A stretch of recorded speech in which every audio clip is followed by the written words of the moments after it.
by Kurt Graves. Chapter 1. Rory. I put the final touches on the planter I'd made and sat back to look at it. It was by no means a masterpiece, but it was obviously a planter, so that was an improvement. The first few things I'd made were little more than oddly shaped lumps of clay. Gavin wandered over to check out the finished product. "Your pieces are getting better. All the practice is paying off." "They still aren't anything like yours." I shook my head. Gavin was a true artist when it came to his pottery. There was a reason I did it as a hobby, but he had a studio where he sold his work. "I've been doing it a lot longer. You're excellent at painting, though. I guess that comes from painting on cookies all day." "It's actually very similar." "Speaking of cookies, how are things going?" "Good. I got a massive order for a baby shower. Like, massive. The mom-to-be must have invited half the county to need that many cookies. Not that I'm complaining." "That's awesome, Rory." "Thanks. Hopefully the shower will be full of future brides and moms and all kinds of people who will order my cookies. Once they eat them, I have no doubt that's what will happen. Your cookies aren't just beautiful, they taste so good. The ones you made for Keegan and Owen's wedding upstaged the cake, flavor-wise. When you're making a cake for a show like that, you have to put structure over taste a lot of the time, so that isn't really Kelsey's fault. I'd met the cake designer on a couple of occasions, and she took great pride in her work. She was also super nice, so I felt like I needed to defend her, even if it gave me a little thrill to hear my cookies were a hit. Whatever. I just know that I'd rather have your cookies any day of the week, and I'm not alone. I heard Keegan's sister talking about it. She was trying to convince her mother to ditch the idea of a cake for her wedding altogether and do a cookie tower. But her mother said a cake was tradition, so she had to have one. Well, if his sister wants cookies, I'll be happy to make them. I glanced at my phone to check the time. It was already almost noon, which meant I'd stayed longer at the pottery class than I'd meant to. I needed to stop and pick up the supplies to get started on the order for the baby shower. I was starving, though, so I planned to grab food first. "Hey, I'm going to go grab some lunch. Want to come with?" "Sure. Let me check with Cooper first and make sure it's okay." I fought the urge to roll my eyes and nodded instead. Gavin was a grown-ass man, not a child. I didn't understand why he had to ask permission to do shit like go to lunch with a friend. When I first started hanging out with Gavin, I thought the idea of having a daddy sounded kind of cool. I had this picture of a big, dominant guy bossing me around in bed, telling me to call him daddy and make me ask permission to come. You know, like in porn. Not some controlling jerk who made you ask permission to go to lunch. Not that I was judging. Gavin seemed super happy with Cooper. I just didn't think it was for me. Which was kind of a disappointment because the videos made it seem super hot. Wasn't that always the case? The pizza delivery guy never did more than deliver my pizza, and the plumber sure never looked like the ones in porn either. Okay, I'm gonna clean up my area so I can get going. Just let me know what he says. By the time I'd finished cleaning up, Gavin had gotten a response from Cooper, and we were good to go to lunch. In all the time we'd been hanging out, Cooper had never told him no, so I wasn't sure what the big deal was with him having to ask. It made exactly 0 sense to me. "I'm headed straight to my home studio after we eat, so how about if I meet you there?" "I don't understand why you come here once a week when you have a place of your own with even better equipment." "High-dollar equipment doesn't make me a better artist, but the classes I've taken here have." That made perfect sense to me. I was totally self-taught in cookie decorating, but I'd watched about 1,000 how-to videos and learned lots of different techniques that way. We met at the Japanese restaurant near the baking supply store that we'd eaten at a few times. I wasn't a big fan of sashimi or sushi, but Gavin loved it. I didn't mind going to eat there, though. I loved their black garlic ramen, and the tempura battered veggies were amazing, not to mention the service was fast and the people were friendly. It didn't take long for us to place our orders and get our food. "Today's Thursday, so me and the boys will be getting together. You should join us." Gavin popped a piece of his sushi in his mouth and watched me, waiting for an answer. "I can't. I honestly didn't have time for class this morning or this lunch. This is a really big order, And if I'm going to have everything ready for the baby shower Saturday afternoon, I need to get started on it. What kind of cookies do you make for a baby shower? Oh, there are all kinds of options, but they're decorating the nursery and sea creatures, so that's the theme for the shower as well. I'm making the cutest little octopus and seahorse cookies, along with green, blue, and yellow onesies. Hundreds of them. It's going to be adorable. That sounds like so much work. I'll stick to my pots. But seriously, we get together every Thursday. You really should come with us sometime. Maybe next week, I said, even though that was what I told him pretty much every week. It wasn't that I didn't want to get to know his friends. I'd met some of them a couple of times, and they seemed like nice guys. But I didn't think I'd fit in with them.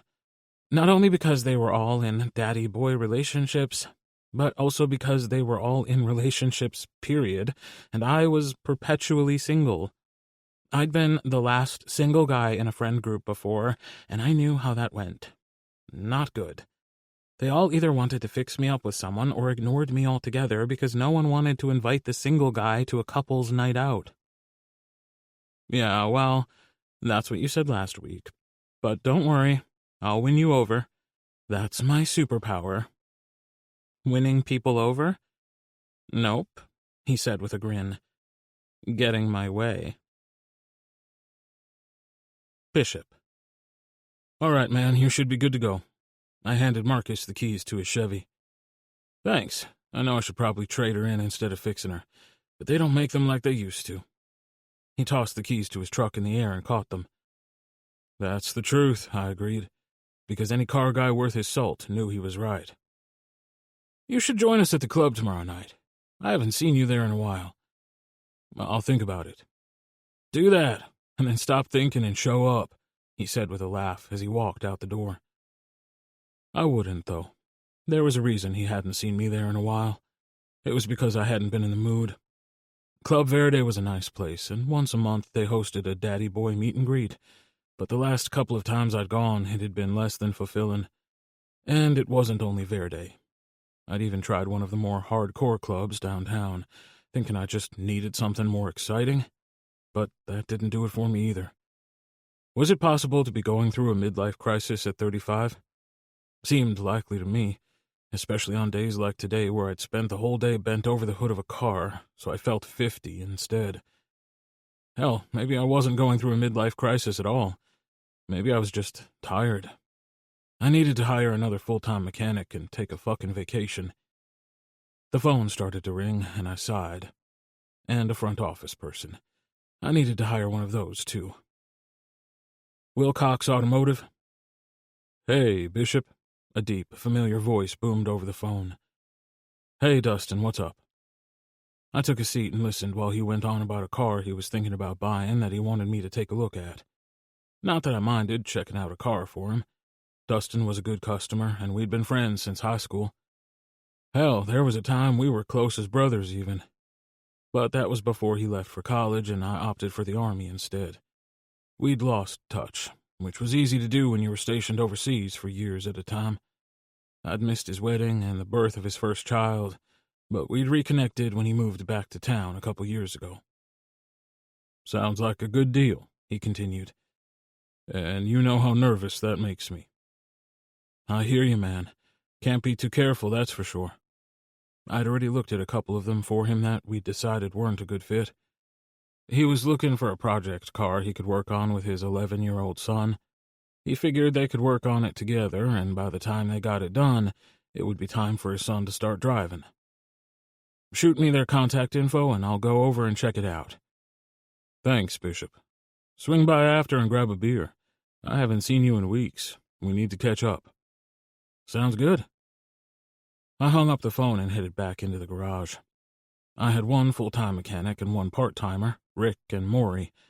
I'd hired Rick right out of vocational school, and he was turning out to be a great mechanic. Maury was on the verge of retirement and only wanted to work part-time to supplement his income. It had taken me a few years, but I'd finally built up enough business that I could support 2 full-time guys and still keep Maury on. Hey, boss. Rick stuck his head up from under the hood of a Nissan Sentra. Don't forget, I have to be off this weekend for Kara's brother's wedding. I haven't forgotten. As a matter of fact, if we really push, we should be able to get all our work cleared out so we can all have the weekend off. Chapter 2. Rory. Don't you dare touch another one of my cookies. I spun on my roommate Devin and took a step in his direction, pointing my scribe at him. He took a step back and held up his hands. Dude, keep your sharp needle thing to yourself. I didn't take your cookies. Right. Then explain why I'm missing 6 cookies and you have blue icing on your chin, you nitwit. His hand shot up to his face, rubbing at his chin, trying to get rid of the evidence. There were so many. I didn't think you'd miss a few. I've been up for 32 hours. Do you hear me? 32 freaking hours decorating these cookies, trying to get them all done in time to get them delivered. I do not have time for your little innocent act. You knew they weren't for you. Now keep your hands off my fucking cookies. Fine, I'm out of here. I'll go over to Cameron's place. At least I'm allowed to eat the food in his kitchen. I rolled my eyes and went back to putting little dots on the starfish cookies. I was so close to being done. I didn't have time to deal with Devin today. Luckily, I had extra cookies, so the ones he'd eaten hadn't thrown me short. It just meant I wouldn't have equal numbers of each shape. Not that I thought the client would care, but that wasn't the point. I did.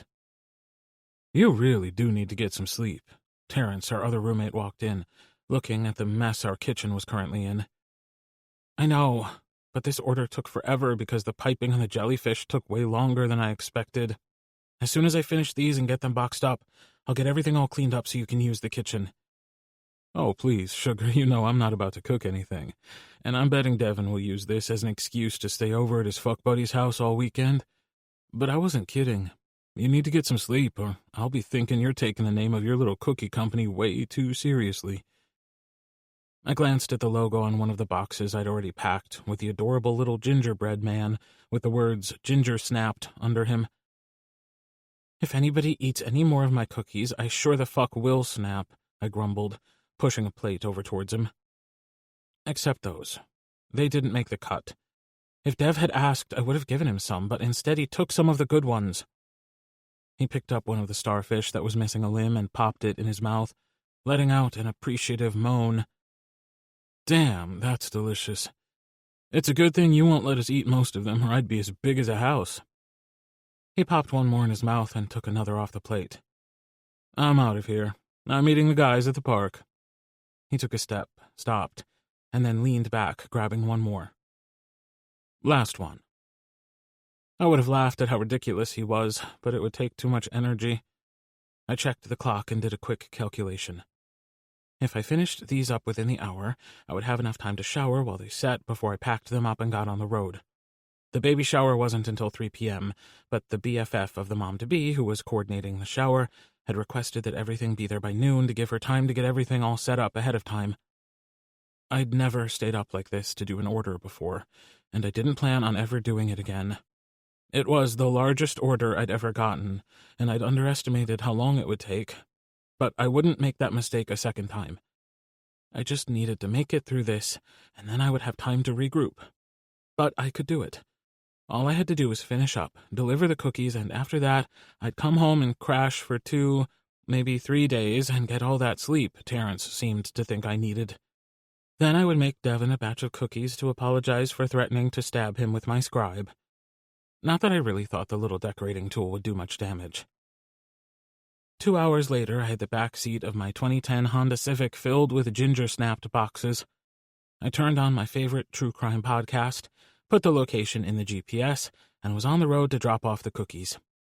The baby shower was being held at a place called The Grove, on the outskirts of one of the city's suburbs, so I had about a 40-minute drive to get there.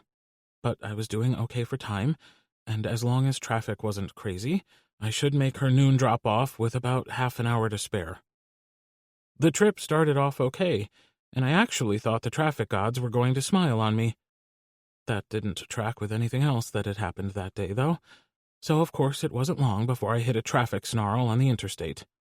My GPS alerted me there was an accident reported up ahead. I contemplated an alternative route that I normally wouldn't take because it took forever to get anywhere that way, and I knew if I got off the main road and cut across town, it would add at least 20 minutes to the estimated time.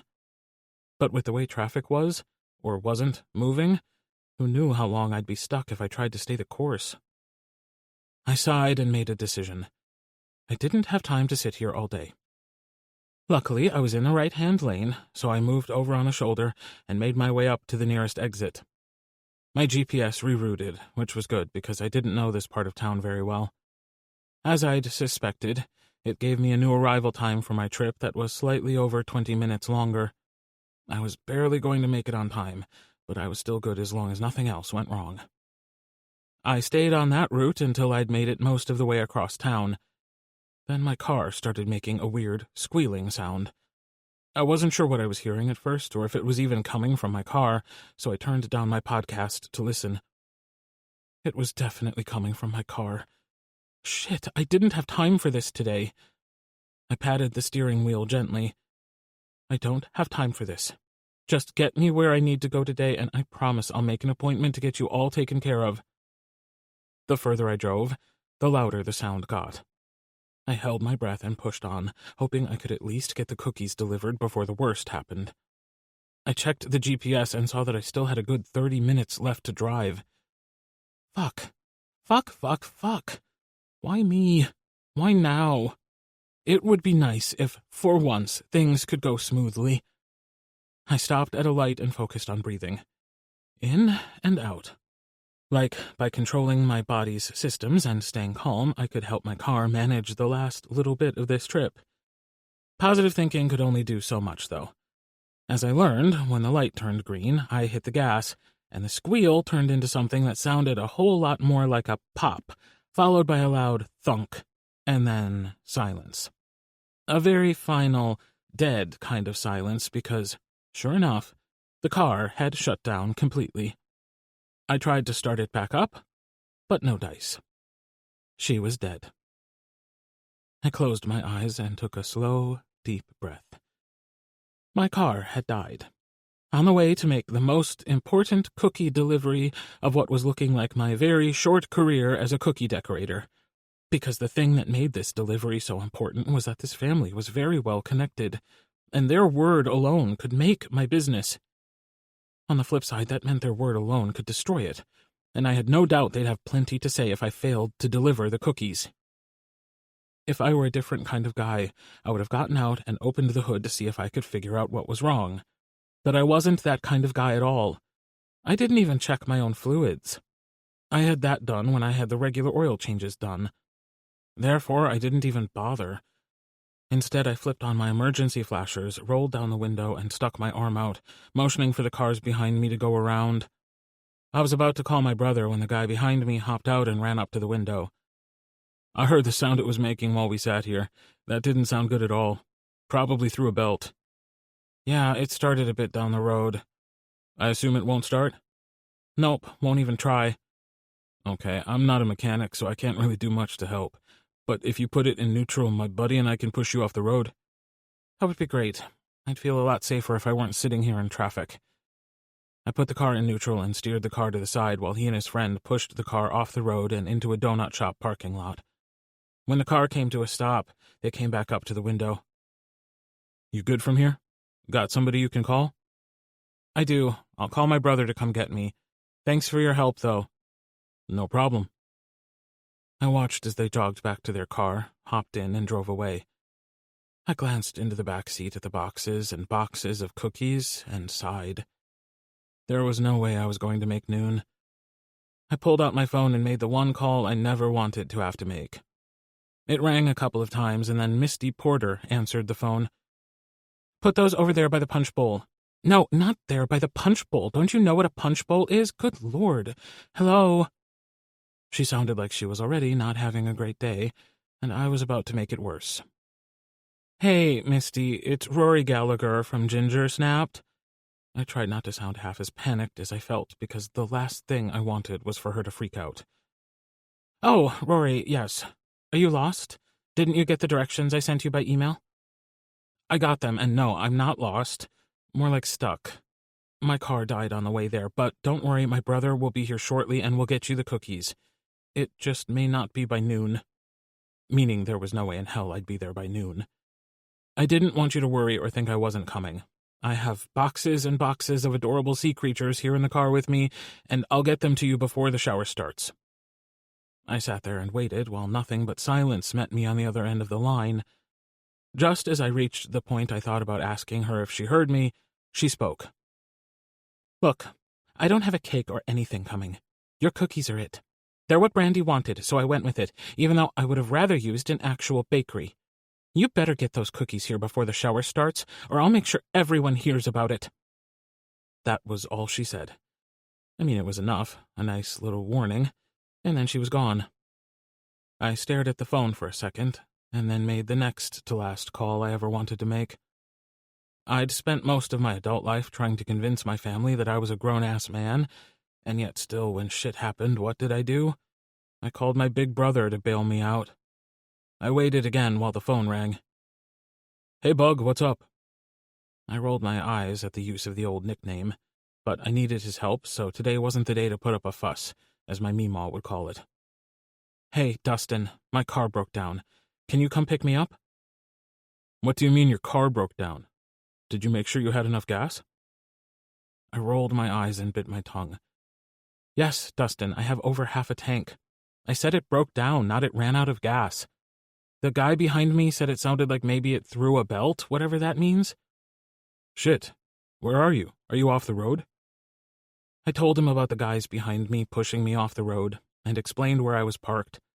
I didn't tell him where I was going, but I knew that once he got here he'd run me out to the Grove so I could drop off the cookies. He might grumble a bit, but I could bribe him with the promise of a dozen of his favorite snickerdoodles. "Okay, sit tight." "Will do." Like I had any other choice. Chapter 3.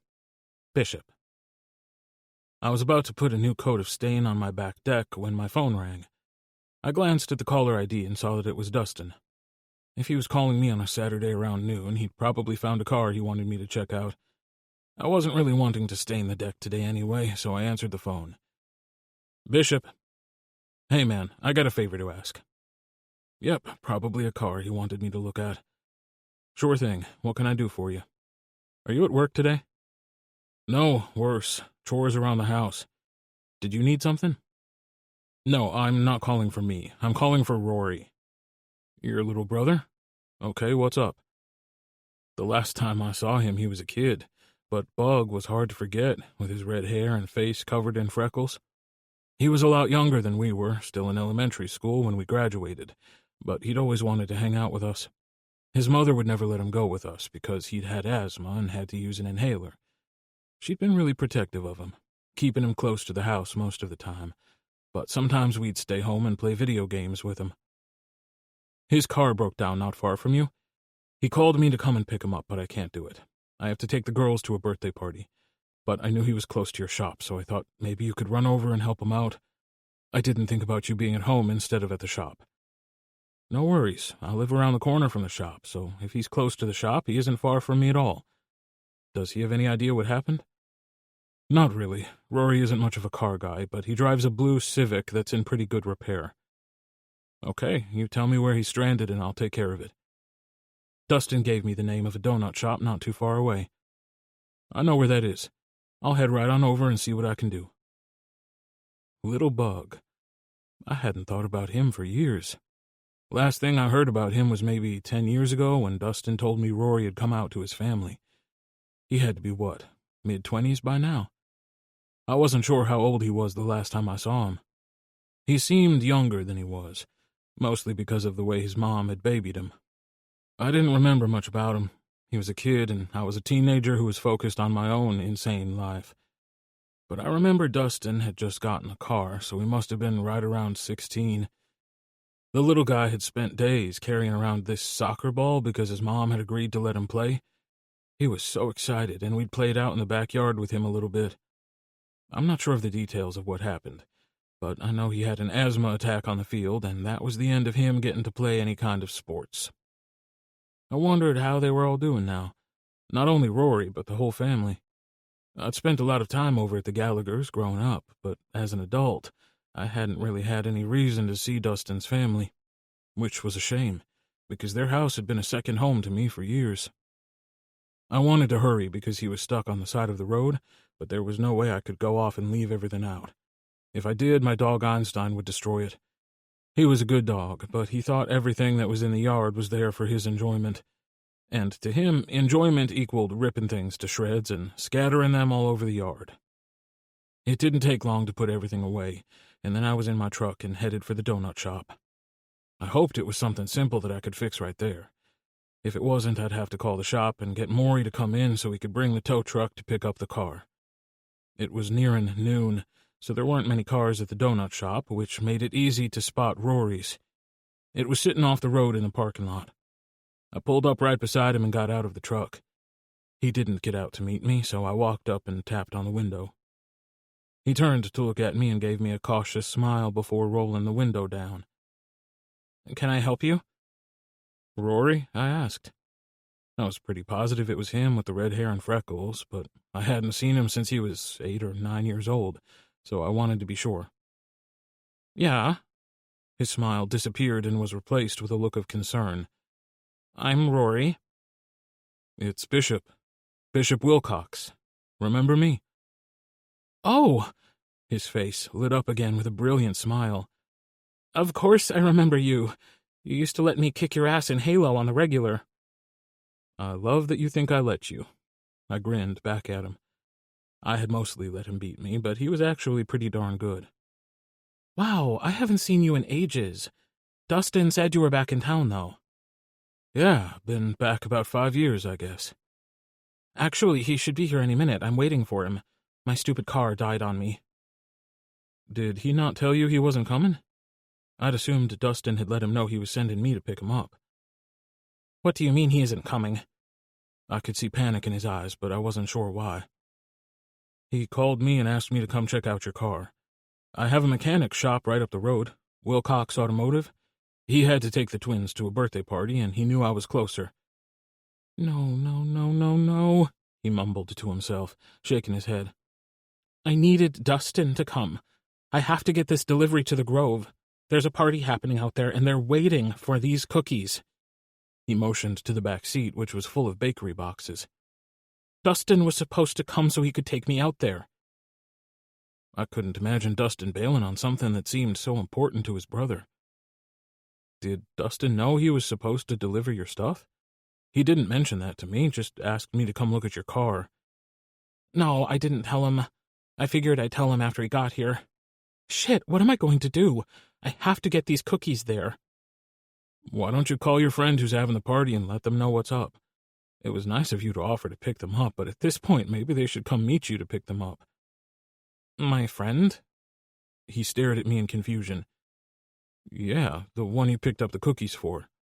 It was nice of you to say you'd bring them, but you can't help that your car broke down. Surely they'll understand." "I didn't pick them up for a friend. I made them. All of them. That's what I do. I make cookies for people. Like as my business." He reached into his console and pulled something out, then stuck his hand out the window holding out a business card. He shoved it at me a few times until I took it. It had a cute little gingerbread man logo on it with the words Ginger snapped under it. I wanted to tell him the name was clever, but he wasn't finished on his little tirade. "You fix cars, I bake cookies. These people are paying me to deliver these cookies. I can't call them and be like, 'This is Rory, your unreliable cookie baker. Can you come meet me on the side of the road and get your cookies?'" I tried not to chuckle at him, but he was kind of cute when he got worked up. "Well, why don't you pop the hood, and I'll see if I can get you back on the road so you can deliver your cookies." He reached down and pulled the lever to pop the hood. I walked around to see if there was anything I could do that would be a quick fix. The car door opened and closed, and I felt his presence beside me.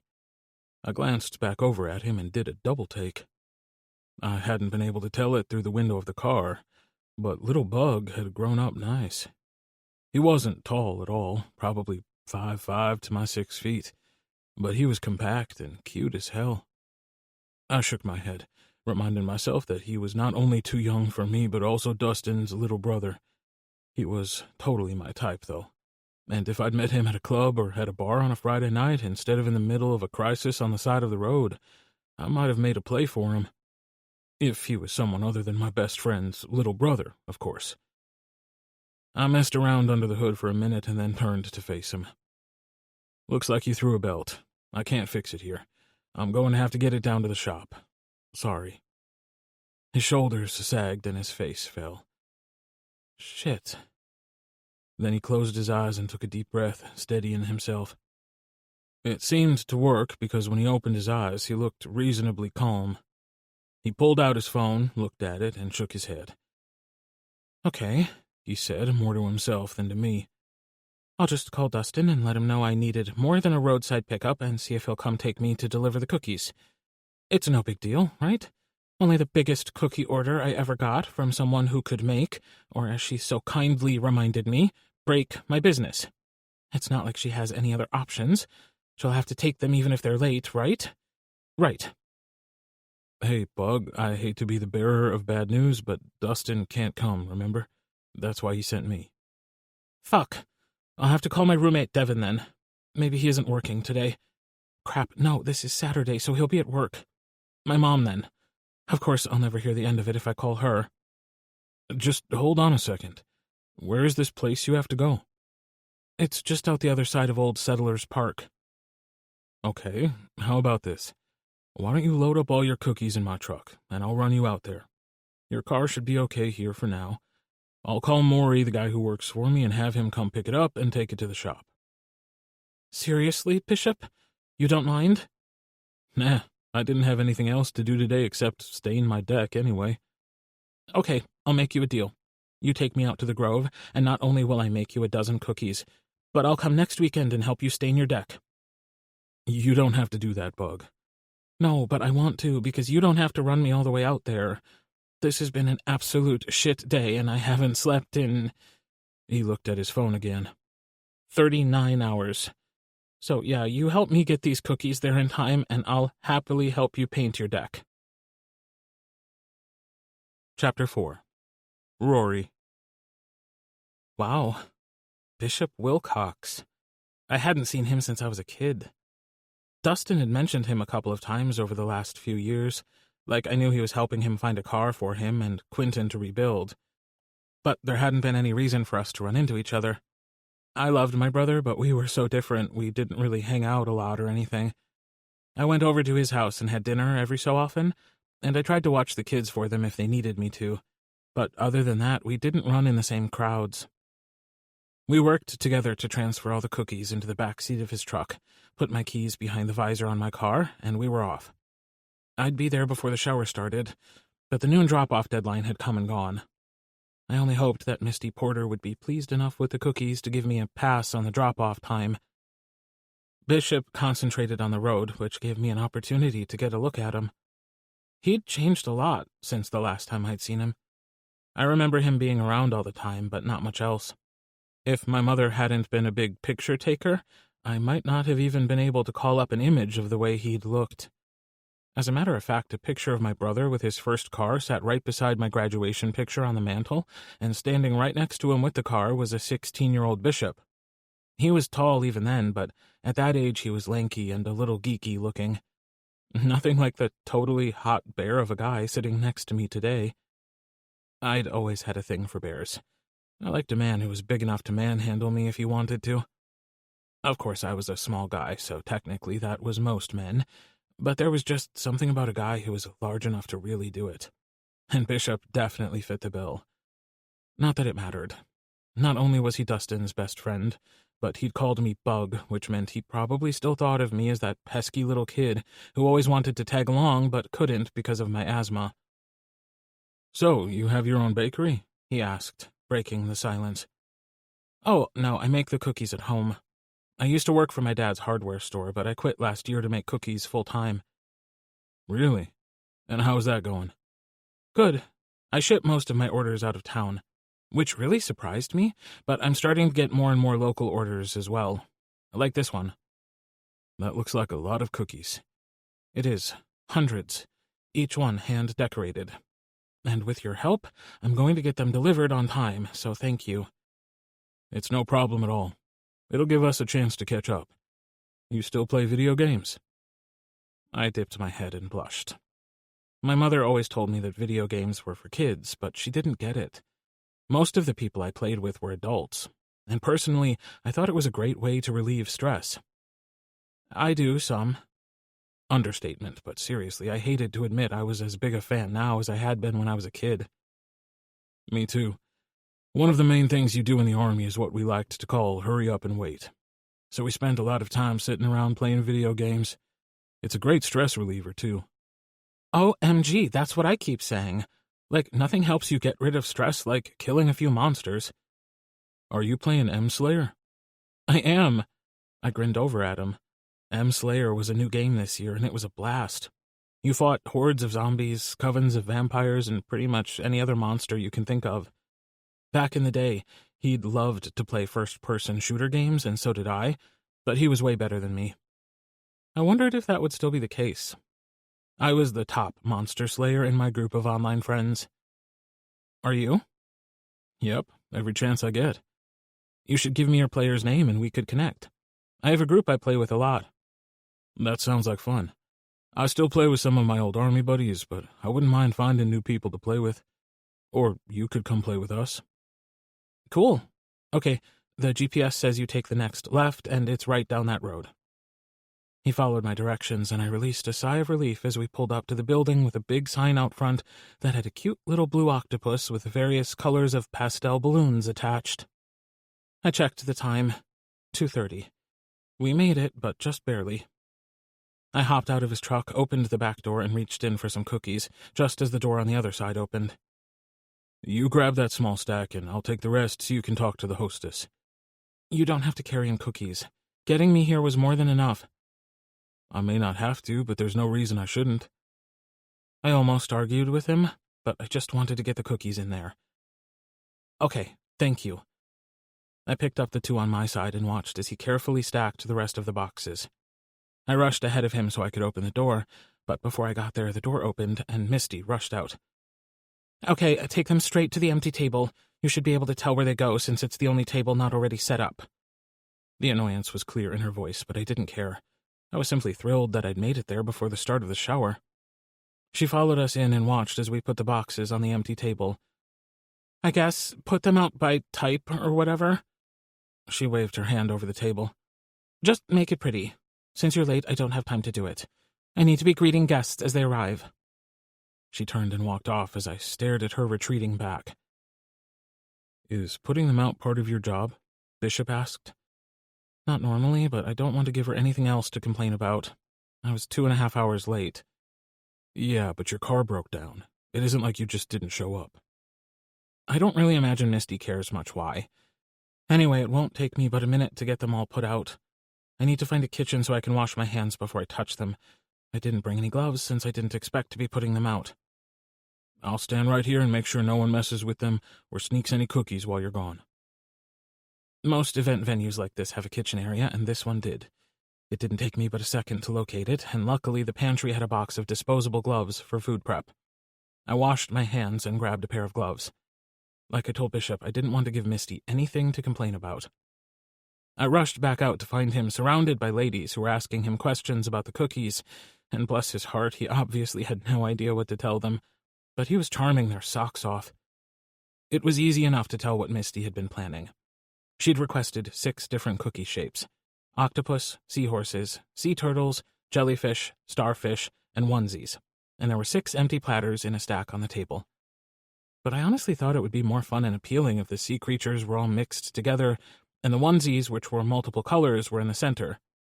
She said to do whatever I wanted, just make it look good, so that was what I did. While I was arranging the cookies, I heard Bishop off to the side, talking to the ladies as they walked up and looked at the display. Oh yeah, he has an Instagram, see? He pulled out his phone and turned it around, showing them something.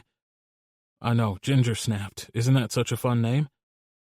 No, I don't have any of his cards, but his contact information is on his Instagram. I chuckled to myself. Bishop was turning out to be a pretty darn good hype man. Maybe me showing up late wouldn't be the disaster I'd feared after all. I was just finishing up when I felt a hand on my forearm. I turned, expecting it to be Misty, but it wasn't. A beautiful, middle-aged woman with a warm smile stood there. You made the cookies? I did. Well, they're amazing. She reached over and straightened one of the plates. I'm Marcia, Brandy's mother, and you couldn't have done a better job if you tried. These little animals look just like the ones she's using to decorate the nursery. Misty sent me a picture of the room, so I just tried to duplicate what I saw. Oh, honey, don't sell yourself short.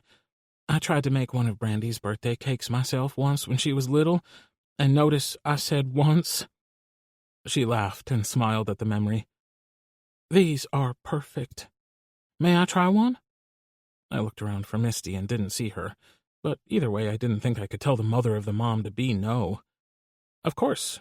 What do you want? Let's try a seahorse. They're so cute. I handed her one of the seahorses and watched as she bit into the cookie.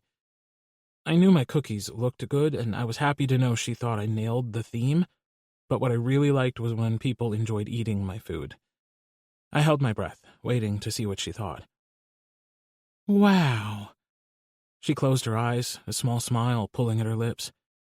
These are divine. I was expecting a sugar cookie, but this is something more. What's in this? Is it cinnamon? No, actually, it's cardamom, but don't tell anyone. It's my secret ingredient, I teased. Secret ingredient, huh? Yeah, it's so secret they're called lemon cardamom butter cookies on my website. I smiled when she chuckled at my joke. I liked her. She seemed really friendly. I was glad she was the one who came over to talk to me instead of Misty. What I know is that they're so buttery they melt in your mouth, and they taste delicious. Another woman around her age walked up beside her. Are you into the cookies, Marcia? I am, Sandra. You have to try these. She broke off a piece of the seahorse she held and passed it to her. Sandra popped the cookie in her mouth, but I could tell she was just doing it to humor Marcia. At least she was until the cookie hit her tongue. Oh, this is delicious. Did you make those? I did. The worst thing about shipping my cookies was that I didn't get to see people's reactions to them, but this was fantastic. It's sweet, but has a warm, homey spice. Then there's like a hit of lemon. I've never had a cookie quite like it before. Thank you. They're my lemon cardamom butter cookies. They're one of my favorites. I can see why. Are you taking orders for the holiday? I sure am. Here, let me give you one of my cards. I reached into my pocket and pulled out the case I carried my cards in, handing one to her. You might as well go ahead and hand me all those. Marcia reached out her hand. By the time today is over, I'll be tired of telling people who made these beautiful cookies. I handed her the stack because I wasn't going to argue with her. That was exactly what I'd been hoping for from today. And who better than the guest of honor's mother to be the one passing out my cards? At that point, I was beaming. But while I was thrilled with the reaction to my cookies, I wanted to get out of there before Misty came back around. I motioned for Bishop to follow me, and we slipped out and headed straight for his truck. Well, that went great. Everyone seemed to love your cookies. They did. Now hopefully that will turn into some future sales. Maybe I should add a setup package as an option. I have to admit, getting to see people enjoy the cookies was really nice for a change. Usually the only people I get to see eat them are my roommates and family. Yeah, those ladies sure liked them. They did. But seriously, Bishop, thank you for everything. For bringing me out here, helping me get everything inside, and for running interference while I set them all up. How did you know I had an Instagram, though? It was on the card you gave me, and as soon as the ladies headed your way, I knew they'd have questions. I figured since I didn't have answers, I'd use pictures to deflect. That was brilliant. I grinned at him, shaking my head. Really? By the time we got back to the donut shop where Bishop had picked me up, my car was gone. Looks like Maury got your car to the shop. I'll check it out tomorrow and let you know how it looks. Tomorrow's Sunday. Do you normally work on Sundays? Not if I can help it, but I don't mind. You really don't have to do that. I'm so beat from getting that order ready, I'll be shocked if I leave my bed for a couple of days. And I'm sure not leaving the apartment if I can help it. I don't have to be anywhere until Thursday, and my friend Gavin can pick me up then if I need him to, so there's no rush. Okay, Monday it is then. Give me your number and I'll call you and let you know what I find and how much it's going to cost. I winced at the thought of the repair bill. But it was what it was, and I couldn't deliver cookies without a car. My number's on the card I gave you, if you still have it. I do. Now, why don't you tell me where you live, and I'll run you home. Chapter 5. Bishop. I dropped Rory off at his apartment and waited until he made it inside. Then I picked up the phone and called Dustin. Hey, how bad was the car? Looks like he threw a timing belt. I won't know if it's simply a matter of replacing it or if damage was done until I get to look at it on Monday. Damn. Hopefully the engine isn't trashed. Odds aren't in his favor, but we'll see. I didn't know he had his own business. Yep, makes the best tasting cookies I've ever had. And they look amazing, too. I know, I saw a bunch of them today. They were awesome. I didn't get to taste any, though. They were for a party. Shit, was he delivering cookies when the car broke down? I chuckled. He was, but I gave him a lift. I can't believe he didn't tell me he was on a delivery. I would have figured something out. That cookie company is important to him. I could tell, but really it was no big deal. We got them delivered, and it was nice to catch up with him. Well, thanks for stepping in and helping him out. No problem. I'm planning to run by and check out that car for you and Quentin tomorrow, so I'll let you know what I find out. Once I was back home, I grabbed a beer out of the fridge and went out into the backyard to throw the ball for Einstein. People bought houses for all kinds of reasons, but I bought this house because of the trees in the backyard. When I was in the Army, I was stationed in a few places, some stateside even, where there were no trees, and I said I would never live in a place without them again. I hadn't even cared much about what the house was like, as long as the yard had trees, which made me the perfect buyer for this place because the yard had been the only good thing about it when I bought it. I spent the first year moving from room to room as I redid each one. The house wasn't anything fancy, but it was nice, and I got my trees. It didn't take long before Einstein had had enough and lumbered up on the deck, flopping down. I shook my head at him and took a seat beside him. I'd had him for 5 years now. One of the other things I'd missed in the Army was having a dog, so as soon as I'd found a house, I took a trip to the local shelter. I'd had a pretty good idea what I wanted, a lab or maybe shepherd mix of some kind. But as soon as I laid eyes on him, I knew he was the one. He had a large head that was too big for his body and long, floppy ears that made no sense. His mother was a Shar-Pei, and someone had dropped her off at the shelter while she was pregnant. The shelter suspected he also had some basset hound in him, but they weren't sure. He was the last of the puppies, since the others had all found homes. He'd been ugly as sin, and when he looked up at me with those sad basset hound-looking eyes, surrounded by a bunch of wrinkly Shar-Pei skin, my only thought was that he was so ugly nobody else would take him, so I had to. Best decision I ever made, because he turned out to be the very best dog ever. He did eventually grow into his head, and his ears fit with the rest of his body now. But he was still a different-looking dog. Well, boy, I said, petting his thick coat, what are we going to do with the rest of our weekend? He lifted his head and looked at me, then put it back down, not moving. That wasn't much help. I considered getting started on Rory's car, but there wasn't really any rush, and I had a bad feeling he wasn't going to like what I had to say once I did. Odds were that when he threw the timing belt, the pistons did some damage, and that would be expensive to fix.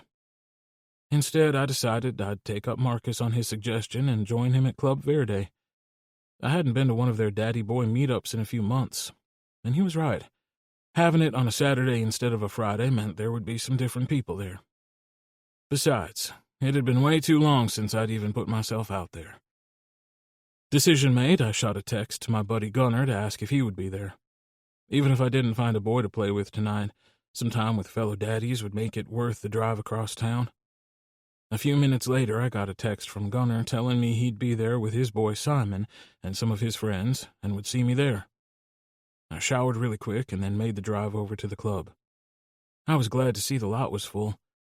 In a town where there were a lot of choices and a lot of venues where anything went, Oliver really worked hard to make sure that Club Verde was a place where everyone felt welcome. The daddy boy nights were his only themed nights, which made sense since he was the daddy himself. Oliver greeted people as they came in. When he spotted me, a smile lit up his face. I knew him outside the club because I'd done some work on a couple of his cars, but from his reaction, you'd think we were old friends. "Bishop, it's good to see you. I was starting to think one of my cars would have to break down before I'd see you again." "It hasn't been that long." "It has, but regardless, I'm glad you came tonight." "Looks like expanding this to 2 nights is paying off for you." I looked over his shoulder into the crowded club and wondered how hard it was going to be to locate Marcus or Gunnar. "It's popular, that's for sure.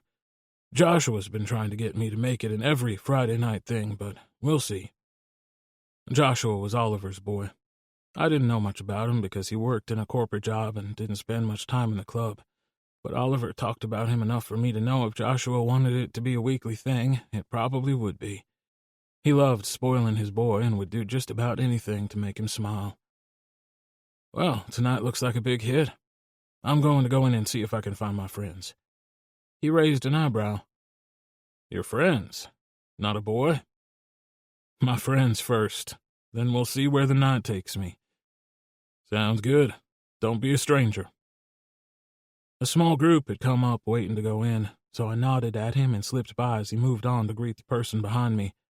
I wound through the crowd, keeping an eye out for Marcus or Gunnar as I took in the people on the dance floor and congregating near the bar.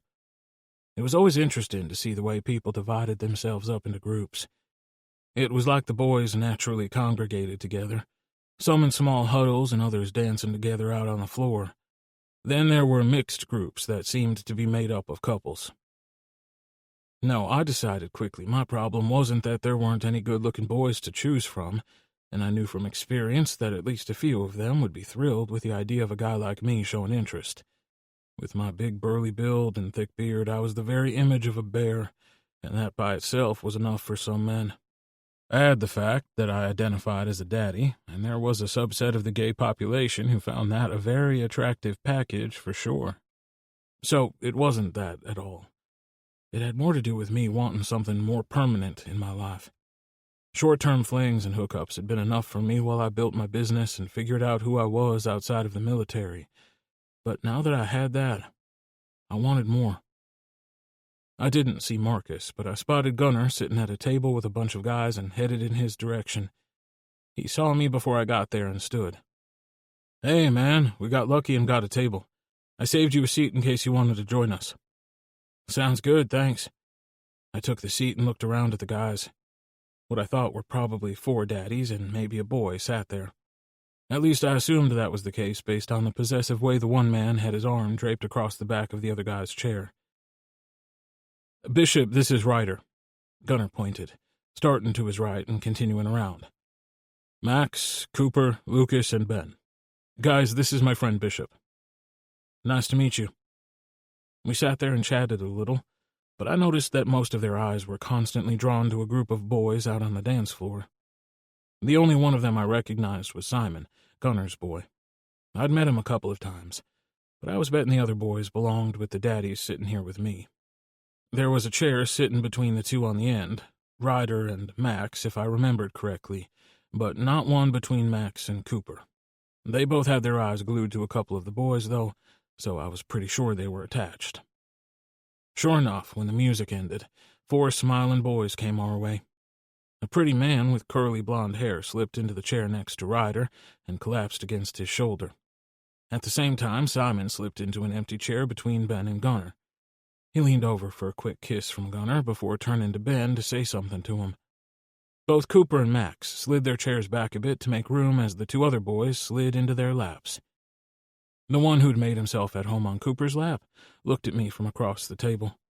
He reached out, grabbed a chip, dipped it in the salsa that sat on the table, and popped it into his mouth. Then he leaned forward, placing his chin on his hand, and looked at me. "So," he drew out the word. "Hot daddy bear that I don't know. Who are—" he yelped, not finishing the last sentence. "Ouch, Daddy, why'd you pinch me?" He turned and looked at Cooper. I managed not to laugh as Cooper just stared at him, not saying a word. The "you know what you did" was clear in that glare. But the boy either didn't recognize it, or he was shooting for a spanking. I was betting on the latter because I swear I saw pure mischief in his eyes. Oh, was it because I called him hot? So sorry. Do you need me to tell you that you're hot too, Daddy? Cooper's glare intensified. No, what I need is for you not to be rude, brat. I wasn't being rude. I was being... Another yelp. Daddy, he whined, glancing over at me. Sorry, he mumbled, doing a decent job of sounding contrite. But I didn't see any regret in his eyes at all. The brat knew exactly what he was doing and seemed quite pleased with the result. I'd never personally been much of one for brats, and I bet that one was a handful. A handful Cooper was obviously more than pleased to be dealing with. Ignore them, Bishop. They're always like that, Simon said, gleaning around Gunner to look at me. Then introductions moved around the table again, this time the boys all giving me their names. We chatted for a little while, but when the music kicked back up, the boys hopped up and were gone, all but Ben. They'd asked him if he was coming, but he'd just told them he wasn't anywhere near drunk enough to go out on the dance floor. We all sat there and talked a little more until my phone buzzed in my pocket. I pulled it out to see a text from Marcus. Marcus. Hey, just checking in. Not sure if you showed up. Wanted to tell you I found a boy for the night and I'm going to head on out. Figured. That was one of the reasons I hadn't been out with him for a while. He came to these things for one reason and one reason only. Me. No problem, dude. Have fun. That was my friend Marcus, I told Gunner. He was just letting me know he was leaving. Great. You can just hang out here with us then. I sat back and looked around the club. I probably should be doing the same thing Marcus had, but the idea of taking home a boy and playing daddy for the night just didn't appeal to me. What I wanted was what these guys at this table had. Guess I'm staying. The boys came and went throughout the rest of the night while we sat around and talked. Eventually, Ben joined them out on the dance floor, leaving just us daddies sitting here. They seem to be having fun? Yeah. Ryder smiled fondly at the group of boys dancing together. They always have fun together, no matter what they're doing. After a while, the insanity of the day started to get to me. I checked my watch, surprised to realize how late it had gotten. I needed to go home and get some sleep. I leaned over so Gunner could hear me. It's time for me to get going. It was good to see you, man. You too. It was nice to meet y'all. And Ryder, I'll give you a call about the porch. You do that. At some point while we'd been talking, we'd gotten on home renovations, and apparently that was what Ryder did for a living. I'd been wanting to add a screened porch for a while, and he'd offered to come to give me an estimate. I'd enjoyed myself tonight, and apparently they'd liked me okay as well, because before I left, Max invited me to join them at a local bar they sometimes hung out at. We all get together at a friend's bar on Thursdays. You should join us sometime. Just us, Ryder clarified. The boys call it our daddy night. They usually find something else to do. Do you go? I asked Gunner. If I don't have any appointments on Thursday night, I do. I'll try to swing by sometime. I'd spent so much time getting my garage up and running, I'd done a pretty shit job of making friends. And the friends I did have were as busy as I was, trying to juggle everything life threw their way. So the idea of getting together with a few guys for beers once a week sounded pretty good to me. Chapter 6. Rory. The day after my big cookie delivery went about like I thought it would. I went home, ate a bunch of horrible for me food, and crashed. Hard. The guys were kind enough not to wake me up, and I slept through most of the next day. Then I woke up tired and sore and a little grouchy. I stumbled out of my room to find both Terrence and Devin in the living room. Well, good afternoon, Sleeping Beauty, Terrence said. Do we have any food? You mean any food that you didn't eat when you got in the other night? Nope. But I was thinking I'd order some takeout. You want some? Devin grabbed his phone, ready to order. Chinese? I asked, hopefully. Of course. How about you, Terrence? Terrence nodded his head and he went to work ordering our food. We always ordered the same thing, so there was no need to tell him what we wanted. Okay, food will be here in 30. Great, that's just enough time for you to tell us all about how things went with your delivery. Terrence plopped down on the couch and looked at me expectantly. It was awesome. The guest of honor wasn't there yet when I dropped off the cookies, but her mother was, and she raved about them. I handed out a bunch of cards and got some questions about holiday orders. I think this is going to be great for business. That's fantastic, sweetie, Terrence said. Right? The only bad thing was the friend who was organizing it. She was a dragon, but in the end she didn't have anything to complain about. Although it was a close thing, my car broke down on the way there and I almost didn't make it. You're kidding me. Baby Blue broke down? Yep, I had to detour because of an accident, which already added a ton of time to the trip. And then boom, she wasn't running at all. That sucks. Do you know what's wrong with it? Devin asked. I'm not sure. I think it threw a belt, which might mean the car is done. Well, shit. How did you get the cookies there? I called Dustin, and he sent a friend of his to come get me. He took me the rest of the way out there.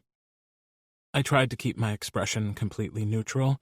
The last thing I wanted was to get the guys speculating about Bishop, because that was totally what they'd do. A friend of Dustin's, huh? Why do I get the feeling there's more to that story than a friend of Dustin's? Probably because he's someone I knew when I was a kid, so he's more than just a friend of Dustin's. He was like family. And what does this friend of Dustin's look like? Like a guy who's totally off-limits because he's Dustin's best friend. But not totally off-limits because he's straight? No, because he isn't. He came out as bi years ago. And, so you know, he's stupid hot in that older, sexy bear kind of way. Totally not my type. I fought the urge to cross my fingers, because that was such a total lie. He was exactly my type. Except I was sure he'd never see me as anything but bug. I'm really worried about the car thing, though.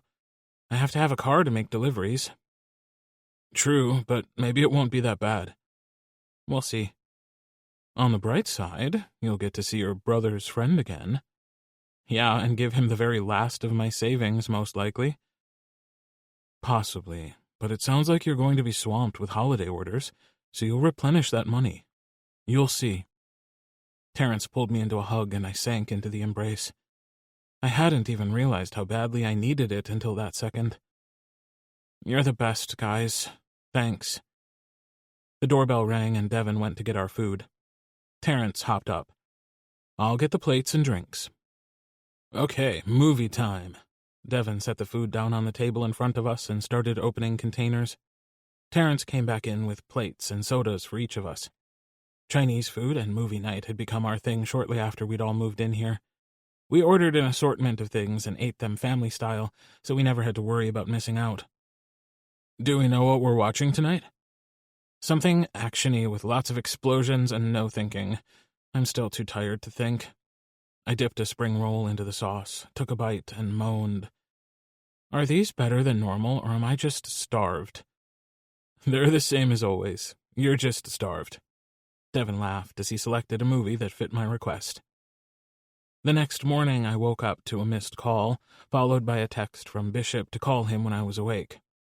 I was dreading getting the news about my car, but putting it off wouldn't help. I dialed the number, and while it rang, I crawled out of bed and headed to the kitchen for a cup of coffee. I had a momentary thought that I probably should have drunk the coffee before I called him, but unfortunately he answered before I could do anything about it. Hey, Bug. Hey, Bishop. I put him on speaker and set the phone down while I poured the coffee. I have good news and bad news about the car. Okay, I haven't had coffee yet, so is it so bad that I need to call you back later? He chuckled. Well, I guess that depends on how homicidal you get without your coffee. But since I have you on the line, I think I'll chance it. I took a drink of coffee and braced myself for the news. It was the timing belt, but damn, kid, you should probably buy a lottery ticket, because it didn't cause too much damage. Really? Yeah, it has some, don't get me wrong, but you won't need a whole new engine. Okay, so how much is it going to cost me? He gave me a price that didn't make my day, but wasn't anywhere near as bad as I'd feared. I had a feeling he'd given me a discount because I was Dustin's brother, something I wasn't going to complain about. That's doable. I assume that was the good news. What's the bad news? The bad news is I need to order parts for the repairs, so it's probably going to be at least a week before I can get it back to you. Oh, well, that isn't so bad. I can take one of the scooters anywhere I have to go. You can't deliver cookies on a scooter, though. I bet I could. I totally couldn't, but it was a fun image to think about. I loved riding on the electric scooters that sat all around town, so much so that I used them just about any time I wasn't carrying cookies with me. You absolutely cannot do that. Let me see if I have a car I can loan you. You don't need to do that. I don't have any delivery scheduled right now, and if any come up, I can get Gavin to take me. Gavin? Is that your boyfriend?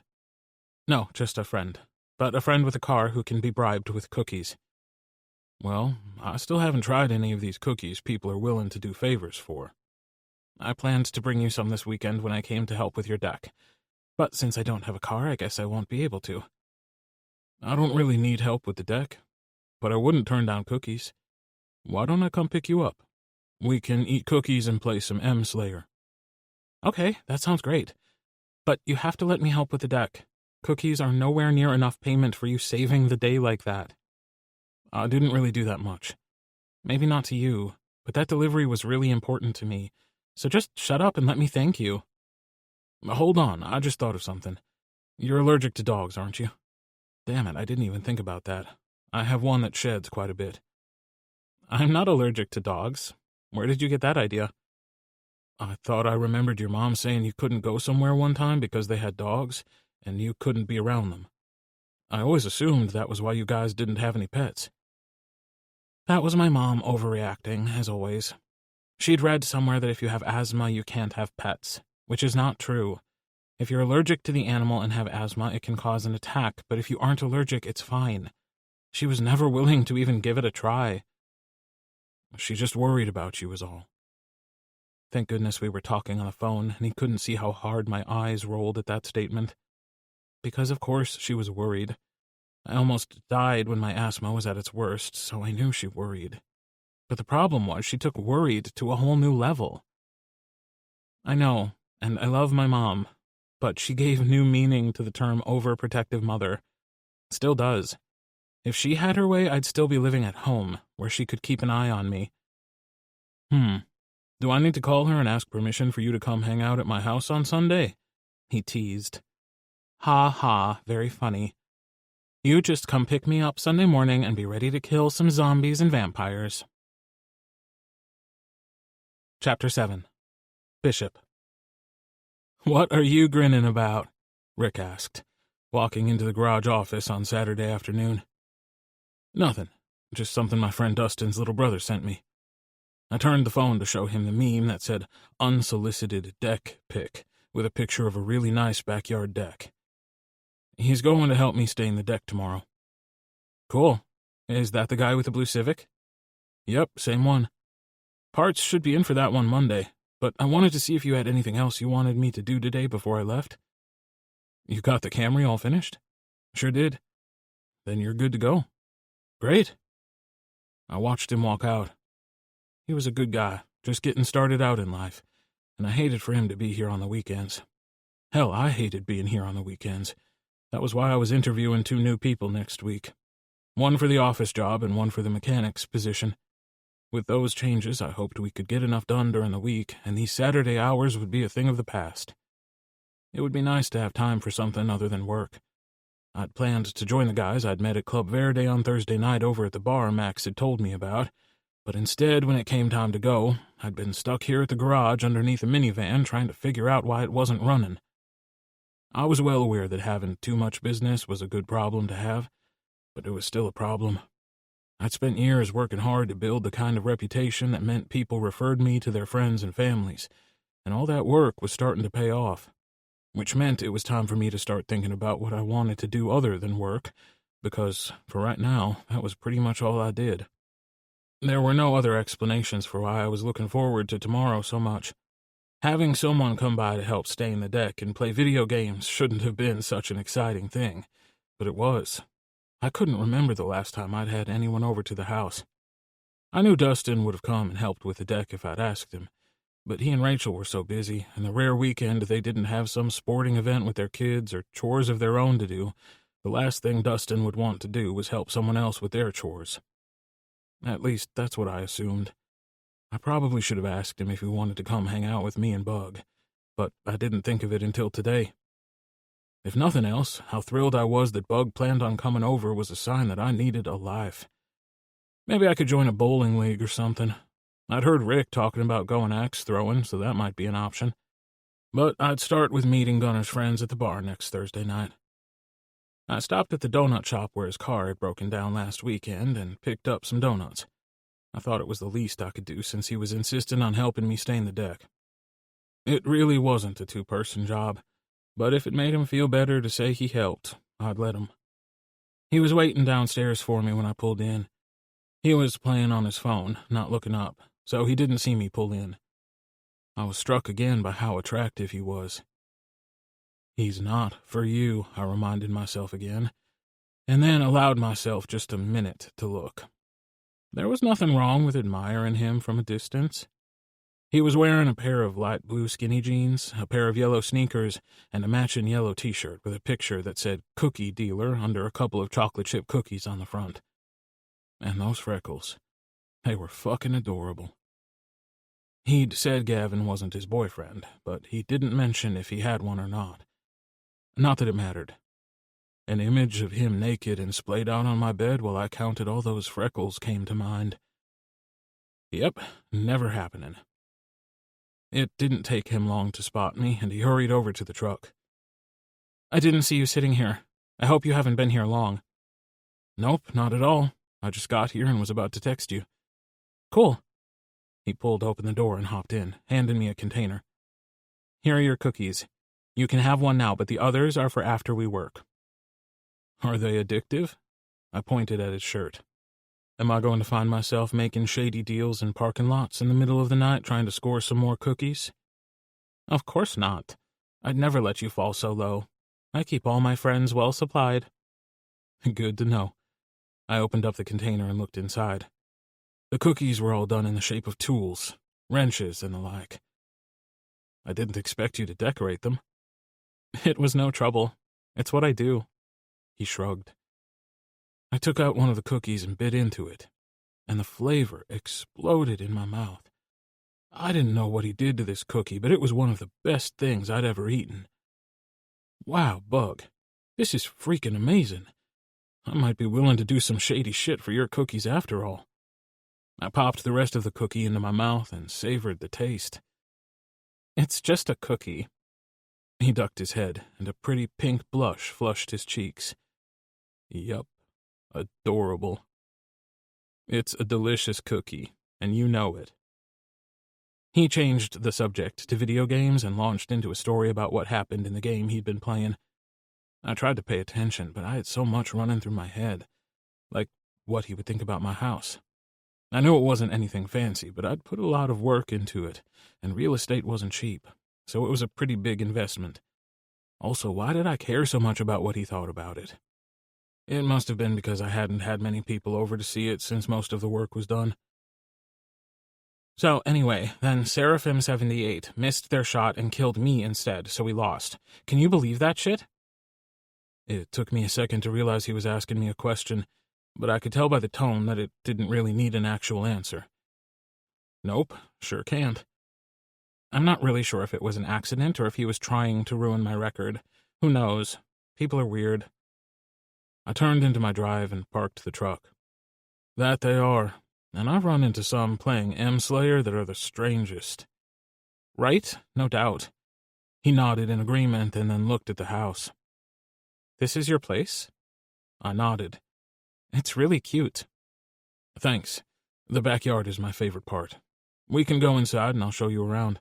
I can introduce you to Einstein, who's going to be very unhappy about being stuck inside while we're outside, and then we can get to work. Awesome. Do you mind if I give him a cookie? You want me to share those amazing cookies with my dog? He didn't need to know that I'd already planned to save one for him for after he left. No, silly. I brought some cookies for him.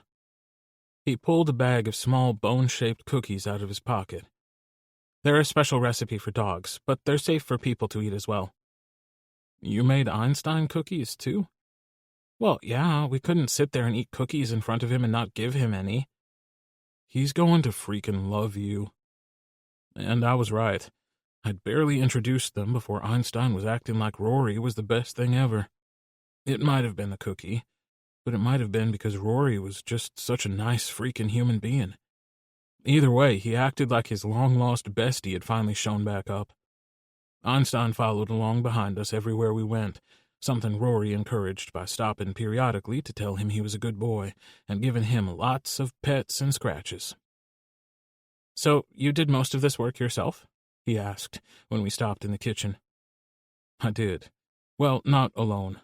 Maury, one of the guys from the shop, helped me with a lot of it. He used to do some part-time work for a guy who installs cabinets and countertops. I couldn't have done it without him. Well, you did a great job. It's really nice. Thanks, Bug. I'm happy with the way it all turned out. Rory. Bishop's house was really nice. I couldn't believe he'd done most of the work on remodeling it himself. As soon as we stepped out into the backyard, I understood why he said that was his favorite part, though. The deck we were supposed to stay in was huge, with steps that led down to the large yard. It was surrounded by a privacy fence and shaded by huge pecan trees that were turning a beautiful yellow color. I could totally picture relaxing on a hammock out under the largest of the trees, swinging in the fall breeze. Not to mention how pretty I bet it was in the summer when everything was all green and lush. He walked over to a bucket that sat on the porch and pulled out a ball, throwing it for the dog. Einstein leaped off the porch and ran after it. Wow, I never would have expected him to move so quickly. What kind of dog is he? He's a mixed breed of Lord only knows what. They said he was part Shar-Pei, part Basset when I got him, but nobody knows for sure. You should do one of those doggy DNA tests and find out. He came running back up on the deck, bringing me the ball. Oh, is it my turn? I gave his head a pat, took the ball, and drew back my arm, throwing it as hard as I could. I watched as it traveled about half the distance Bishop's had. I never saw any reason to do one of those tests. It really doesn't matter what breed he is. He's still the very best dog around. It's too bad he can't stay out here with us while we do the deck. I bet he'll hate being shut up inside. Yeah, he will. But with you helping me, it won't take long. Then he can hang out with us the rest of the day while we play video games. We put him in the house, and Bishop got the supplies we needed out of the garage. We decided it would be easiest if we did the railing first and rolled out the actual deck part last. With both of us working on it, it didn't take us long at all to get that part finished. I was glad I'd worn my old jeans because, as it turned out, painting a deck was nothing like decorating cookies, and I wasn't all that good or neat at it. I'd tried hard not to get it on my shirt, but it was a losing battle. I turned to ask Bishop how he did it without getting it everywhere, and froze. The answer was he wasn't worried about getting it on his shirt, because he'd taken it off. When the fuck had he done that? And how did I miss the show? I swiftly moved from where I was working to the outside of the railing, putting me in a position to watch him work because, holy hell, he was hot. Not all chiseled muscle and six-pack of abs hot. Guys like that were nice enough to look at, but they'd never really done it for me. No, what I liked was right in front of me. His arms were firm and muscular in the way arms got from hard work instead of from going to the gym, and they were both covered in tattoos. Did he have any others that I couldn't see? And fuck, that hairy chest. It matched the golden brown of his beard, ran down over his torso, and covered his slightly round belly. There was no way that man didn't give great hugs. And not just great hugs. I bet he was good at other things as well. Every part of him I could see cried out for me to touch, or maybe to lick. What would he do if I followed suit and stripped off my own shirt? Maybe he would storm across the deck, throw me over his shoulder, and carry me inside to have his way with me. I let that idea play through my mind for a minute, when he spoke and totally ruined the fantasy. Hey, Bug, when you finish up over there, we'll be ready to roll out the deck. I cleared my throat. Sure, almost done. I went back to work, hoping to finish up as quick as possible. I'd let my imagination run wild, and now I was running behind. I let out a sigh. Men like Bishop didn't have their way with guys they called Bug, damn it. Chapter 8. Rory. I added the cute little bow to the last of a dozen little Yorkie puppy cookies for little girl's birthday. The parents were giving her a puppy as her gift, and they wanted cookies that would match the gift, and they were adorable. Not as cute as Einstein, I thought, smiling to myself. I'd had a blast with Einstein over at Bishop's Saturday. Too bad these cookies had to be Yorkies, because he would make a super cute cookie. The little girl's party wasn't until the weekend, but her birthday was tomorrow, so they were going to celebrate with cookies on her birthday, and they'd have cake for her party. Which made sense. Who had birthday parties on a Wednesday? I thought doing the cookies to celebrate the birthday and then having cake for the party was brilliant. I was trying to figure out how to market that as an idea. Just as I finished the last one, a notification pinged on my phone, letting me know I had a Discord message. I opened the app to check it. Bishop. I looked at the time, thinking I must have taken longer than I thought to decorate the cookies, but to my surprise it was only 3 p.m. He should have still been at work, so what was he doing on Discord? I opened the message and laughed. It wasn't a real message at all, just a meme that said zombies hate fast food and showed a guy running away from a horde of zombies. Under it he'd written, "Only 3 more hours till zombie time." We had plans to play online tonight, and I was really looking forward to it. For this round, anyway, we were going to play with his army buddies, but I wasn't worried. I was good, so even if I wasn't the best, I felt sure I could hold my own. I cleaned up my mess in the kitchen, and by the time I was done, the cookies were ready to box up. Tomorrow was pottery class, so Gavin was going to swing by and pick me up and take me to drop off the cookies before we went. I would have to ask Bishop how things were going with my car. So far, it hadn't been a problem. I'd taken one of the electric scooters to grab lunch today, but honestly, I didn't need to. I could have ordered something delivered or made a sandwich here. But it seemed like a good idea to get out while the weather was so nice. Right at 6, I sent Bishop a text, telling him to message me when he was logged in. I didn't want to jump on until he was on, even though he'd given me the code. I'd never met any of the other guys who'd be playing, and that would just be awkward. A few minutes later, he responded that he was on. I put on my headset and logged on. It was game time. A couple hours later, we'd almost cleared Central Park of zombies. "Cookie Monster 13, I got you 6. Take out those sons of bitches," Rat Slayer 92 yelled. I had no idea who this guy was, besides a friend of Bishop's, but he'd figured out pretty quickly that I knew what I was doing and decided sticking close was a good idea. "You with us, Papa Bear?" "Yeah, I got your backs," Bishop replied. I took aim and took out the last of zombies that would advance us to the next level, holstering my Zombie Blaster 375 and doing a little victory dance. I heard all the guys laughing over the headset while I celebrated, making my character do some crazy dance moves. "You can join us anytime, Cookie Monster. It was a pleasure to have you," one of the guys said when we decided to call it a night. I wasn't sure which one, but it wasn't Bishop. He hadn't talked to me a lot over the headset, but he'd been sending me encouraging messages in the chat as we played. That had somehow made it feel more like we were playing together, just the two of us. Every so often he'd thrown in some crazy story about something one of the guys had done, and he made sure to explain anything that was an inside joke so I wouldn't feel left out. It had been a lot of fun, and I hoped I'd get a chance to play with them again soon. As soon as we logged off the game, my phone buzzed with a text from Bishop. Well, it said Papa Bear because I thought that was such a cute gaming handle for him that I changed his contact name in my phone. I thought it suited him because he was such a sexy bear. Papa Bear. "You kicked ass tonight." Me. "Thanks, it was fun." "Next time we'll play with your friends." "Sounds good, but I liked your friends. They're more aggressive." "I'll be sure and tell them you said that." The next morning, Gavin came by to pick me up. I gave him the cookies I'd promised him for running me around. He took them, shaking his head. "I'll never turn down your cookies, but you didn't need to." "I know, but I appreciate you going out of your way to take me to deliver these." I held up the box of puppy-shaped cookies. "You should have taken me up on my offer of a car. My Uncle Gabe went off to River Gorge and left 2 in his garage that nobody's using. He wouldn't have minded. I would have been a nervous wreck the whole time. What if I got in an accident or something?" "That's what insurance is for, remember?" I can't believe he didn't take the cars with him. I'm sure he will eventually, but for right now, they're still coming back and forth some. I doubt that will last long before he sells the house here and buys a condo or something for when they come to town. That's a lot of house to keep up if you aren't living in it full time.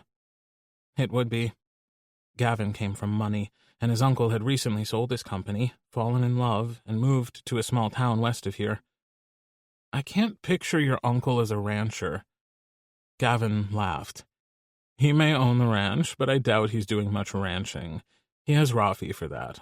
Although he did grow up on a ranch, so I could be wrong. What I do know is he hasn't looked this happy in years. It suits him. I'm glad. I like your uncle, and I think it's super cool that he found love on vacation. How fun is that? I'll be fine, though. My car should be ready soon, and this is the only delivery I have to make that I need a ride for. Everything else I had this week had to be shipped, and the post office is an easy walking distance of my apartment. Sounds good, but if you need a ride to go pick up the car, just call me. We pulled up in front of the insurance office where the woman who ordered the cookies worked at. She'd requested that I bring them by her work so she could surprise her daughter with them when she got home that afternoon. I ran them inside, expecting to leave them at the front desk, but instead the receptionist called her to the front to get them. She's been waiting for you to get here. She's so excited about these cookies. She just can't wait to see them. It took no time at all for her to come to the front. I'm so excited to see these. I follow your Instagram, and your cookies are just adorable. She reached for the box and set it on the counter, lifting the lid. Oh, they're perfect. Sadie's going to love them. Look, Janice. She reached inside and took out a cookie, holding it up. She turned back to me. Thank you so much for delivering them here. Sadie doesn't think we're doing anything for her birthday until the party, so we wanted it all to be a surprise. It was no problem at all. I'm sure it'll be a wonderful surprise for her. I hope so. She's been wanting a puppy for ages, but we wanted to make sure she was able to take care of it first. My wife really made her work for it. I'm a sucker and would have just gotten it for her. I chuckled.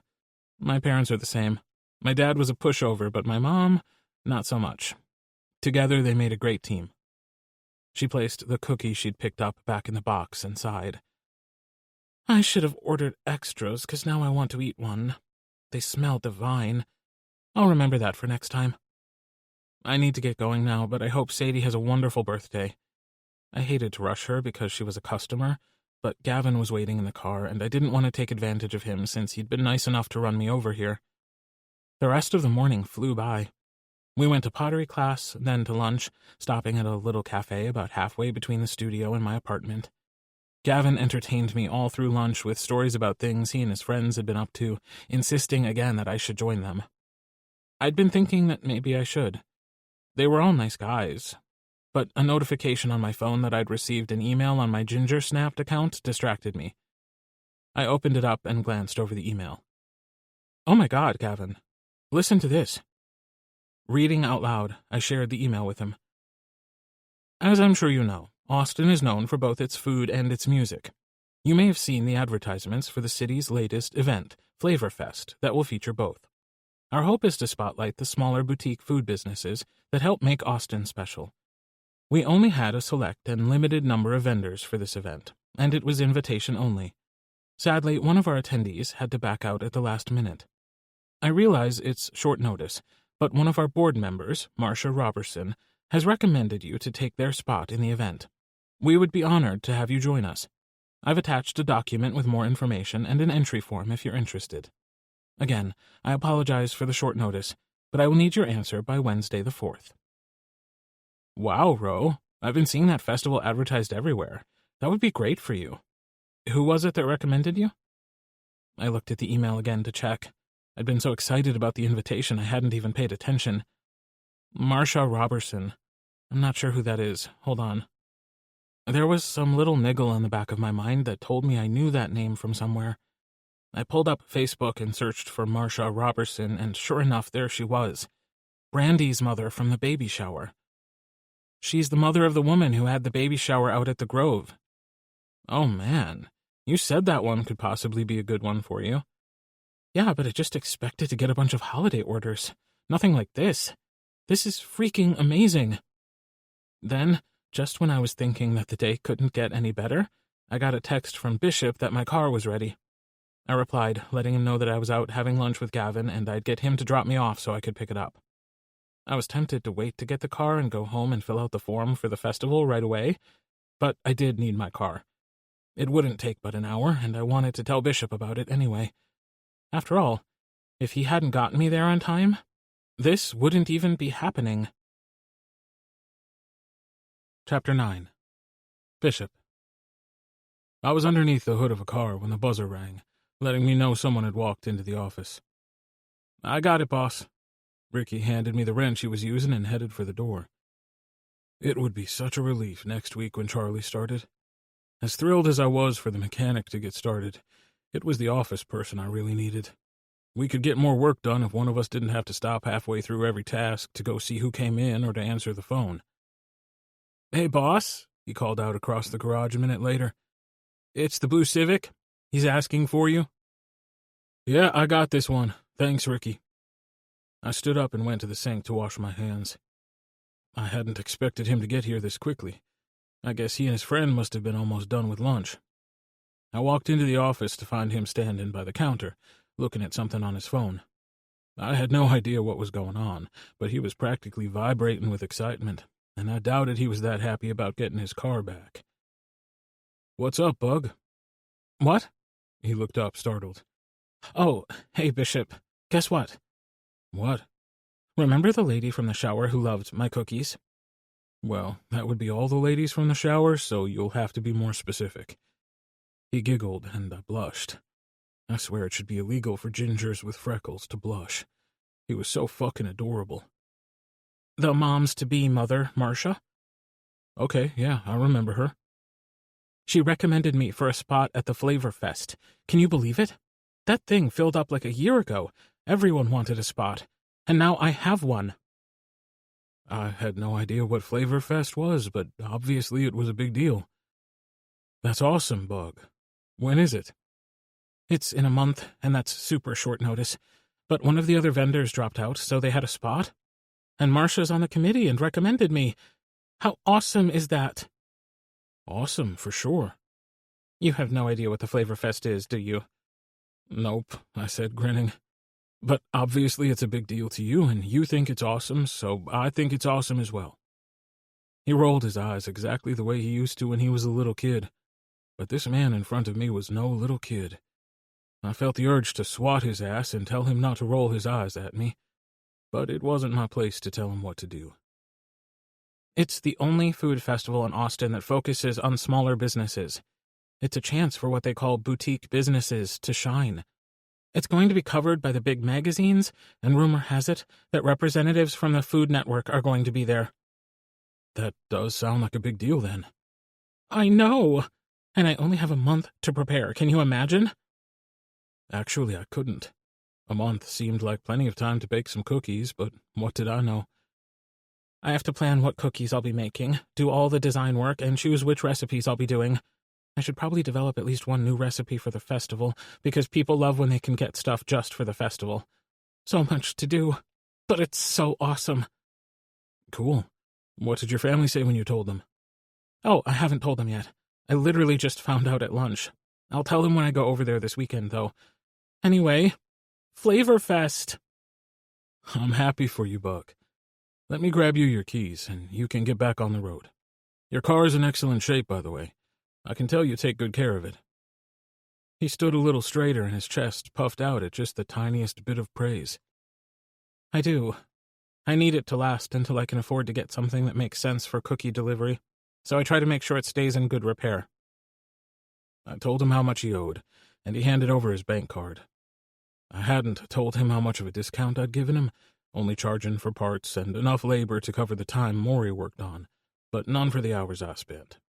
There was no way I was charging him for the time I worked to ensure it was fixed properly. As soon as that was taken care of and I handed him the keys, he turned to go but stopped before he went out the door. My friends and I are going to be online playing this weekend. Not M-Slayer, but some new game Jalen found. It's a first-person shooter game, and he says it's awesome if you want to play. Sure, just shoot me the details. I'm always up to try something new. By the time I got home, I was pretty beat. But I decided I was going to head off to Big O's tonight regardless. I didn't check to see if Gunner or any of the other guys would be there, but I figured I'd just take a chance. Worst case, I'd have a beer and come home. I fed Einstein and played out in the yard with him a little, then showered and headed over to the bar. It was fairly busy for a Thursday night, and as soon as I walked in, I understood why. Some places just felt good. Familiar, almost, even if you've never been there before. That was what this bar was like. It didn't take me long to spot the guys I'd met at the club the other night. They were all sitting together at the far end of the bar. A large, tough-looking guy was standing behind the bar, talking with them, while a younger man took care of the customers. I was headed in their direction when Max saw me. "Bishop," he called out, waving for me to come over. I slid into the empty seat next to Cooper and greeted everyone, and they introduced me to the bar owner, Owen. All the guys from that night were there except Gunner, so he must have had a tattoo tonight. "What can I get you to drink?" Owen asked. "Shiner would be great." "I'll be right back." Owen went to grab me a beer, and the guys resumed their conversation. Lucas was helping a friend of his plan a poker run that was going to take place in mid-November. It sounded like a lot of fun, and was enough to make me wish I hadn't sold my motorcycle when I left on my last deployment. I'd always been more of a car guy, but the truth was I liked pretty much anything with an engine. "Do you have a bike? If so, you could join our team," Cooper said. "No, I did when I was stationed in Arizona, but I sold it when I deployed. Didn't want to leave her sitting around, not knowing how long I'd be gone." "Well, I have an extra bike you could ride if you want to join us. Or I have another idea." Lucas turned in his seat, grinning at me. "Okay, and what's that?" I asked cautiously, not sure what he was thinking. "I still need one more stop on the run, so you could sign on for that. It would get some visibility for your garage, and it would help us out. We're calling it the Holiday Poker Run, and all the money will go to help families who are struggling over the holidays. We already have a few restaurants and a bar." "That sounds fun, but what's the catch?" "No catch. You'd be taking the spot that was my shop. When I first started planning this, we were going to start at Dub's, and my shop would be one of the stops. But now I kind of want to ride instead of handing out scorecards." "I guess I'd need some kind of goodies to hand out when they check in?" "Yeah, most of the businesses will. The restaurants and bars will offer free food and stuff. Not sure what you could do." "I'm sure I could come up with something. Maybe a coupon for a discount on an oil change or something.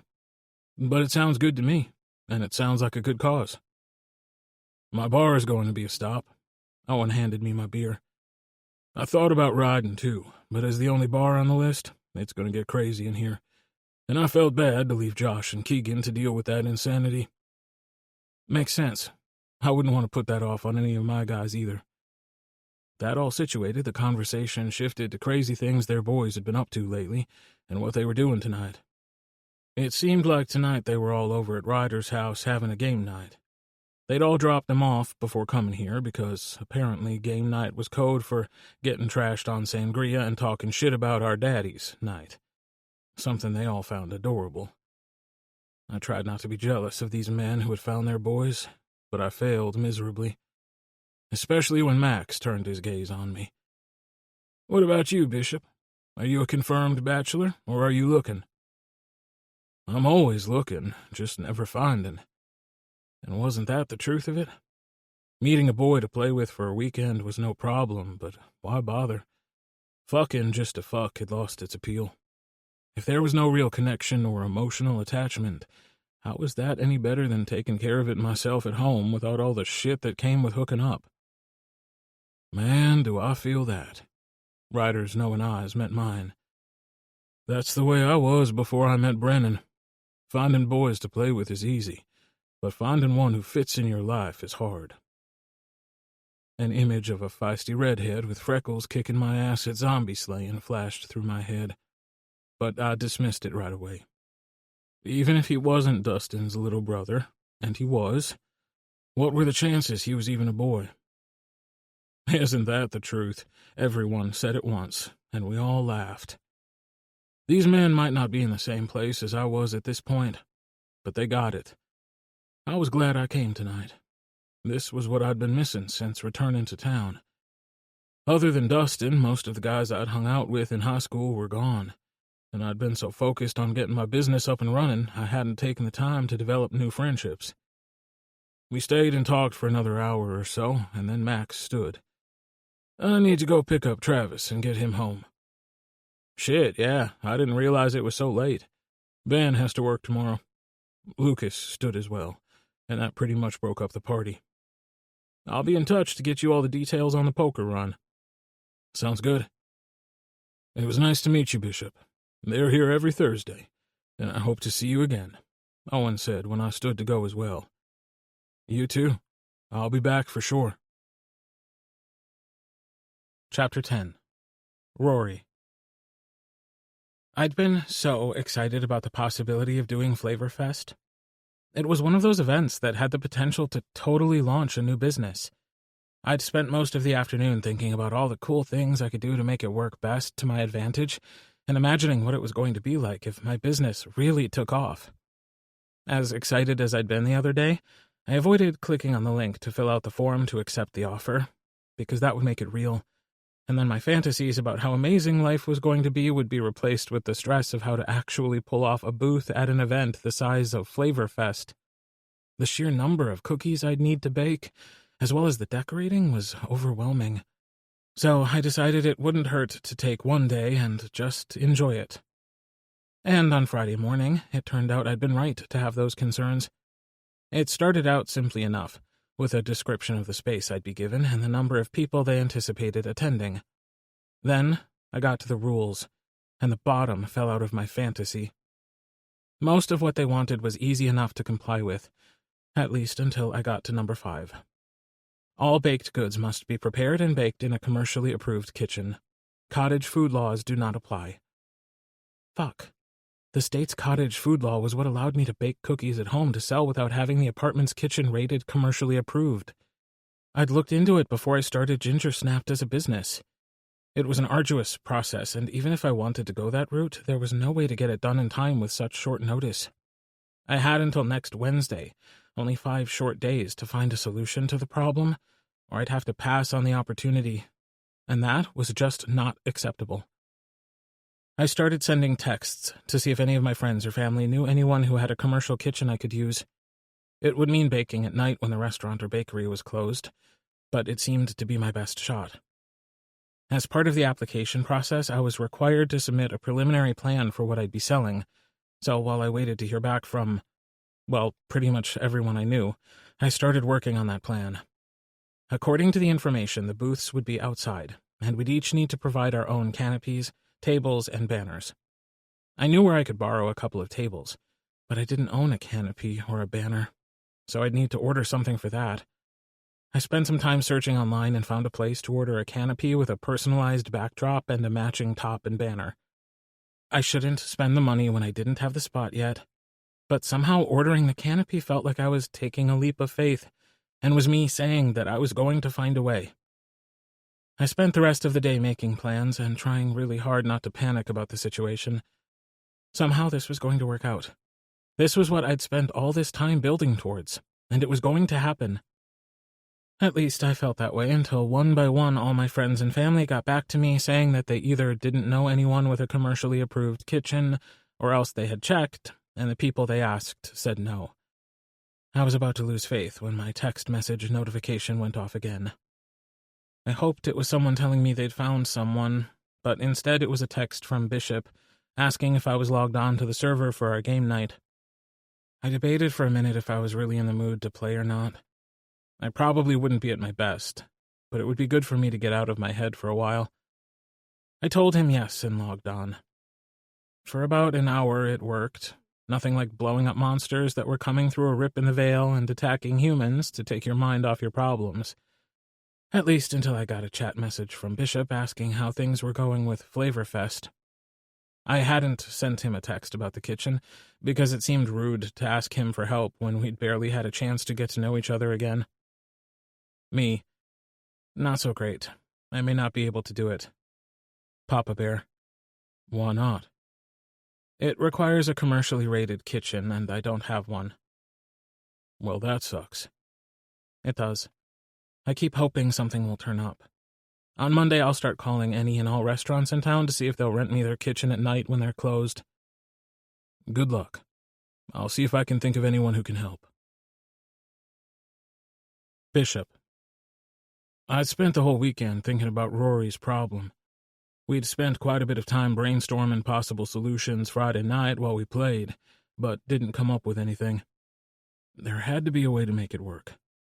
This was too big of an opportunity for his business for him to not get to participate. I pulled into the shop's parking lot on Monday morning, still thinking about it. Surely it wasn't that hard to get a kitchen approved. The Sprinkle Queen managed it, or they wouldn't have been able to operate their food truck. Not that things had worked out so well for them since the truck had broken down and was taking up room on my lot. They called me when they tried to move from a food truck lot to a weekend event, and the truck wouldn't start. I checked it out on site, but unfortunately, the engine was trashed beyond a simple repair. When I gave them the price to rebuild or replace the engine, they said they weren't sure what they were going to do about the truck. They had a storefront, and the food truck was a supplemental business, so they weren't sure if they wanted to fix it or not. They asked if it could stay here while they took the winter off to make a decision about it. I hadn't been thrilled with the plan, but we agreed on a storage fee, and here the truck sat. That was when an idea came to me. In order to operate as a food truck, that truck had to be certified, right? Plus, it was used to make cupcakes. So if they were able to bake cupcakes in it, then he should be able to bake cookies. Surely they'd rent the truck to Rory for a month so he'd be able to get the cookies done.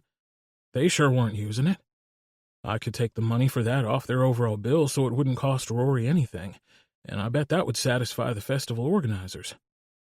I didn't want to get his hopes up, so I called the food truck owner first to see if they'd be willing to rent the food truck to him. They were more than happy to let him use the truck, especially when I told them I'd knock off some of the storage fees. I went out to the truck to see what kind of shape the inside was in.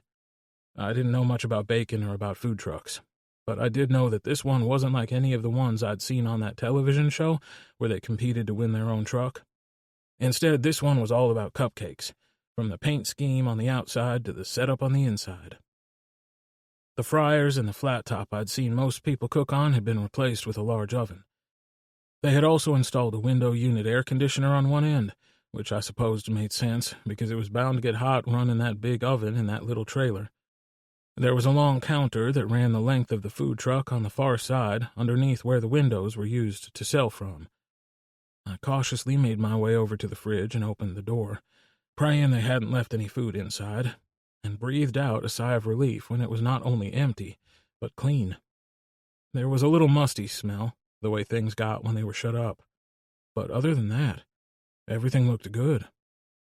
It would be cramped and wasn't ideal, but if he hadn't found anything else, it could work. I took out my phone and snapped a few pictures of the oven, the fridge, and the workspace. I pulled up his contact information and sent him a message. Me. Any luck finding a place to make your cookies? Bug. No, I've called a couple of places, but they either said no for liability reasons, or the amount they wanted to charge me was unreasonable. Me. I may have an idea for you. Check this out. I sent him the pictures I'd taken and waited for a reply. Bug.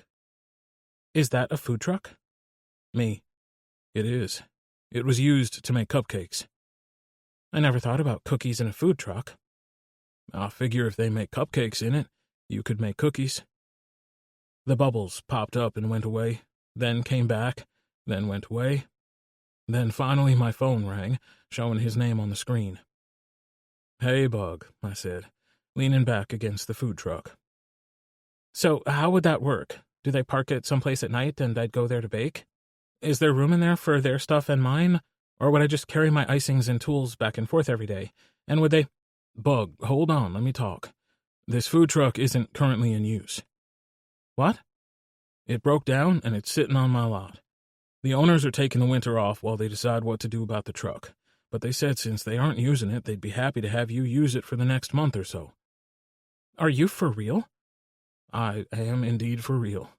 Now, I understand it isn't ideal. It's pretty tight in there, so you maybe should come take a look before you decide.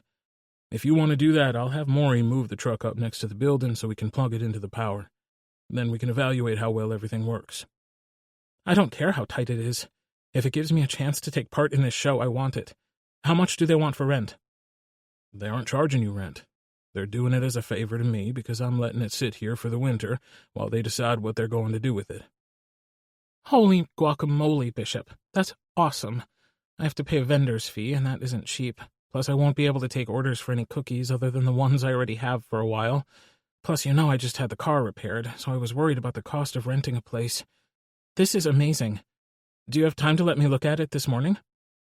I absolutely have time. I'll send Maury out to move it, and hopefully it'll work out for what you need. We hung up and I went inside the garage, glad to see Maury was already at work. I explained to him what I needed him to do. So, if this works out, this friend of yours will be using it every day for about a month, right? Right. Okay, then let's put it in a good spot now so we don't have to move it. The easiest would be to put it in the front between the shop and the street, because that would give him the easiest access to water and power. That's true, I agreed.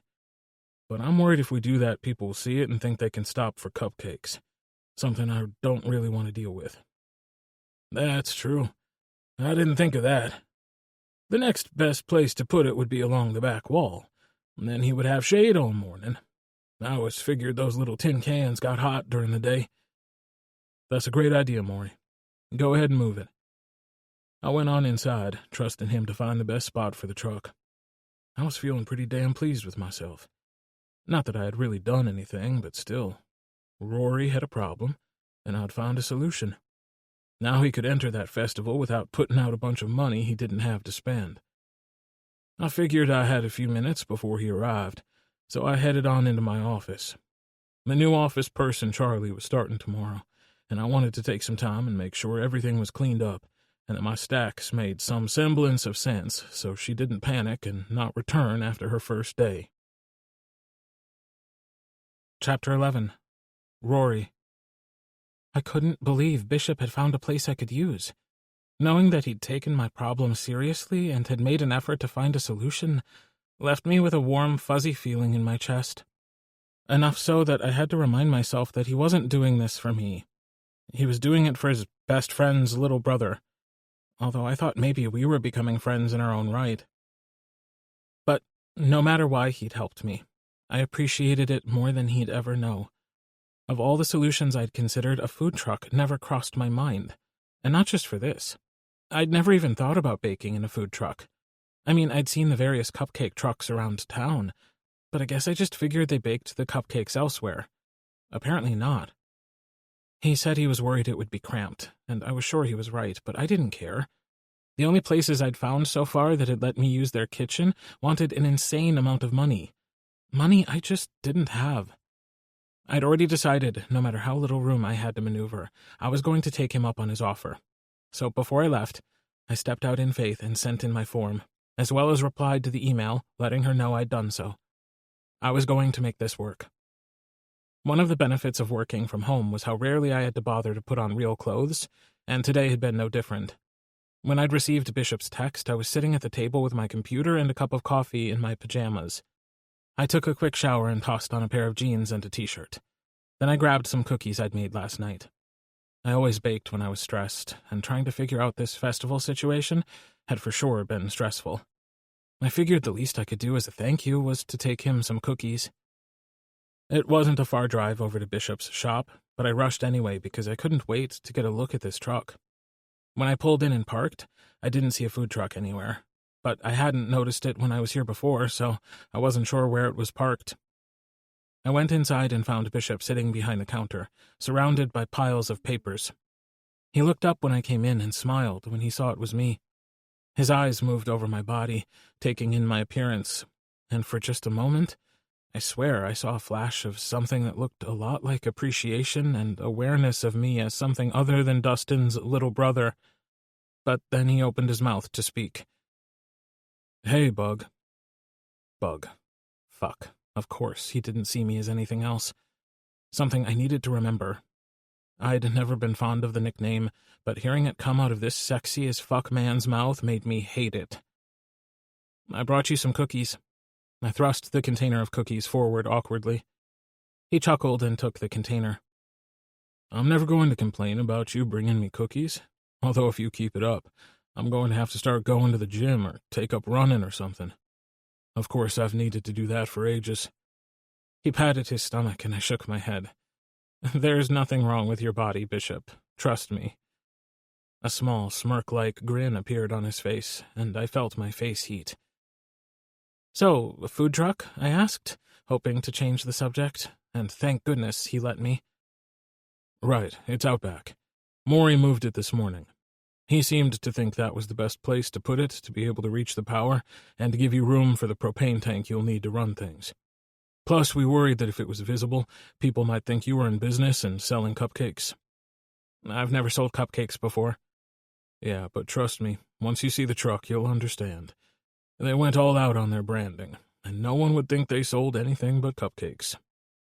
He stood and somehow managed to knock a pile of papers on the desk area in front of him off onto the floor. "Shit." I walked around the counter to help him pick everything up. "What on earth are you doing back here?" "I hired someone to run the office area, and I'm trying to organize it so they don't get scared off on the first day. I'm not the best at this part of the business. I'm a lot better with a car engine than a filing system." "I'm guessing they're going to want to set up their own system then, so you probably don't need to go to the trouble." He let out a sigh. "Probably not. I went way too long without hiring anyone, thinking I'd get around to doing it. But we're too busy in the garage for me to take the time to handle all this." "Sounds like hiring someone was the right move then.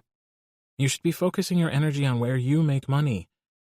I handed him the stack of papers I'd picked up. He laughed.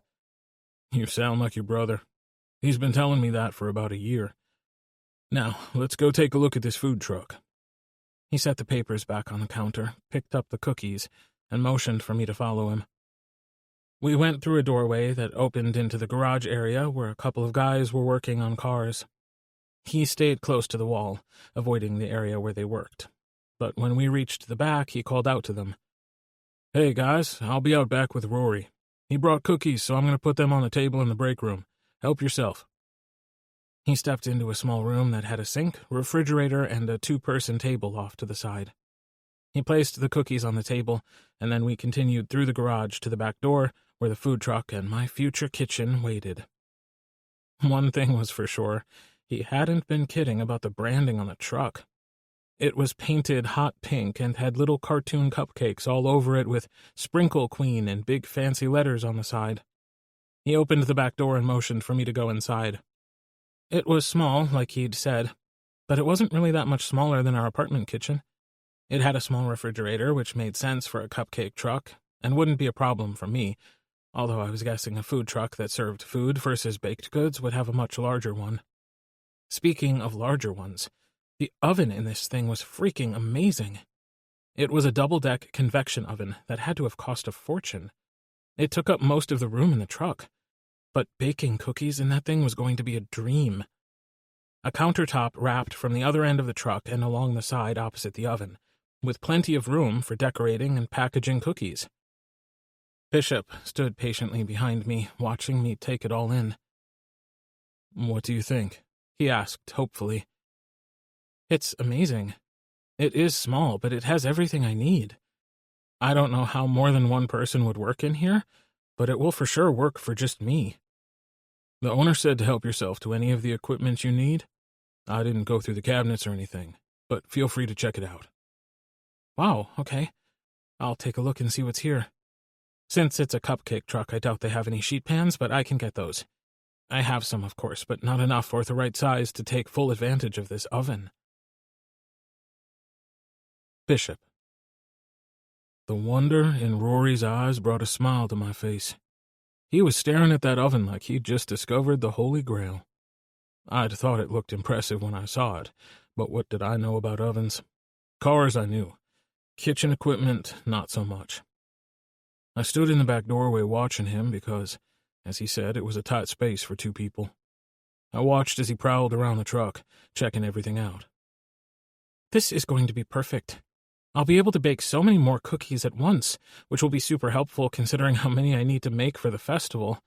Of course, I'll have to do some practice batches first to get a good feel for the oven and the baking times, but wow." He stood on his tiptoes and stretched up to reach an overhead cabinet, and his shirt raised up just enough to show me a strip of skin above the waistband of his jeans. A strip of pale, soft-looking skin that was dotted with freckles, and fuck, I didn't need to know that. Nor should I be wondering what other parts of his tight little body were speckled with the same sexy fucking freckles. I quickly adjusted myself before he turned around to notice. I really should get back to work. He didn't need my help out here taking inventory of the truck. Not at all. I was going back inside.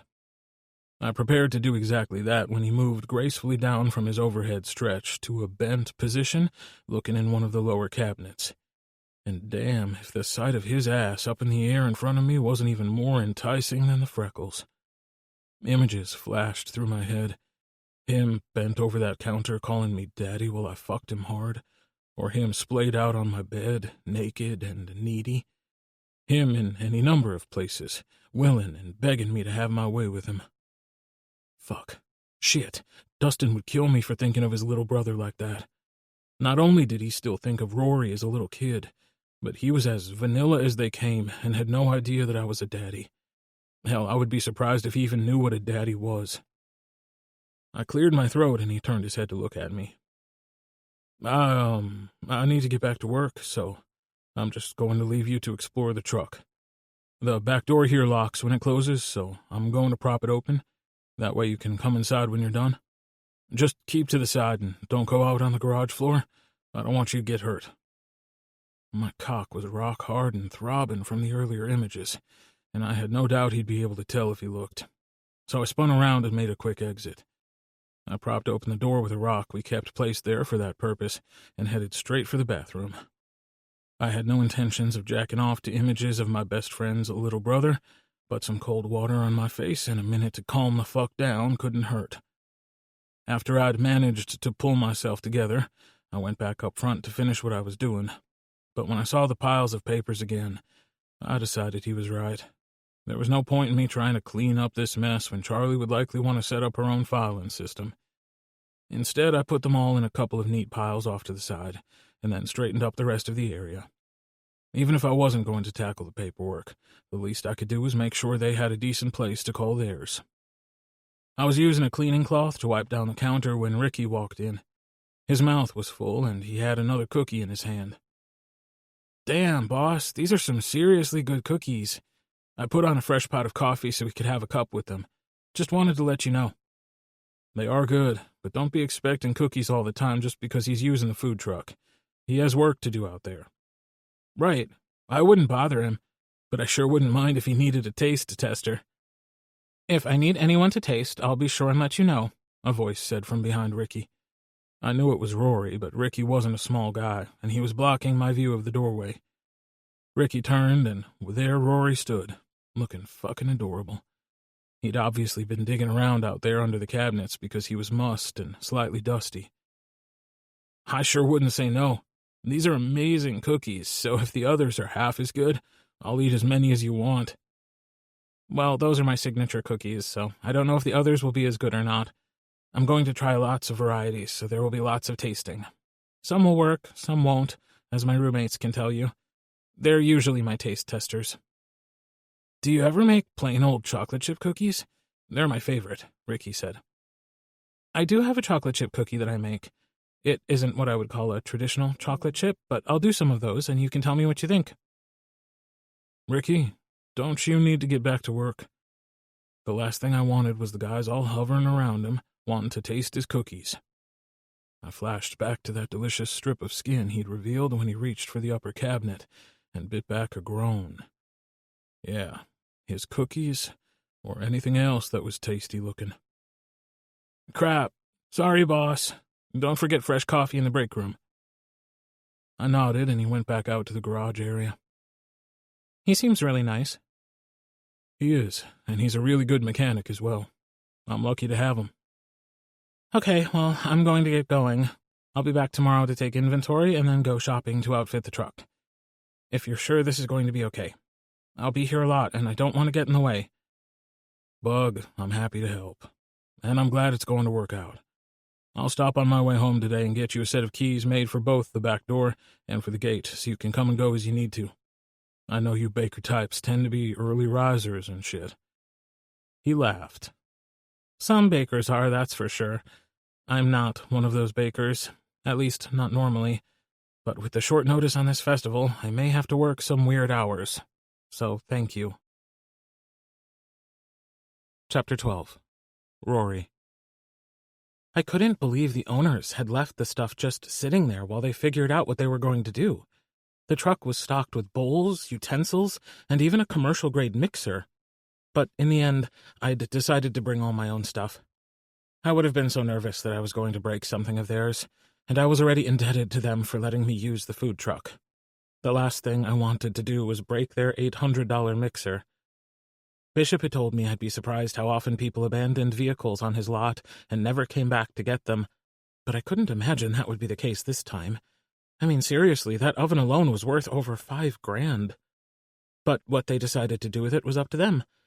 For right now, I had a place to bake my cookies, and I was excited to try everything out.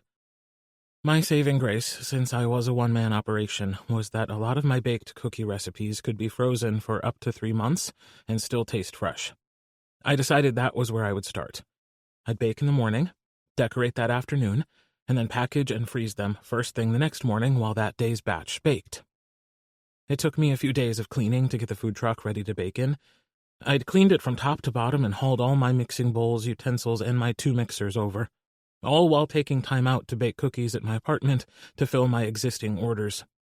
Finally, on Friday, I took a trip to the kitchen supply store and bought enough sheet pans to fill the oven and enough supplies to bake cookies for days. I was glad Bishop had given me a gate key because that allowed me to get everything set up over the weekend so I could get started on Monday morning. The only thing I didn't have yet was a propane tank for the oven. It looked like I'd need to get it delivered because there was no way I was carrying that in my car. When I arrived and pulled in on Monday morning, all the guys were there and, of course, I brought cookies. They weren't decorated or anything, but they were my version of cowboy cookies. Those were a Texas staple, but I made them a little different to make them my own. I wasn't 100% happy with them yet, but they were still good. I used my key for the back door, slipped into the break room to drop off the cookies, and then walked up to the front to say hello to Bishop. Charlie was making herself at home at the front counter, surrounded by colored tabs, folders, and a label maker. I'd really liked her when I met her last week, and I thought she was going to be a great addition to Bishop's staff. "Is he in the office?" I asked. "He is. Just go on in." "There are cookies in the break room.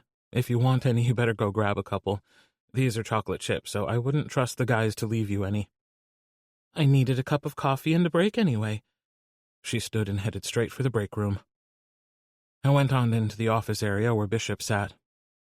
"Hey, there are cookies in the break room." "You know you don't have to bring us cookies every day, right?" "I know, and I won't. But when I got home yesterday, I was so excited and ready to start, I decided to make a batch. They didn't turn out the way I wanted, but they're pretty good." "Are you all set?" He reached for his coffee cup, and I noticed what looked like a new tattoo on his arm. "Is that a new tattoo?" "No, actually, it was one of my first, but it was looking a little faded. I had my buddy Gunnar freshen it up. He just added some color and a little to it to make it look new. He does great work." "Cool." My eyes trailed up his arms, looking at all the awesome tattoos there. I knew he had more that I couldn't see. They were burned into my memory from the day at his house when we were staining his deck. "Bug," he said firmly, bringing my attention back to the present. "Sorry, what?" "Did you get everything all situated?" "Oh, yeah. Well, almost, anyway. I need to call and get a propane tank delivered for the oven, but other than that, it's all ready." "Where are you planning to get the propane from?" "I'm not sure. I figured I'd call around and see who has the cheapest delivery." "How about if I run over to the place that we use and pick up a tank? Then you won't have to pay for a delivery. And you won't have to wait until they can get you on the schedule." "That would be awesome. Just give me a second to put all my stuff away and I can ride over with you so I can pay for it." "Don't worry about it. I'll tell him to add it to my bill and you can pay me for it. That way you can get a full morning in. As a matter of fact, I'll go now. I need to go get a fresh cup of coffee and a couple cookies anyway." I honestly had no idea what to say to him. Thank you seemed like way too little for all he'd done, and I didn't only mean finding me the food truck to use. It was more than that. My family loved me, but I also knew they didn't take my cookie business seriously. From the moment I started this business, I'd been in it alone.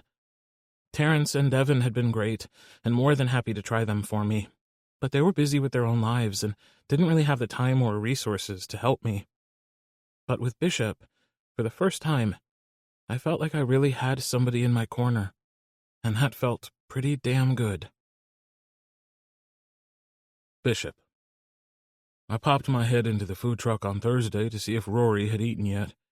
It hadn't taken me long to realize that when he got in a zone, he'd forget all about basic things like eating lunch and taking breaks. So far, we'd had a pretty cool autumn, which was a good thing, because when he had that oven going in the food truck, it got toasty. He had one batch in the oven and another one sitting on racks, cooling, while he lined plastic containers with wax paper. There had to be 10 containers sitting there to be filled, and he'd been at it all week. I watched him for a minute, trying not to laugh at the insanity in front of me. There were cute snowmen and gingerbread cookies everywhere while he was listening to a true crime podcast about a gruesome stabbing. Maybe the gingerbread man did it. He looked up slightly at me and shook his head. Don't be ridiculous. He's too darn cute to be a killer. Now, you should have seen some of the ones I made for Halloween. I can get bloody and gory when it's called for. But look at him. He held up the gingerbread man he'd decorated with a sweet smile and a little pink heart design on the right-hand side of his chest. See? He's innocent. Yeah, that's what they all say. She always looked so nice. We had no idea she was hiding bodies in the basement. Now, what on earth are you doing with all these cookies? He looked at all the cookies and let out a nervous laugh. Honestly, I'm not sure yet. I bought the most compact containers I could find, not only to reduce the air to keep the cookies fresh, but also to save space. But I'm already running out of places to put them. Neither Terrence nor I are big into freezer foods other than ice cream, so we had a little party the other night and ate it all, and we convinced Devin to take all his frozen burritos and pot pies to his boyfriend's house for now, so my freezer was empty. It's small, though, so once I get these decorated and packaged up today, they'll fill it up. How many cookies are you planning to make for this thing? A bunch. Not only is there judging, which requires a lot, but they're anticipating a huge amount of foot traffic. I want to have them packaged for purchase by the dozen, half dozen, and individual cookies. Plus, I'm planning to have a table set up where kids can pick a shape and decorate their own cookies on site. Add to that the fact that I'm experimenting with some new recipes, so I can have some that people aren't expecting, and all that equals a lot of cookies. That sounds like a lot of work. It will be, but it's going to be amazing. I know it is. I don't doubt it for a minute. Now I have a question. Have you eaten anything since breakfast? And don't say cookies because taste testing doesn't count. No. He glanced at his phone to check the time. I guess it's time, isn't it? It is. I'm going to go pick up subs for me and the guys. Do you want one? Sure, I'll take one. Okay, be right back then. I was going to go get subs, but that wasn't all I was going after. He needed some place to put those cookies. Carrying them around town from freezer to freezer didn't seem like a good idea. I knew he'd argue with me if I said anything. I'd figured out early on that Rory didn't like to accept help if he could avoid it. I figured the best course of action was just to do it and tell him about it afterwards. I swung by the local warehouse store and headed for the appliances, where I picked out the freezer that I thought would be the easiest for him to put things in. Once that was loaded in the back of my truck, I drove by the sub shop and picked up subs for everyone. When I got back to the garage, I pulled around to the rear door, backing in so we could get the freezer out easily. I was about to get the guys to help when Rory stepped out of the food truck, eyes gaping at the freezer in the back of the truck. Bishop, what did you do? I went and got a freezer. You needed one to put your cookies in, and I've been meaning to get one anyway. Oh, really? He put both hands on his hips and glared at me. And what are you going to do with a freezer when I'm done with it? I'm going to take it home and put it in my garage. Then I'm going to fill it with vegetables from the garden I've been thinking about planting and a bunch of meat from the local butcher. What do most people do with freezers, Bug? "Bishop," he said in a pleading tone. "Hush, Bug. I wanted to do this for you, so just let me, okay?" He walked over to me and placed a kiss on my cheek. "Thank you." Then he spun around and headed inside the garage before I had a chance to respond. A second later, Ricky and the new mechanic, Mitchell, came to the door, so I assumed Rory had sent them to help me with the freezer. Together we hauled it inside and set it up on the back wall near the door. I turned to Ricky, giving him my sternest daddy glare. "No eating the cookies that are in this freezer. Ever. Am I clear?" "Yeah, boss, you're clear. No eating Rory's cookies." "Right." "I'll make a sign to put on the outside, just to be safe," Charlie said. I gave her a nod of approval. She was figuring out how things worked around here pretty darn quickly. She and Rory had gone out to the truck to get the food while we unloaded the freezer, so we all headed into the break room to grab it. There wasn't room for all of us in there, so I grabbed my sub to go back to my office to eat. I looked at Rory. "Are you going back out to the food truck to eat?" "I was planning on it." "Why don't you take a break and come eat in my office with me? We can plan our next monster raid while we eat. Those zombies just about kicked our ass last time." His face lit up, and he grabbed his sandwich and a drink. "Sounds good to me. We're playing with your friends this week, and that means we need a strategy." Chapter 13. Rory. "I want to meet this guy," Terrence insisted when I told him and Devin that they could have the freezer back. "Who, Bishop?" "Yeah, Bishop. The man seriously bought you a freezer. I mean, who does that?" "He didn't buy me a freezer. He bought a freezer. One he's been meaning to get, that's all." "Right," Terrence scoffed. "He just happened to be planning to buy the one thing you didn't have for this little cookie adventure. The man likes you." "Of course he likes me. I'm Dustin's little brother, and he's known me since I was a kid. Don't be making it into something it isn't." There was no way Bishop saw me as anything other than a kid, and I refused to let Terrence convince me otherwise. The man was basically my every fantasy come to life, and the last thing I needed was Terrence feeding the idea. "You're underestimating your charm, darling." He waved his hand up and down toward my body. "My charm, huh?" "Sure. You're really quite adorable, with that curly red hair and those freckles." "I don't think adorable is quite the look a man like Bishop is after in a man or a woman. He's bi, remember?" "Whatever. I still want to meet the man who found you a food truck, bought you a freezer, and makes you smile every time you say his name." "I do not. I didn't think I did anyway, and if I did, I needed to stop it." "You do too," Devin chimed in. "Now, what should we order for dinner tonight since all my food is still over at Jimmy's?" "That crap you had barely qualifies as food," Terrence said. "But we haven't had pizza in ages. Why don't we order that?" "Sounds good. My treat since I commandeered the freezer." "I'll never turn down free pizza." Devin grabbed the menus from the drawer and handed them to me so I could order the pizza. "Order whatever, just—" "No onions, I know." He said that every single time because once, just once, I forgot and ordered onions on the pizza. I'd been working in the food truck for a week that Friday, and I'd gotten so much done. My plan of baking in the morning and spending the afternoon decorating was working out perfectly. Plus, on the days I experimented with new recipes, it was nice to have people around to test the cookies for me. If I kept going at this pace, I was going to make it. I brought the cookies from our freezer at home so everything would be in one place, and I laughed when I saw the sign that said, "Not for you to eat. Yes, that means you." Charlie had put it on the front of the freezer.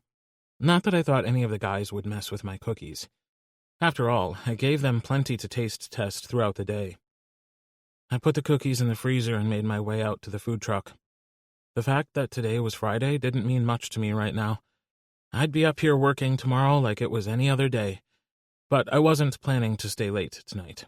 We were playing M Slayer with Bishop's friends again tonight, and I wanted to be at my best. For some reason, it mattered to me what they thought about my skills.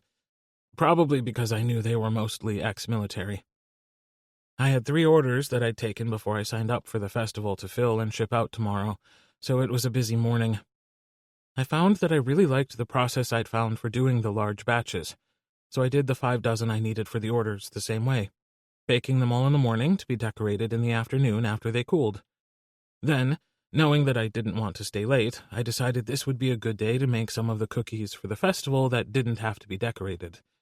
Naturally, I had to make a ginger snap cookie, because there was no way I could use that name and not have the cookie. So today seemed like a good ginger snap day.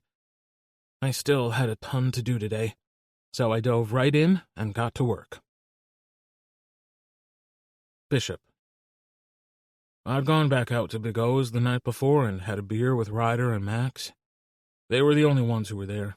Apparently Cooper and his boy Gavin had gone to River Gorge to visit his uncle, who'd recently purchased a ranch there. And Lucas was on a deadline for some custom bike that, according to Ryder, was kicking his ass. I'd still enjoyed myself and was more convinced than ever that meeting this group of guys was exactly what I needed and that things were finally on the right track. The shop was slammed on Friday. Mitchell was still in training, but he was good and fast at the basics like oil changes and tune-ups, so if we pushed hard, we'd get everything out that wasn't waiting on parts before the weekend. And Charlie was getting the office in order, so for the first time since I opened the garage, I felt confident there was no reason for me to go to the office on the weekend. Bug had been up there every day, and that freezer was starting to fill up with cookies. There had been a couple of days he beat me there, and at least one that he was still there when I left. I had no doubt he was bound to be exhausted, so it hadn't surprised me at lunch when he said he'd be leaving early. His idea of leaving early and mine weren't quite the same, however, because, at close to 5, he popped in with a container of cookies that didn't make the cut for his orders. They looked perfect to me, so I had no idea what about them wasn't good enough. He had high standards, that was for sure. "What time are you leaving tonight?" he asked. "Right around 5. Why, do you need anything?" "Nope, just message me when you log on to the server so I can join you guys. This has been a long week, so chilling out while kicking some zombie ass and eating Chinese takeout sounds like just what the doctor ordered." I watched as he made his way back through the garage and out the back door. Playing online video games and eating takeout at home should not be his idea of the perfect way to spend a Friday night. He should be out with friends or on a date. I didn't want to look too closely at how I felt about the idea of him out with some guy. But one thing that was for sure was that he was too sweet and way too damn sexy to be single. Just as I was getting ready to leave for the night, my cell phone rang with a call from Dustin. "Hey," I answered. "I think I finally found the perfect car for me and Quentin. Do you have time to check it out for me?" "I can't tonight. I'm playing video games with your brother and some of my buddies. But I don't have anything going on this weekend if you want me to take a look." "You're playing video games with Rory? You two always did have a blast playing, but I didn't realize you two were buds." "Well, with me taking him to deliver those cookies that day and then him being up at the garage all the time, we discovered we both still played the same kind of games." "Up at the garage? Like when he came to get his car, or what?" "No, he didn't tell you he was working up here?" "Working at your garage? I thought his cookie business was doing great. Hell, he even got invited to do some big festival here in town." "Yeah, a big festival that he was going to have to bail on because he couldn't meet the requirements. I thought he told you all that." "He did. He sent a group family text asking if anyone knew anyone with a commercial kitchen, but then he sent another one saying he'd found one. He did find one. In my parking lot." "You have a commercial kitchen in your parking lot?" "I sure do. It's a food truck. It broke down and the owner had it towed here. They aren't going to decide if they should spend the money to replace the engine or strip the truck until after the holidays. It's a cupcake truck, and they're too busy filling holiday orders to worry about it right now. They're letting Rory use it. I can't believe he didn't tell you." "I'm surprised he didn't tell me, but things in our family are strained, to be honest, Bish. You remember how things were? My mom loves us, but she practically suffocated Rory, and she got so caught up in making sure Rory wasn't going to die on her that she pretty much ignored everything else. I mean, we're all fine. Rory is healthy and doing well. But there's a lot of unresolved shit there, you know? Do I ever? I wouldn't have come back here to live if my family still lived here. But I do hate to hear that. If it hadn't been for your family, I'm not sure where I'd be right now. I know. But look at you, man. You're doing great. And my family is okay. We just aren't as close as we could be. And that's something we need to work on. It didn't help that I'm so much older than Rory, or that I moved away for so long. But we're working on it. I'll tell you what. Rory works hard. He cleaned that food truck up, and he's been out there making cookies nonstop. And you were right. They are some damn good cookies. Don't be perving on my little brother's cookies, dude. I'm not, don't worry. And that was no lie. I wasn't. Because it wasn't just his cookies that I was perving on, but he didn't need to know that. But anyway, back to the car. Do you want me to go take a look tomorrow? Yeah, but Quentin and I want to come this time, if you don't mind. Not at all. I'm available all day. Just set something up and shoot me a text. Chapter 14. Rory. The second week in the food truck had flown by. I'd experimented with recipes and baked and decorated more cookies than I'd ever imagined in such a short time. When it came to the experimental cookies, I'd learned really quick that if I wanted an honest opinion about which cookies were best, Charlie was the one to ask.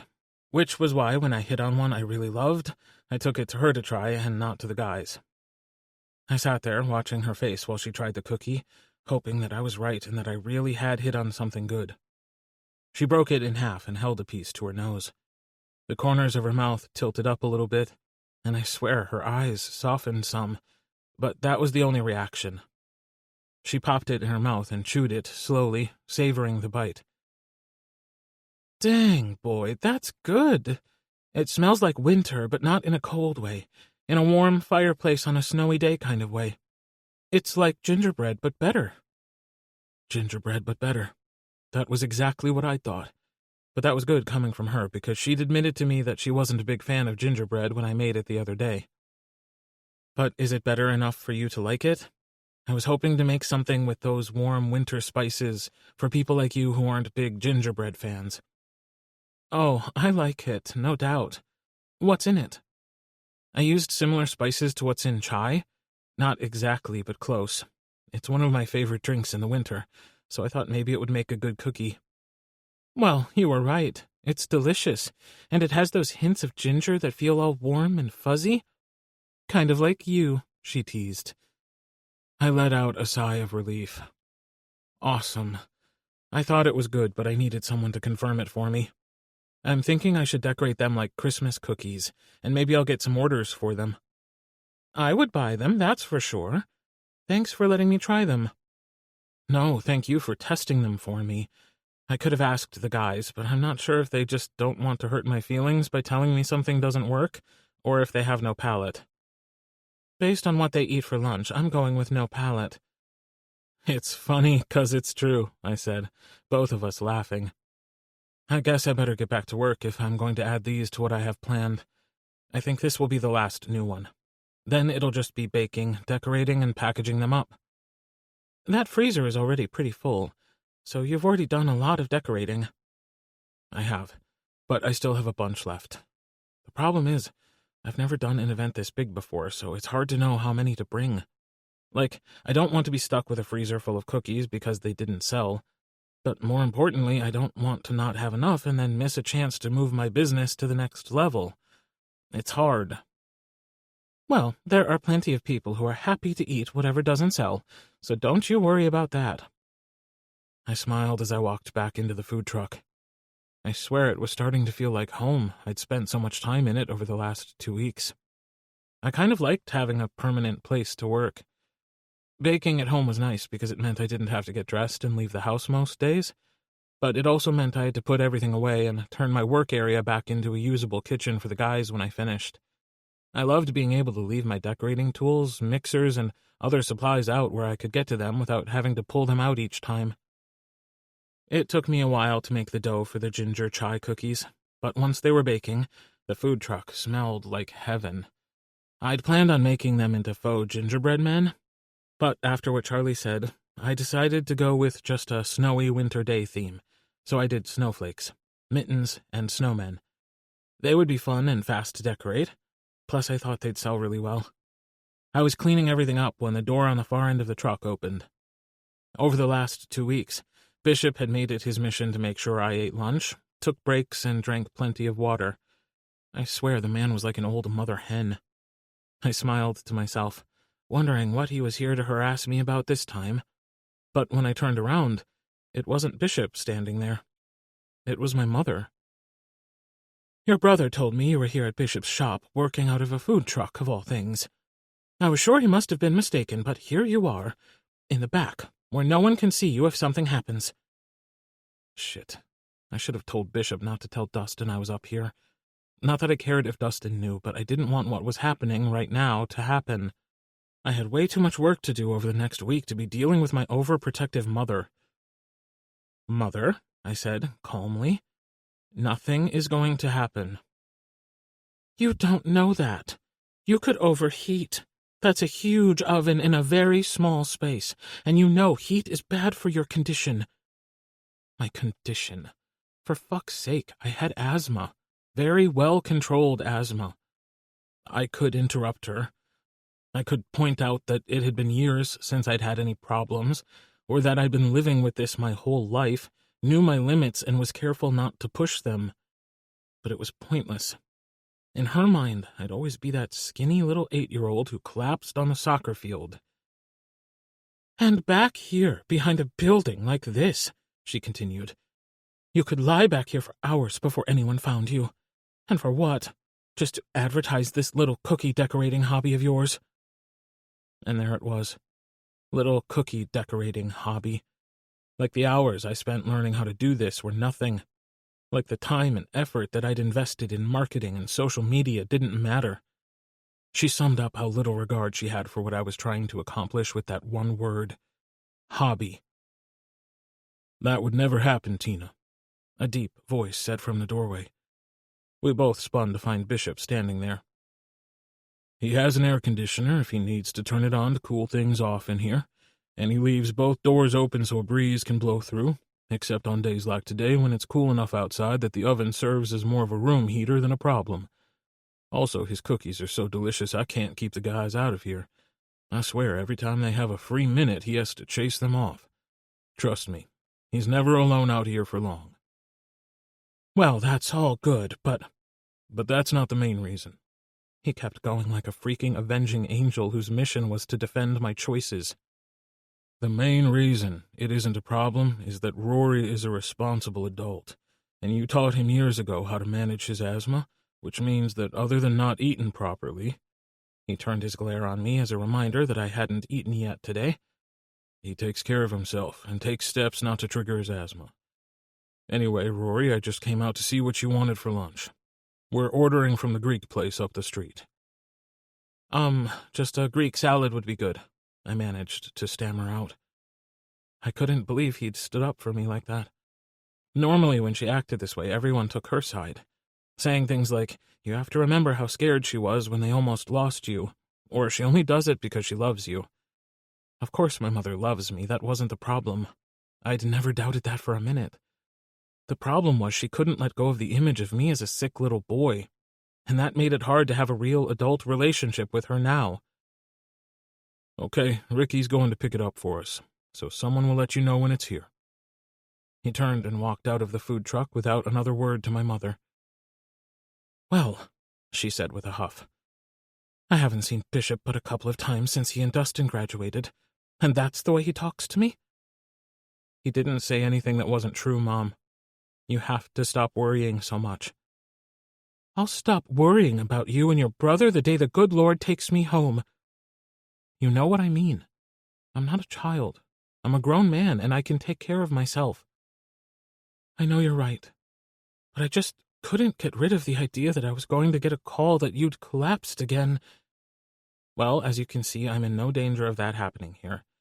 So why don't you just go on home? I'm being careful, I promise." She sighed, gave me a hug, and left. She meant well, I repeated to myself for the 1,000th time. But whether she knew it or not, I was a grown man, and I didn't have to ask her permission to live my life. With her gone, I had time before lunch arrived to make a plan for how I would decorate my chai cookies. That way, once they were cooled, I could get started. Assembly line wasn't my favorite way to decorate cookies, but keeping it simple and having a plan was the only way I'd get this many done in the time allotted. At least, I would have had time, but instead of making a plan for decorating snowflakes, I found myself focused on the way Bishop had looked, standing there in the doorway and thinking of the things he'd said. Not only had he stood up to her for me, but he'd also referred to me as Rory instead of Bug, and he pointed out that I was a grown man. As good as it had felt to know he had my back, knowing he saw me, Rory Gallagher, caused a small kernel of hope to flare to life. Maybe, just maybe, someday, my big grizzly bear might see me as something other than Dustin's little brother. Bishop. I didn't like to be rude to people, especially not to someone like Tina Gallagher. She'd never been anything but kind to me when I hung out over at Dustin's house as a kid. But she took the idea of being overprotective to new levels. She always had, where Rory was concerned. She'd always babied him because of his asthma, but she didn't go overboard until that time he almost died. From that point forward, keeping him safe became an obsession for her. Now, having an overprotective parent wasn't the worst thing that could happen to a kid. Dustin and I talked about that the other day. He said it was like they had been raised by totally different parents. For him, life had always been pretty much normal, since he was already in high school before Rory got sick. But for as long as Dustin could remember, his had been a life of precautions. He thought that while Rory understood it and didn't blame him for it, he still resented the fact that his parents had treated Dustin so much differently. But even knowing the reason why she was that way, it had taken everything in me not to lose my shit out there. When I walked out to the truck and heard her talking to him like a little kid who didn't even know to take care of himself, and then to hear her call his cookie business a hobby, I wondered if they had any idea how hard he worked, or how determined he was to make a go of this thing. I had mad respect for him after seeing him over the last couple of weeks, and I had no doubt that if he didn't succeed, it wouldn't be from lack of trying. I gave our lunch order to Ricky and then sat in my office, part of me still seething and part of me feeling like shit for butting in when it really wasn't my business. But for some reason it felt like it was. Rory felt like my business, and it rubbed me the wrong way to see him treated like a kid. Although, wasn't that what I'd been doing for the last few weeks? Forcing myself to call him Bug when that name no longer fit? Refusing to acknowledge the fact that what I wanted from him wasn't a gaming buddy? What I wanted was something so much filthier than a partner to kill zombies with. He wasn't a kid. He was a grown-ass man, and he deserved to be treated as such in every way. But he was still Dustin's little brother, grown or not, and I'd have to think long and hard before I risked Dustin's friendship. He was the one person in my life that had always been there, and damned if I was willing to lose that now that we were both living in the same town. I still sat there thinking it all through when there was a knock at my office door, and Rory pushed it open. Ricky's back with lunch. I took a deep breath and met his eyes. I'm so sorry about what I did out there. That was none of my business. Your relationship with your mother is exactly that. Yours. I had no right saying any of that to her. Are you kidding me? I've been telling her exactly what you did for years, but she doesn't listen. In her mind, I'm always one breath away from an attack, never mind the fact that I haven't had one in years. Still, it wasn't my place. Your place or not, I appreciated it more than you can imagine. Now, let's eat. He held up a bag of food. I chuckled. Okay, let's eat. Chapter 15. Rory. I kind of liked working in the food truck on the days the garage was closed. Not that I didn't enjoy having the guys around most of the time, and Charlie was cool. You'd never have believed she hadn't been working there forever. But when the garage was closed, I could either play my podcasts without interruption or blast my music, depending on my mood, without having to worry about someone catching me shaking my booty or listening to a gruesome murder while I decorated cookies.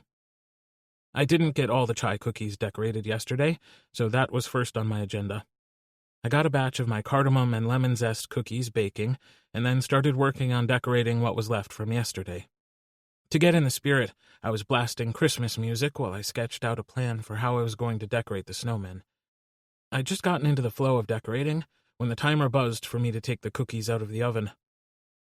The bad thing, but good thing about the food truck was that the oven allowed me to bake an entire day's worth of cookies to decorate at one time, but there was no space to cool them and work at the same time, and unfortunately I didn't think that part of my morning through. But the garage was empty, which meant no one would be using the break room. I carried my cooling racks into the garage and spread them out all over the counter and the little table that was in the break room, but I needed a place for at least 2 more. In the end, I decided Bishop's desk was the best place, since he told me he was off today. Once those were set up, I propped open the back door with the rock that Bishop kept there for that purpose, and started carrying trays of cookies inside the garage. It took me forever, but I got them all off the hot trays and cooling on their racks. This batch was specifically for Thanksgiving, so I'd done fall leaves and turkeys. They were going to be adorable and would make awesome cookie platters. I wanted to do one more batch that would be forest animals. They were super popular for baby showers right now, and I thought they'd be a big seller.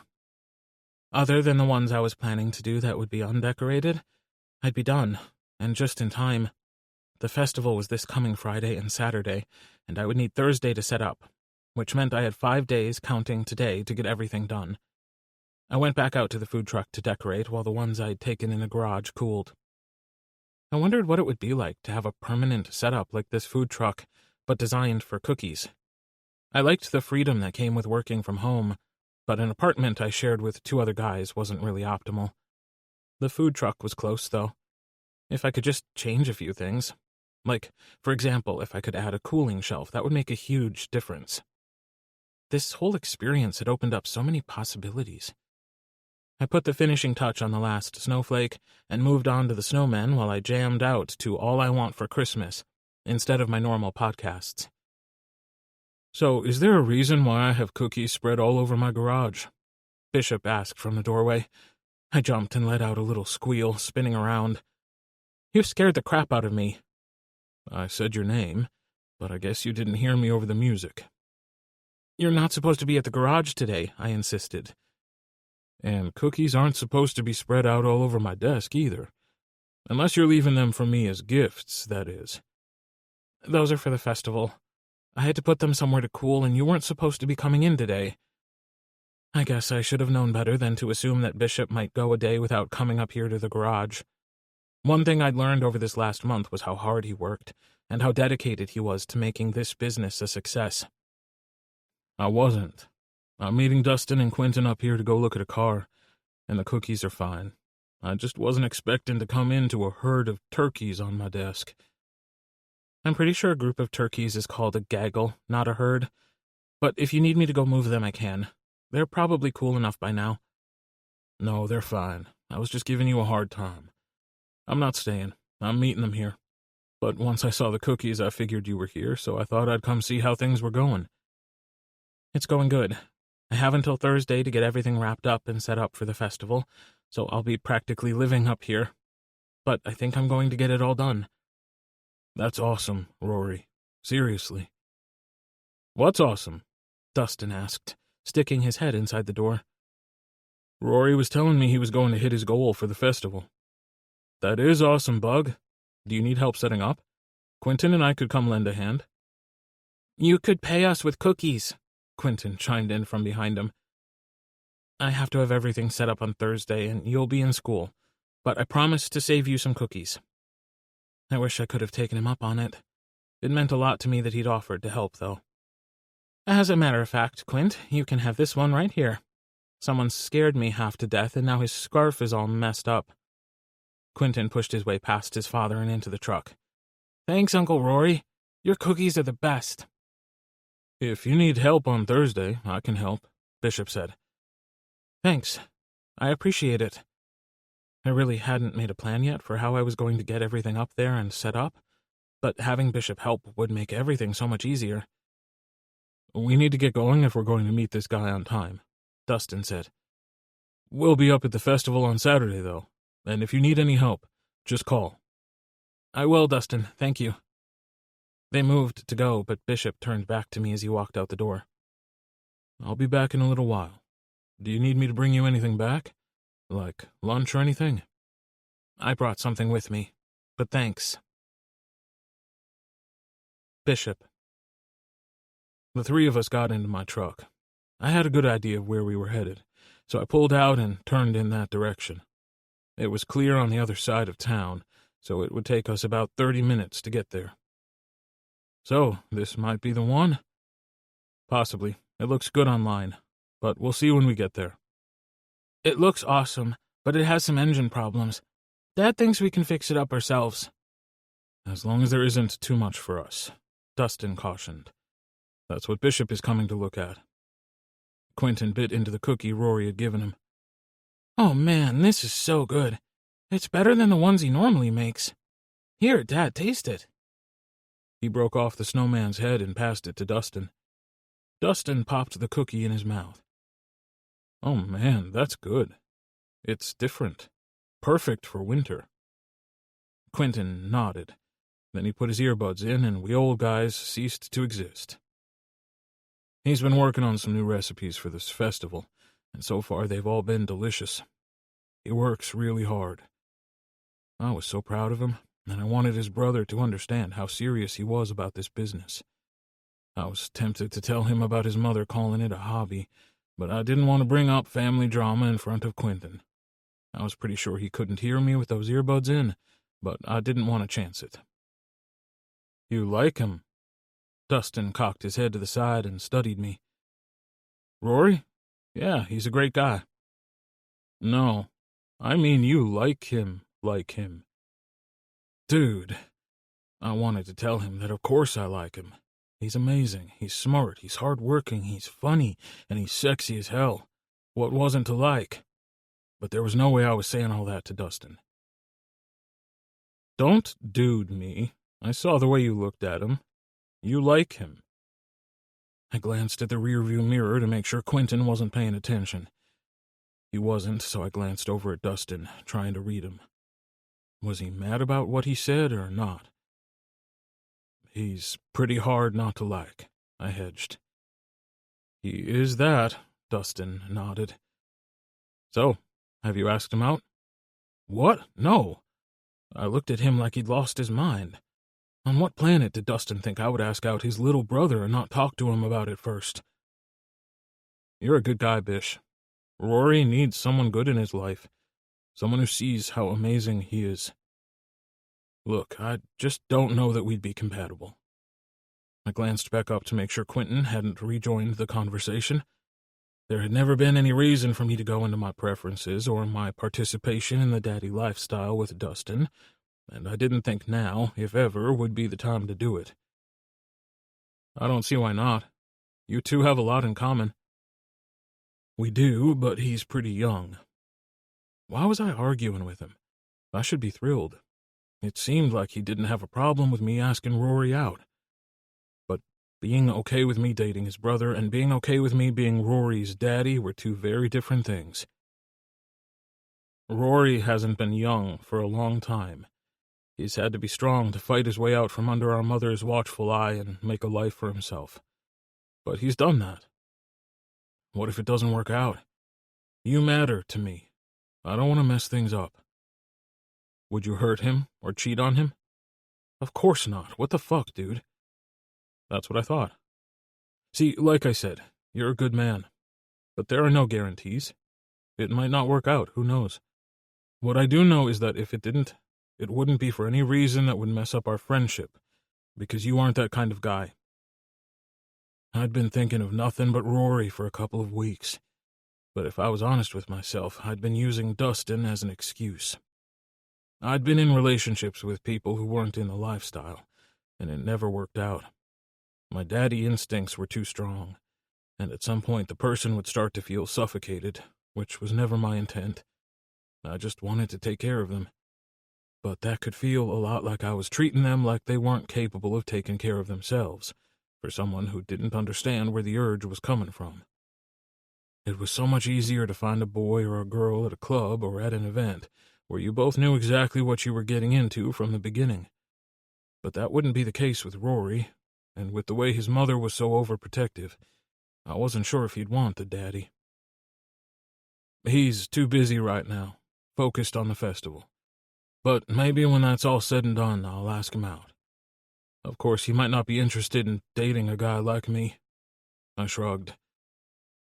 You won't know till you ask him, though, will you? Chapter 16. Rory. By the time Bishop, Dustin, and Quentin got back, I was finished with the chai cookies and had started decorating the turkeys. They were actually much easier than they looked, because it was basically using the flood technique over and over. I'd laid them all out in a row and was moving through doing one color at a time, making them fun and colorful. They all popped back into the food truck to say hi, and I could tell by Quentin's excitement that they'd finally found his project car. I took a break for a bit while he told me all about the car and the plans that he and Dustin had for it. Then I sent Dustin and Quentin off with a dozen cookies and a promise to call him if I needed help, and to come have dinner once I got through this festival. A weird look passed between Bishop and Dustin right before they left, and Dustin motioned at me with his head, like he wanted Bishop to tell me something. Bishop rolled his eyes at him and told him to let him know when they were ready, and he'd have Maury tow the car for them.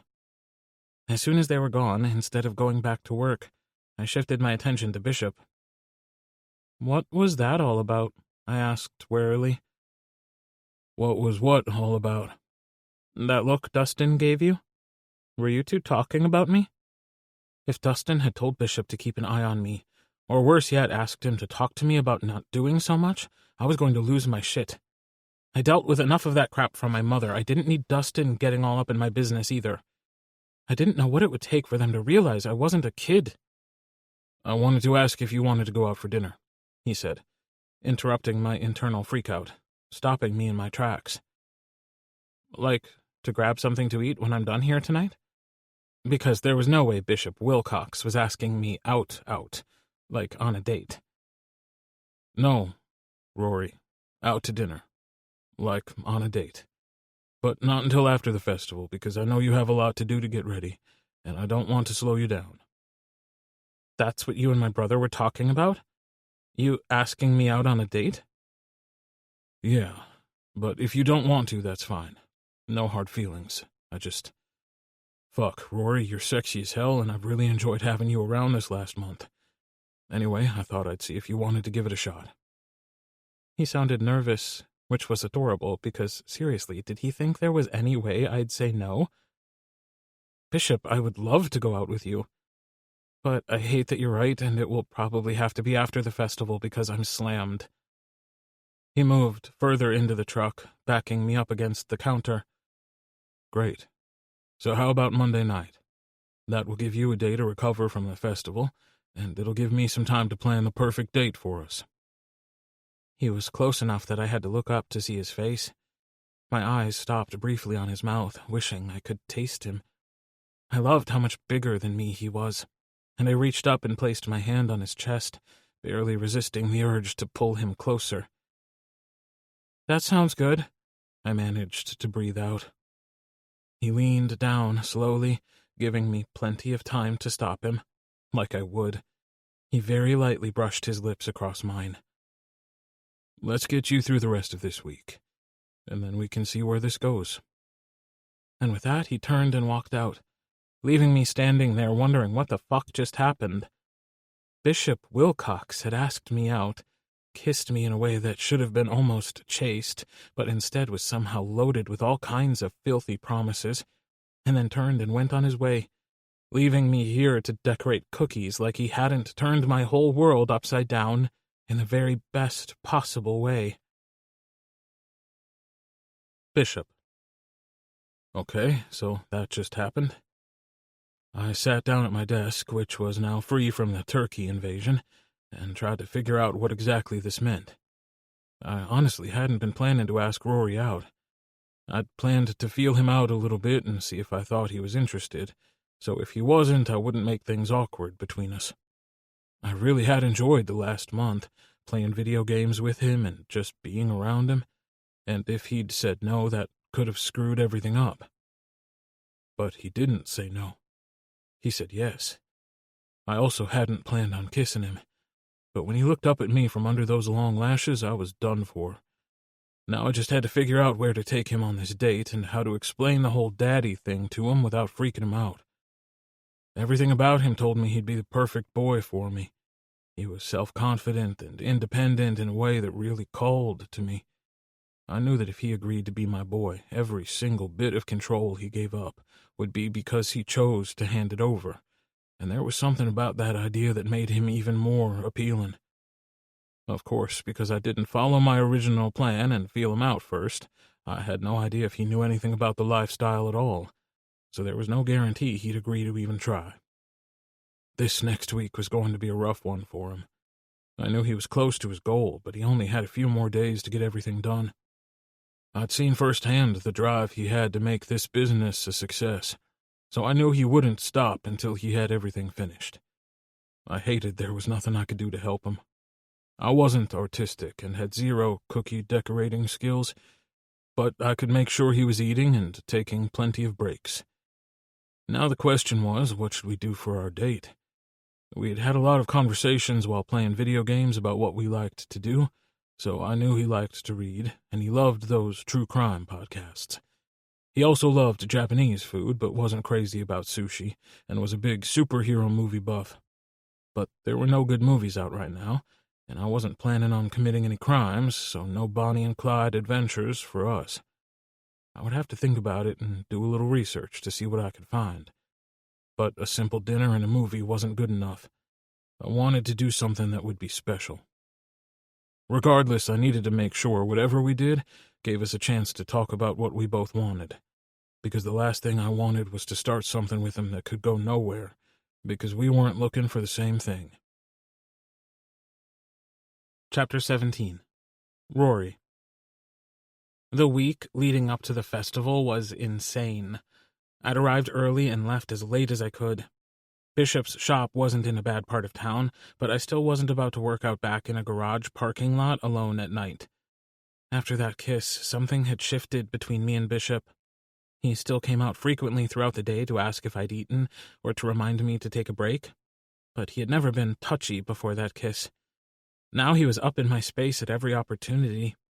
Little things like he got close and looked over my shoulder to see what I was working on, and he was constantly running his hand down my arms any time he could reach me. Not that I was complaining. I loved being touched, especially by him. But at this point, between the festival coming and his constant touching, I was wound tight as a rope. I wondered if he'd consider skipping the date on Monday and staying at his place in bed. I wouldn't do that, though, because he seemed very excited about the date. It was kind of fun being around him all the time before the date. Usually when someone asked me out, I wouldn't see them again until the date, but I saw Bishop all throughout the day. On Wednesday afternoon, when I finished up the last of the cookies, I was exhausted. But I was done. I had everything made that I'd planned on making and then some. I knew there was a chance that I wouldn't sell half of what I made, but I could always use what was left to fill holiday orders.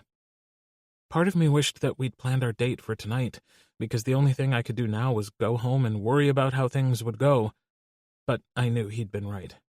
What I needed to do was go to sleep, because I didn't think I had it in me to do another single thing today. And almost like he could read my mind, Bishop stuck his head in the door of the food truck. "Hey, are you about ready to go? We're about to lock up." I sagged back against the counter and sighed. Yeah, I just finished. I kind of want to take a victory lap, but I don't think I'd make it. "You know what? Let me drive you home. It's not safe for you to be driving this exhausted. I can come pick you up in the morning. I know you have some things you need for the festival at the apartment anyway, so we can get all that loaded up." You don't have to do that, Bishop. I know I don't, but I want to. You look dead on your feet, so let me do this for you. I rolled my eyes, but decided not to fight him on it. He was right.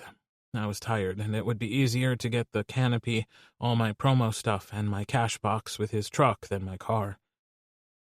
Okay, I guess that will be all right.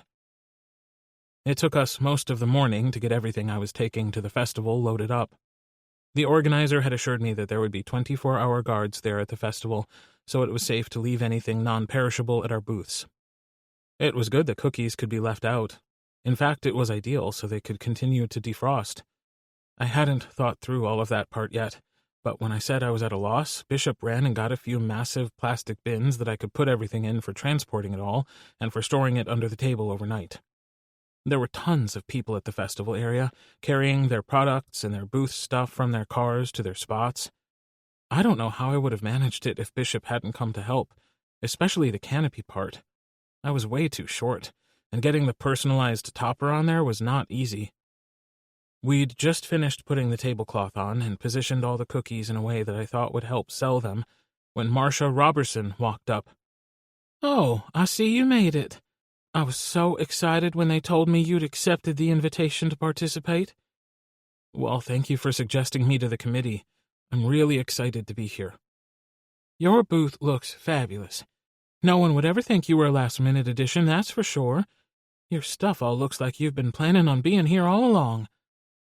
She smiled at Bishop, who was setting up the small table for the kids to use to decorate their cookies on.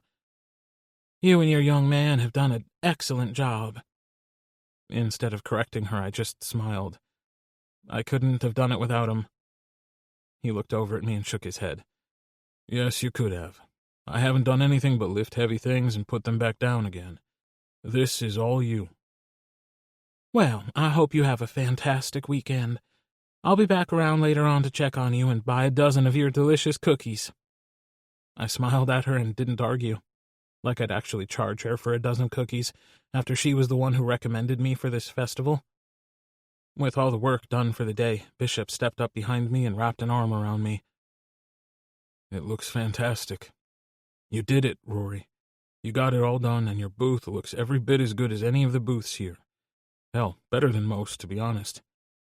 I hadn't had a chance to check out any of the other booths, so I glanced out at those around us, and he was right. Mine did look pretty darn good. I shifted a few more things around, and when everything was as perfect as I could get it, I took a bunch of pictures, some for my social media, some from me. Hopefully, if I let all my followers know I was here at the festival, they would come by. I had this crazy fear that I'd be sitting here by myself all day for 2 days, with no one even stopping. But even if that did happen, that would be okay, because I'd learned a lot over the last month. Not only about myself and what I was capable of, but also about running this business. I'd had no choice but to refine my process to make sure it was as efficient as possible, and that was worth the time and effort, no matter how things went. It hadn't taken long after they opened the gates on Friday morning for me to see that all of my fears about no one coming had been for nothing. The festival organizers had done a great job advertising, and people came out in droves. I had trouble keeping the sample plate full, and the cookies were selling like crazy. I'd be surprised if I had any turkey-shaped cookies left at all, and people loved the chai snowflakes. The only break I'd taken all day was when Bishop had brought me lunch and offered to watch the booth while I ate. Just on that first day, the number of cookies I'd sold and the orders I'd taken were enough for me to feel like this was worth all the work. And because the second day was a weekend, everyone expected it to be even busier. And if that was true, I might sell out of cookies. Even as I worked day and night in that food truck, I never imagined it would turn out this wonderful. I arrived early Saturday to restock and get my table organized, which was a good thing because there was a rush as soon as the gate opened. A few minutes after it opened, Bishop showed up with a breakfast sandwich and a cup of coffee. I looked over longingly at the coffee, but things were too busy for me to stop. As soon as that first rush settled down, Bishop shoved the cup of coffee in my hand. "Take a break and eat something. I can handle the booth for that long, just like I did at lunch yesterday. If anyone has a question I can't answer, you're right here." He motioned to the chair I'd brought, but barely used all weekend. There was no reason to argue with him. Besides, the coffee smelled amazing, so I took a seat and enjoyed my breakfast while watching him interact with my customers like he was a cookie expert. I wasn't sure exactly what we were doing yet. Aside from that brief kiss and the date we had planned for Monday night, we really hadn't addressed it. But one thing was for sure. I never would have pulled this off without him. I finished up the sandwich and the last of the coffee and joined him back at the table. He handed a lady a 3-pack of chai cookies and her change, and then turned to face me. All done? I am. Thank you so much for bringing me breakfast. I was too excited this morning to even think about food. That's what I figured. I was going to stay and keep you company, but I think I would just be in the way. It's even busier than yesterday. I know. I expected a lot of people, but not like this. This is the first lull since they opened the gates, and it doesn't look like it will last long. I motioned at another large group that had just walked through the gate. Do you need anything before I go? No, I'm good. All right. I'll be back in later to help you take down. If you think of anything you need, just text me. And that cooler right there is for you as well. He pointed to a small soft-side cooler that I hadn't noticed him bring in. It has water in it, as well as some snacks. Be sure and drink plenty of water. Hey, Ro, a familiar voice said, interrupting our conversation about my need for hydration. Silly man, like I didn't know I needed to drink water. I looked up to find Gavin, Brennan, Travis, and Simon standing there. Hey, guys. I knew Gavin was planning to come by today, but I didn't realize they were all coming. I should have, though, because I swear they moved as a pack. Where are Ben and Keegan? They're here somewhere. We lost them over at the guy's booth who was selling homemade barbecue sauce. Gavin was talking to me, but looking at Bishop like he was trying to place him, until Simon spoke. Hey, Bishop. I didn't expect to see you here. Simon, what's up? Have you tried Rory's cookies? They're freaking amazing. I tried not to laugh at his attempt to sell the guys on my cookies. They'd been some of my first customers. I have. Gavin brings them to boys' night almost every week.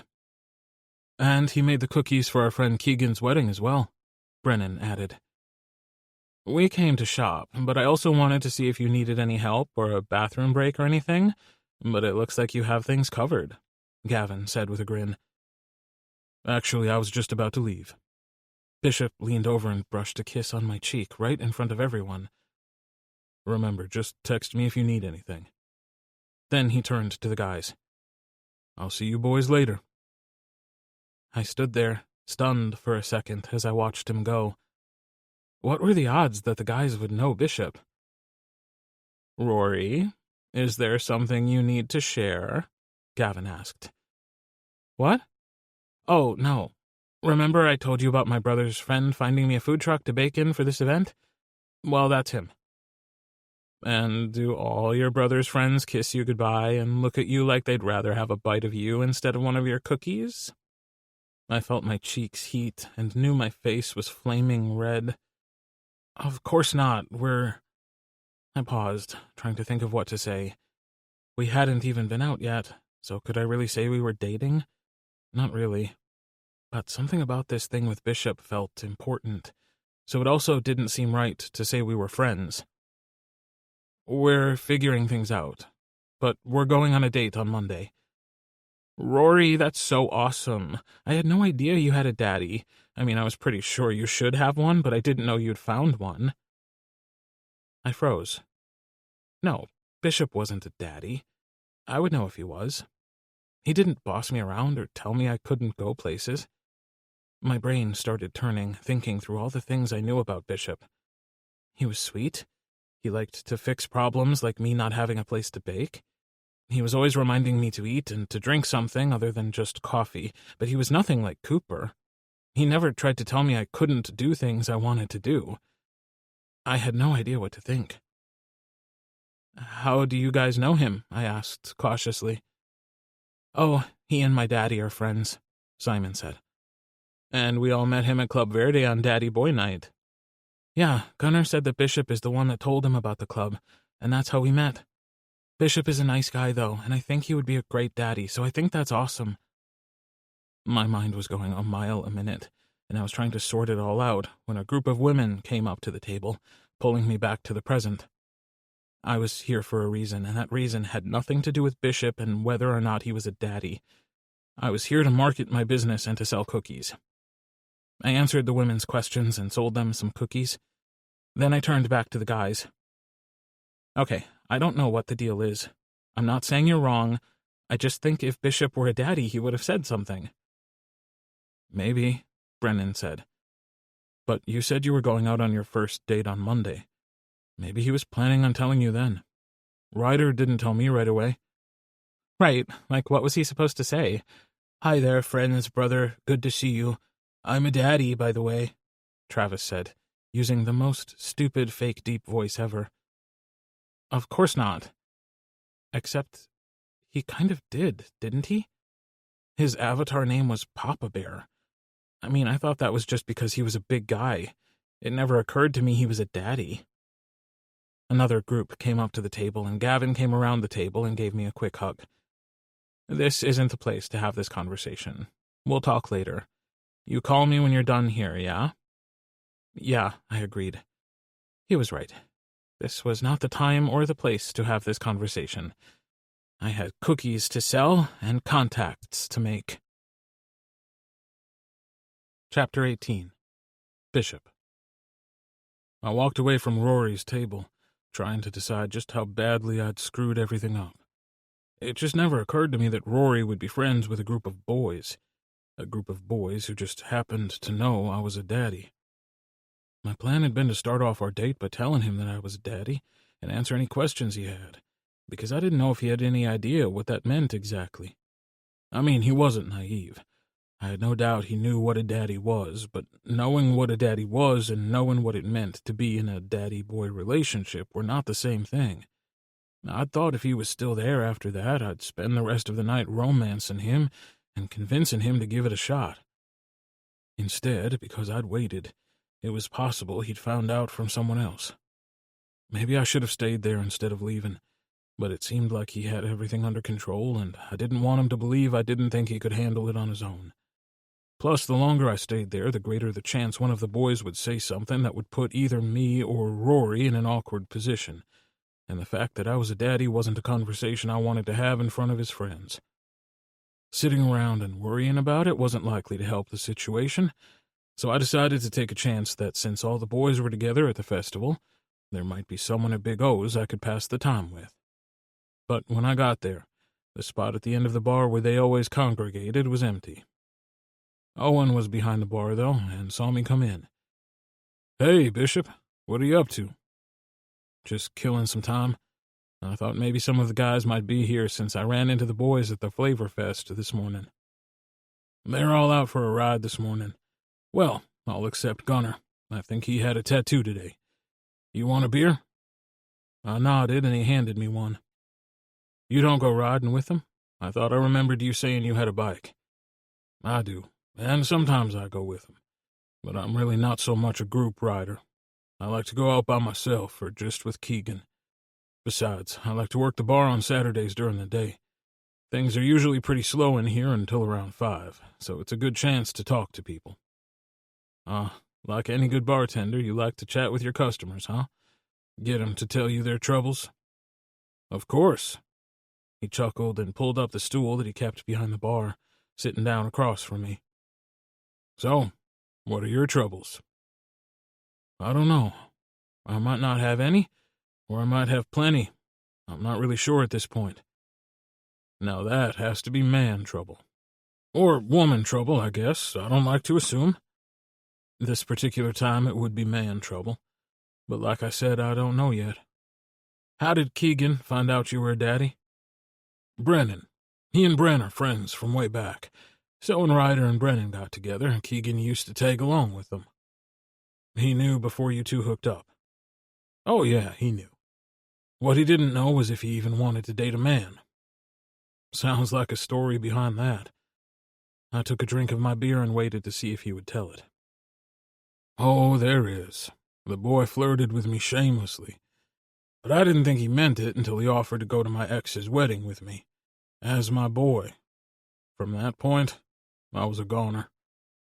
Someone down the bar motioned that they needed a refill, so he got up and took care of them and then came back."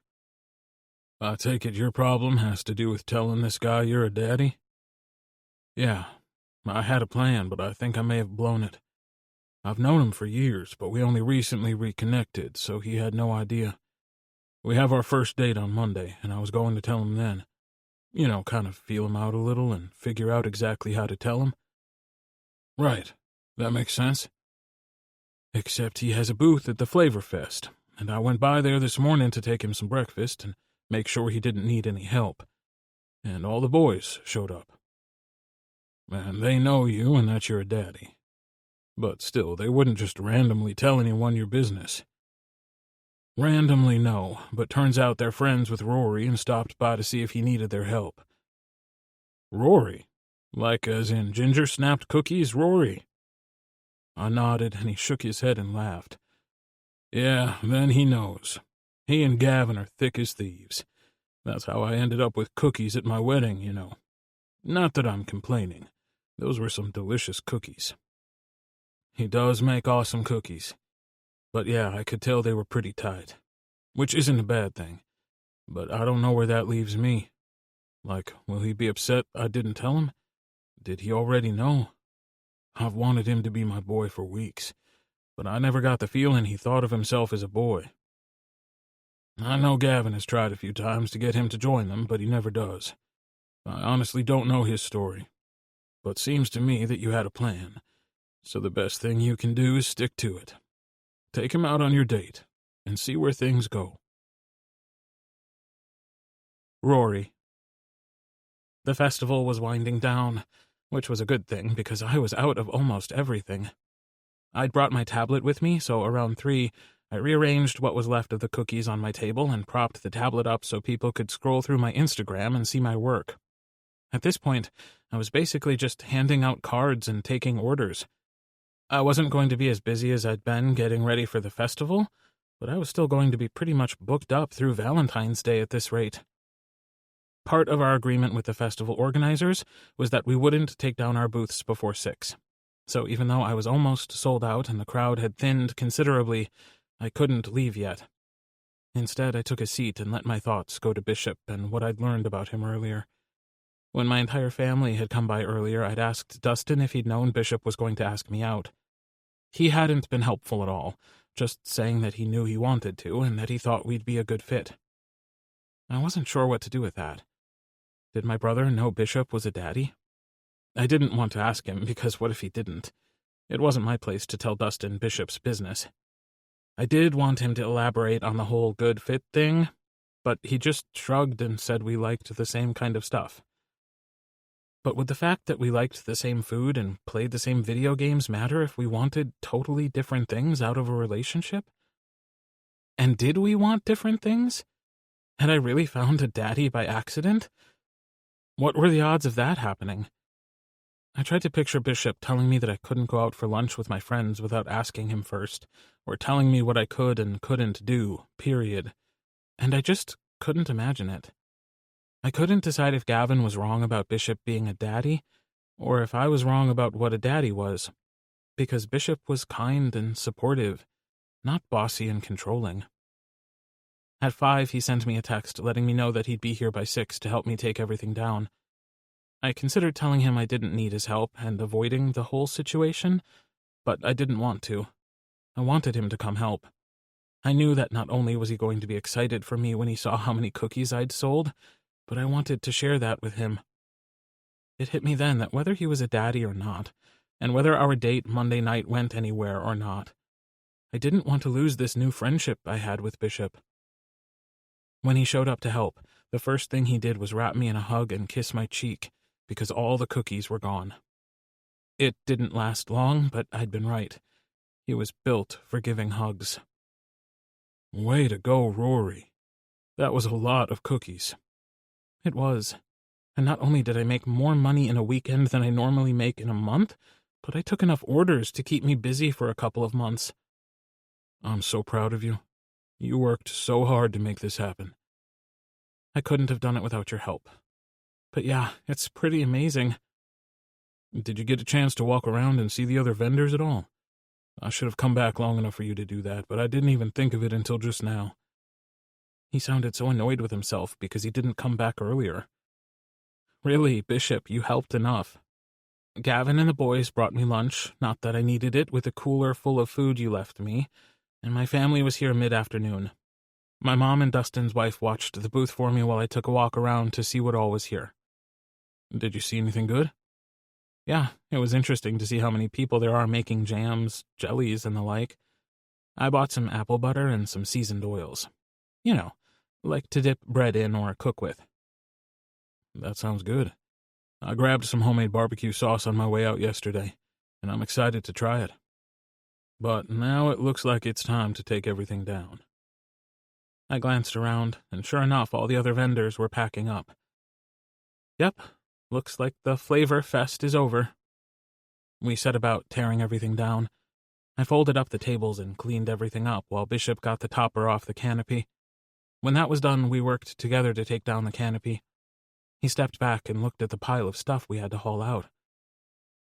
I know you don't have a lot left, but why don't you take your cash box and anything perishable with you? We can put everything else in the truck, and I can put it in the food truck for now.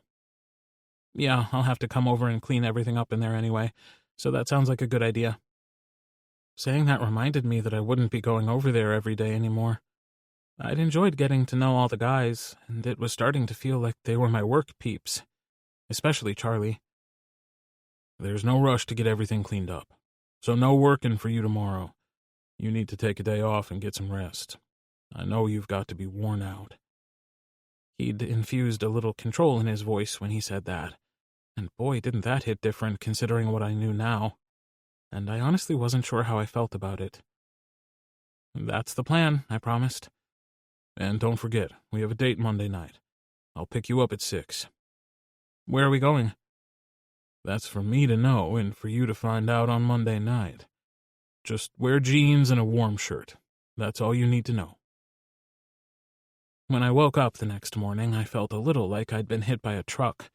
And as much as I wanted to hop out of bed and either bake a bunch of cookies or go over and clean up the truck just to prove Bishop wrong, I had to admit he wasn't. It was like now that the event was over and I didn't have to push to get things finished, I was crashing hard.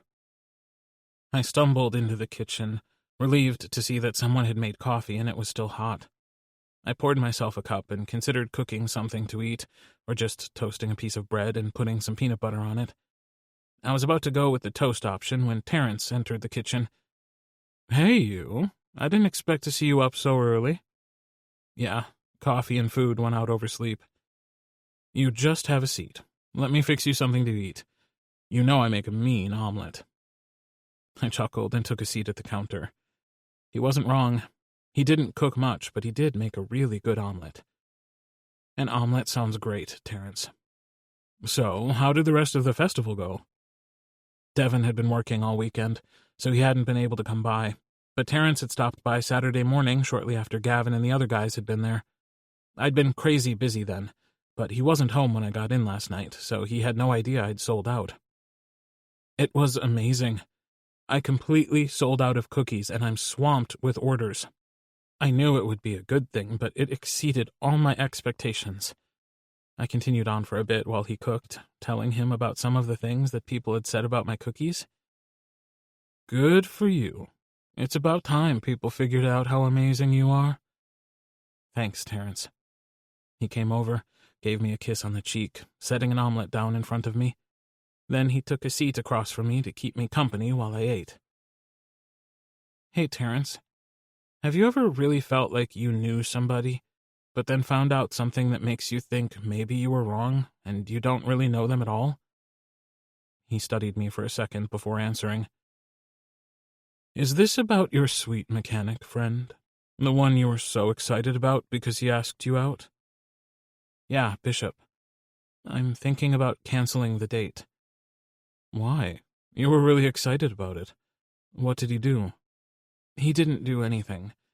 It's just I found out that Gavin knows him. Okay, and that's a problem how? He knows him from the club he goes to, the one that has the daddy nights once a month. He said Bishop's a daddy, and you know how I feel about that. Terrence and I'd had more than one conversation about how ridiculous I thought it was that Gavin had to ask permission to do things. Did you talk to Gavin about it? No, not at all. I mean, what am I supposed to say? I think your relationship with your partner is stupid and I'd never want a man like Cooper? Of course not. But he might have some insights that would help, because nothing you've said about Bishop makes him sound like he would treat you that way. I don't think so either. And that's what's so confusing. I've never seen Bishop act controlling, and I just can't even picture him being that way. But if Gavin's right, then maybe I should just bail now before I get attached. First of all, sweetie, if you think you aren't already attached, you're kidding yourself. I've never seen you like this with any of the guys you've crushed on. And next of all, I think you're jumping to conclusions here. Personally, I don't know much about the daddy boy lifestyle, and I'm not sure exactly what makes a man a daddy, but I think Bishop is the person you should talk to about this, you know? Like on the date you have tomorrow night? The one you absolutely are going to go on. Chapter 19. Bishop. While I was at Big O's Saturday, I'd gotten into a discussion with Owen and another guy I'd never met before about what I should do for this date. I tossed out some of the things I knew about him, and with a little brainstorming and our good friend Google, it didn't take long to find an idea. By the time Monday rolled around, I was so ready to get tonight over with. Not in that I had to do a thing I didn't want to do way, more in a this could go either really good or really bad kind of way, and not knowing which was making me anxious. I'd never felt like so much hinged on one night. There was a part of me that had already claimed Rory as my boy, and if he wasn't interested, it was going to be rough. I knocked on his door right at 6. He pulled open the door, greeting me with a smile. He wore a pair of ripped, skinny jeans and a deep blue cropped sweater that complemented his hair and brought out the color of his eyes.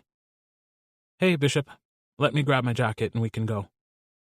He reached up to take the jacket off the hanger in the hall closet, and his sweater rode up, revealing that same strip of skin I'd seen in the food truck, the one I'd imagined running my fingers across more than once.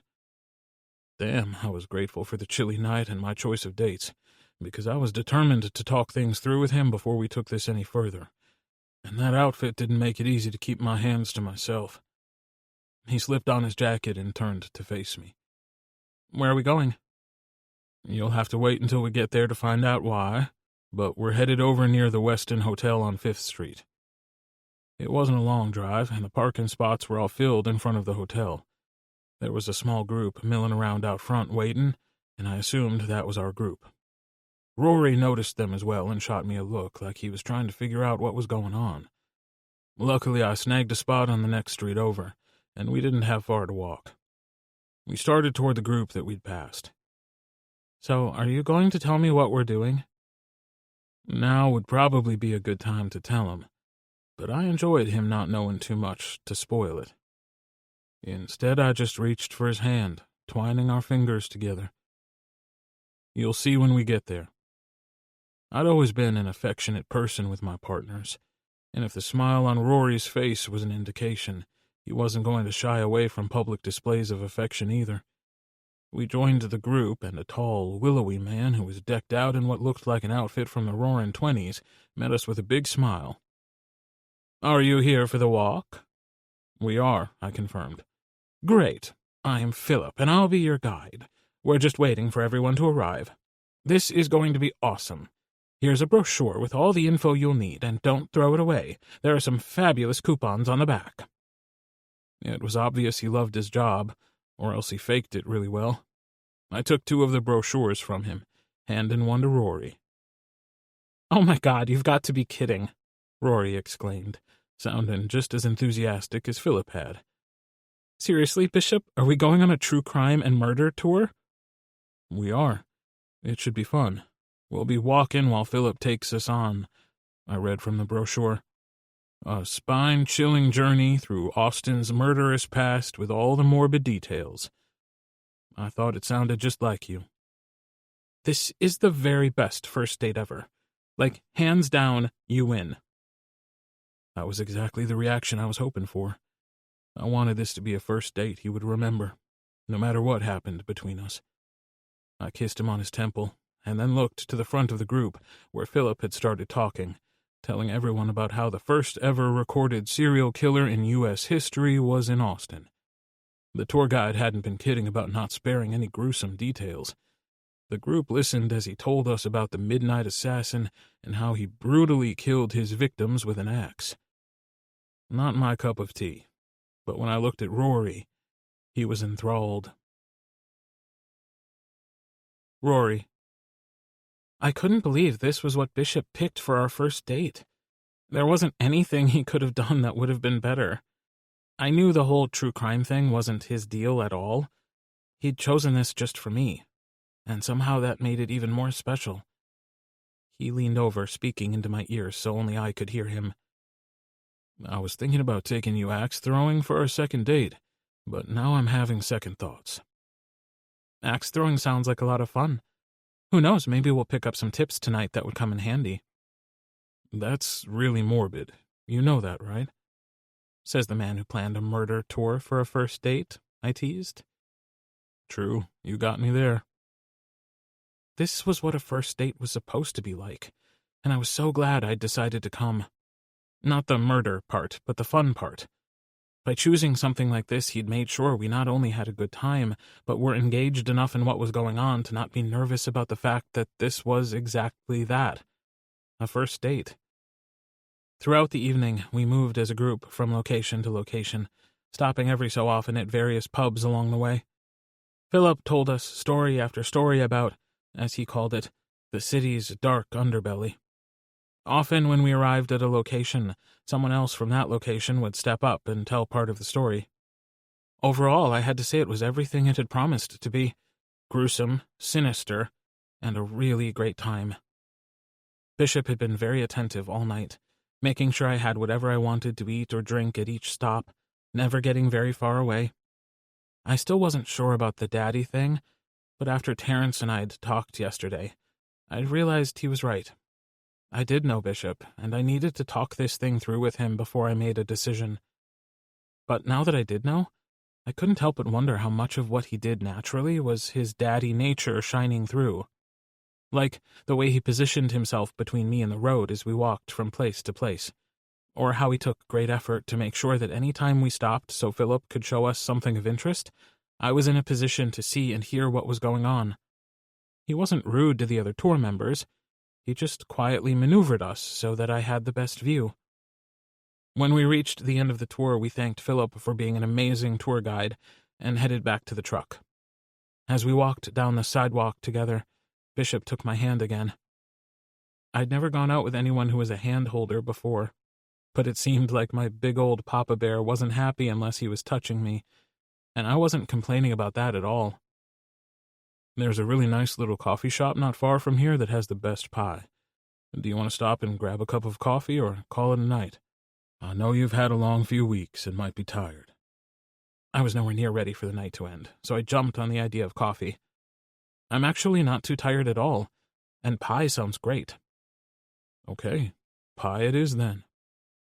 The coffee shop wasn't too crowded, so we were able to walk straight up to the counter. I placed my order for my coffee and then looked at the choices of pie.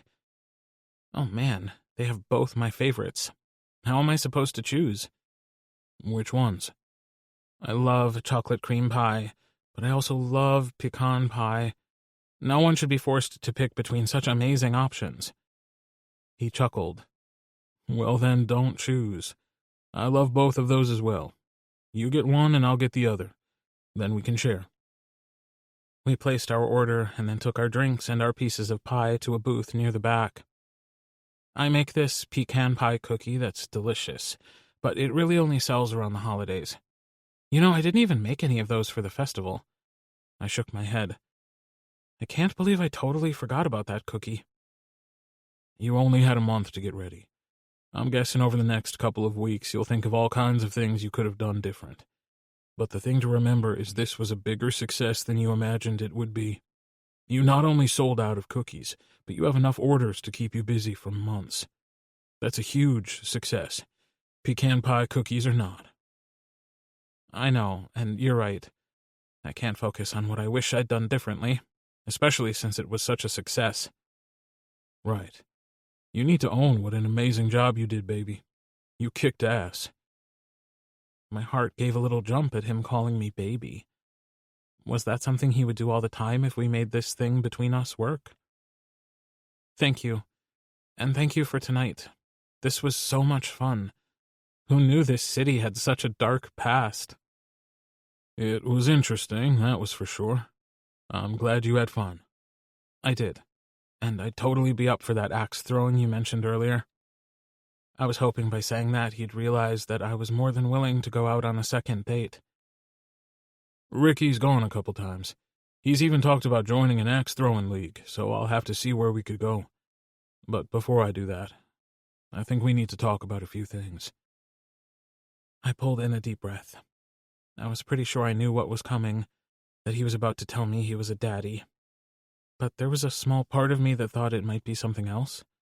What if he didn't have as much fun as I did? What if he just wanted to be friends? It was almost never good when someone said, "We need to talk." Okay. What do we need to talk about? I know you're friends with Simon and Gavin. Did they tell you how they know me? They did. Simon said you're friends with his daddy, and they said they've seen you at a local club that caters to that lifestyle. I wouldn't say the club caters to it, but they do have themed nights for daddies and their boys, and yes, I've seen them there. I nodded my head, not sure what to say. So, anyway, that's what I wanted to talk to you about. I am a daddy. I don't know what you know about the lifestyle, or if it's anything you would want, but it isn't like I learned about the lifestyle and became a daddy. It's who I am. I can't turn it off. All learning about the lifestyle did was give me a name for it. So, if it isn't something you want... He trailed off. But what he was saying was clear. If I wanted a relationship with him, it would be with him as my daddy.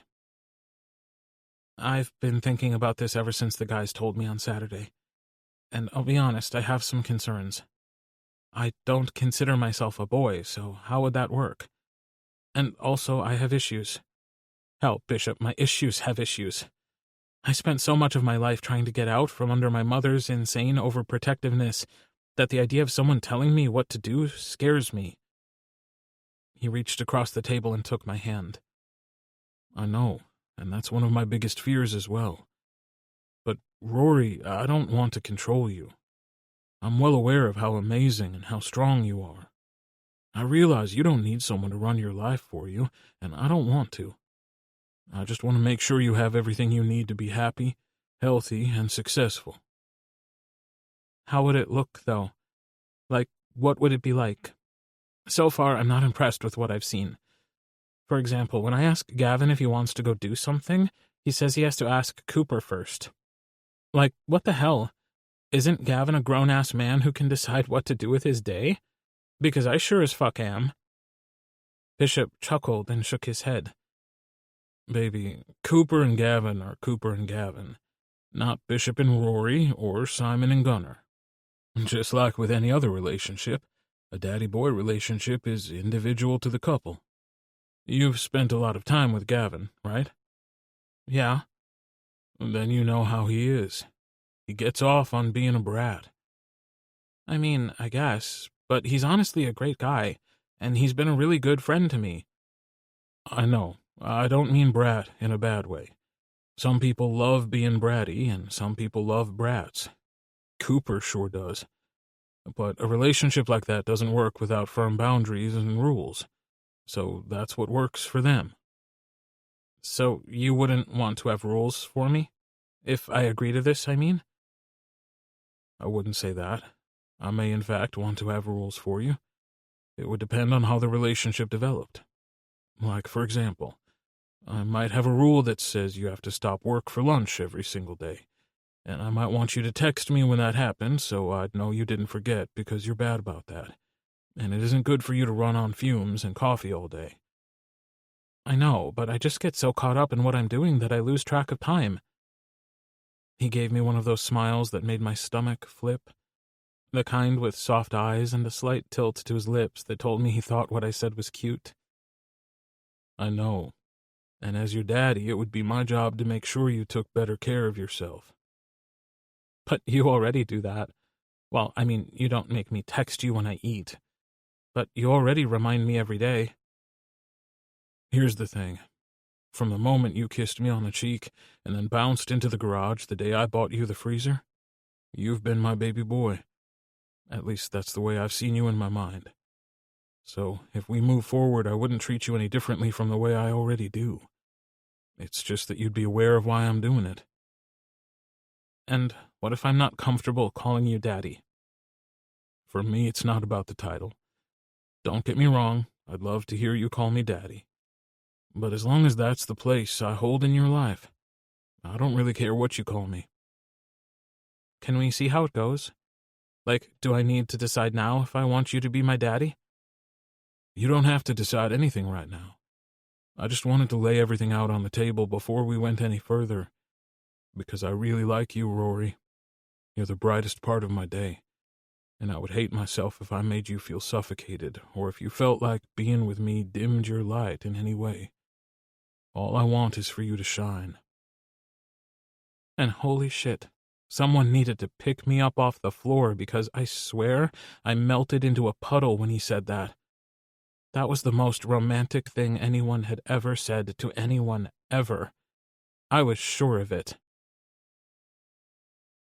Chapter 20. Bishop. Man, it killed me to take my sweet boy home at the end of the night, but I needed to give him time to think about everything we'd talked about. I'd seen the way Cooper and Gavin were together, and if that's the only frame of reference he had for what a daddy-boy relationship could be like, I could see why he was so worried. That was the exact opposite of what Rory needed in his life. He didn't need a daddy with a firm hand and lots of rules. What he needed was a daddy to build him up and support him so he could fly. I was sure I could be that daddy, but he needed to realize that. All he needed was a little time to see that for himself. When we pulled into his apartment complex, I got out to walk him up to his door. Do you want to come in? I can't. I've left Einstein alone too long, so I really do need to get back. But I had a fantastic night, Rory. If this had been anyone but Rory, I would have taken him up on it. Hell, I couldn't even think of the last date I'd been on that hadn't ended with sex. But this was Rory, and a hookup wasn't what I wanted from him. I reached out and pulled him to me, and he melted into me. What'll we do for our second date? Do you want to pick? I thought you said we were going to go axe throwing. If you really want to, we can.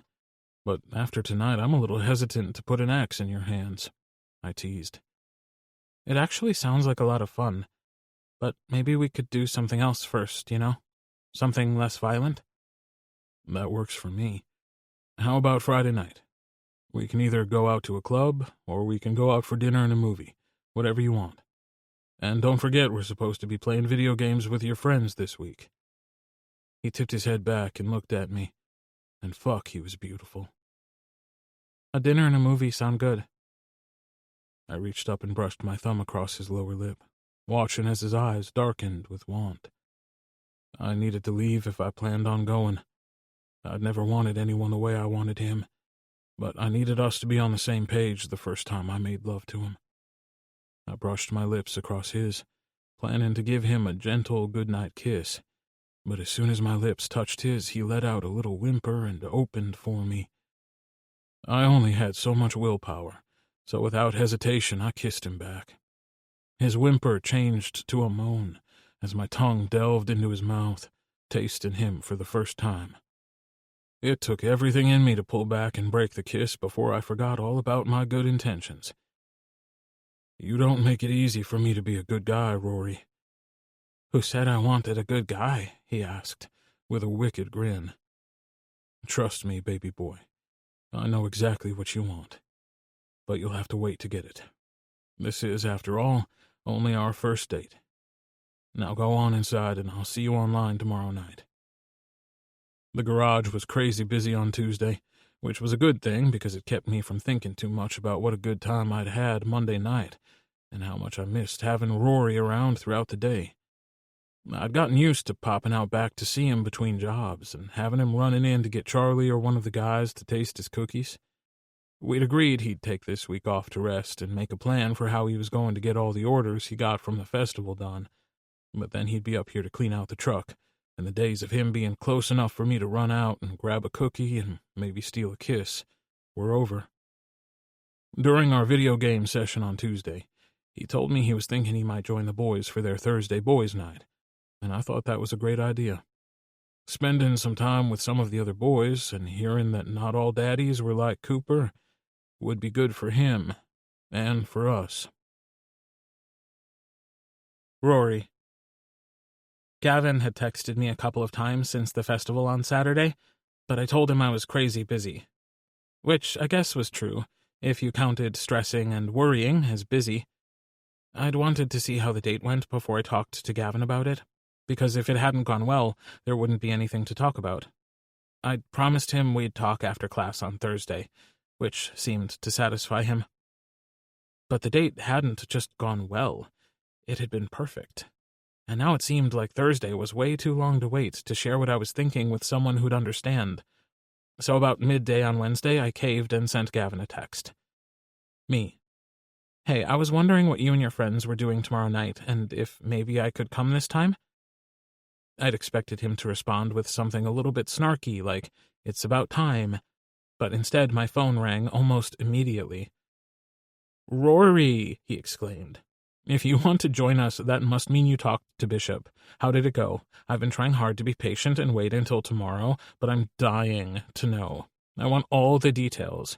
He's a seriously sexy bear, your Bishop. I chuckled, shaking my head. Yes, Gavin, I talked to him, and I agree he's seriously sexy. But he isn't mine. At least, not yet. We've only gone on one date. Well, that doesn't matter. I knew Cooper was mine before we ever even went on a single date. I mean, unless you count him taking me to lunch, and that wasn't really a date. But did he tell you he was a daddy? What did he say? I grinned at the enthusiasm that was typical of Gavin. In my head, I heard Bishop's last words to me, the same way I had 100 times since he left Monday night. Trust me, baby boy. I know exactly what you want. And it sent shivers down my spine the same way it had every other time I'd thought about it. But I wasn't ready to tell Gavin that. He did, and we talked about it, and we're going to take things slowly and see how they go. Slowly, huh? That never seems to work out too good from what I can tell. Daddies don't do slow very well. They tend to know what they want and go after it. But who knows, maybe Bishop is different. I was pretty sure Bishop was different from Gavin's daddy, but I didn't know what was and wasn't normal. That was the problem, and why I thought I should spend some time with his friends before our next date. I was about to bring that up again, since that was the text that prompted the phone call, but I didn't get a chance before he went on. Anyway, I sent out a group text before I called you to see who was available for an emergency boy meeting tonight. We can meet at my place, and you can bring the cookies. So far, only Brennan's replied, but really, he's the one you need to talk to, because I think Ryder is the most like Bishop. Or maybe Gunnar. So hopefully Simon's free. He may be working, though. We'll see. I'll let you know who all is coming, but you be here at my house tonight. Unless you have plans. Shit, do you? Have plans, I mean? I didn't even think to ask if the boy with the emergency could attend the emergency meeting. He really should have asked me before he invited everyone else to come, but sometimes he forgot that the world didn't revolve around Gavin. If anything, I was actually impressed he thought of it at all, even if it was after the fact. So I was calling that progress. I don't have plans, Gavin. And yes, I'll come to your house. Awesome. Actually, you should take an Uber. Our emergency meetings usually involve alcohol and lots of it. So yeah, either Uber or plan to stay over. Cooper won't be happy if I let anyone drive home if they've been drinking. I could admit that was a good rule, and I was trying to keep an open mind. I'll probably take an Uber just to be safe. Good plan. Of course, you could always call your daddy to come get you to take you home. That's what most of the other boys do. Yeah, I don't think Bishop and I are quite there yet, but I'll see you tonight. I debated long and hard before I sent a text to Bishop, telling him I was going to Gavin's tonight. It wasn't that I felt I had to tell him where I was or anything, but I'd told him I was going to go out with them on Thursday, and now plans had changed, so it seemed like something worth mentioning. Finally, I accepted the fact that I was telling him because I wanted to, and that was all there was to it. Me. Hey, I talked to Gavin today, and he and some of the boys are getting together at his house. I'm going to go. Papa Bear. Well, have fun, and if you need a ride home, just call me. I've heard about those boys' nights. Yeah, Gavin warned me. I'm taking an Uber. Call me when you're ready to come home. I'll come get you. I thought about arguing with him and insisting that I could get home myself, but the truth was, knowing he wanted to come get me gave me warm, fuzzy feelings inside, and I decided just to go with it. Me. Okay, I don't know how late it will be, though. I'll keep you apprised. Papa Bear. You do that, and enjoy yourself. The driver dropped me off at Gavin's front door, but before I could knock, he threw the door open and pulled me inside. Okay, we're going out back to my studio because Cooper's home. He raised his voice, making sure he could be heard all over the house. And this is not daddy business. He turned back to me and rolled his eyes. I told him he should go get a beer, but there was some show on where people forge knives that he always watches, so he didn't want to go anywhere. Anyway, the other guys are out in the studio, so let's go. I followed him through the house, out the back door, and to the big workshop they'd built for him to use to create his pottery. To my surprise, most of the boys were there. The only two who were missing were Keegan and Travis. Keegan's working at the bar tonight, and Travis and Max are out of town. Otherwise, they'd be here too, Gavin said when he saw my surprise. I brought the sangria. Brennan pointed at a large pitcher of deep red liquid that had all kinds of fruit floating in it. Well, I brought the cookies. I held up a box of cookies I'd spent the afternoon making to bring with me. Awesome. We also have chips and guac, courtesy of our local H-E-B, so let's head out back, Gavin said, grinning. Sounds like a party to me. I'll grab the cups. Simon grabbed a stack of red Solo cups off the counter, and we all went through the studio area and out the back door to the most amazing covered patio area. It had comfy-looking couches and chairs that all surrounded a blazing fire pit. Cooper started the fire for us a bit ago because it's supposed to get a little chilly tonight. So, Rory, grab a drink, have a seat, and tell us all about your date. I filled up a cup with the sangria and then opted for a comfy-looking wicker egg chair. Once everyone was seated, I did exactly as he said and told them all about the date. When I told them how he'd noticed the things I'd said and what I liked, and chose a true crime walk for our first date, they were practically swooning. That's the very best thing about having a daddy, Simon said. They pay attention. I don't think I've ever felt as seen as I do with Gunnar. Same, Brennan chimed in. We talked a little about that. The daddy thing, I mean. I'm still not sure about it. What part of it are you unsure of? Ben asked. I really didn't know him at all. I'd met Brennan and Simon both at different times through Gavin, and I'd heard of Ben, but this was the first time I'd ever met him. Something in his eyes made me trust him, though, so I tried to put what I was thinking into words. I was sick when I was a kid, and my parents, my mom mostly, were really overprotective. So for most of my life, I've had someone telling me where to go and what to do and trying to manage my life. It wasn't until I quit my job at my dad's hardware store and started baking cookies that I got any true independence. And you're afraid of giving that up, Ben finished for me. Exactly. Just thinking about having to ask someone if I can go places or do things or having someone tell me how I have to behave feels like I'm taking 3 steps backward when I fought so hard for each and every step forward. I totally understand where you're coming from, Rory, but what I don't get is why you think that having a daddy means you have to take those steps backwards. I don't ask Ryder before I go places. I let him know where I'll be because that's his main rule. He doesn't care where I go. He just needs to always know he can get to me if there's a problem. Same with Gunnar, Simon said, and Ben nodded in agreement. The only one of us with lots of rules is Gavin here. Brennan was sitting on the outdoor sofa next to Gavin and shoulder-bumped him. But that's just 'cause he needs them. And Travis, Gavin grumbled. He has even more rules than me. And Travis, Brennan agreed. But that's because you're both brats. But we love you anyway. Damn straight you do. I mean, I have a few rules, Ben added. Like, I get in trouble if I talk bad about myself, and I'm not allowed to make major life decisions without running them by Lucas. I tend to get kind of in my head about shit, and then I'm not thinking logically. But even then, he doesn't tell me what to do. He just talks it through with me. Right.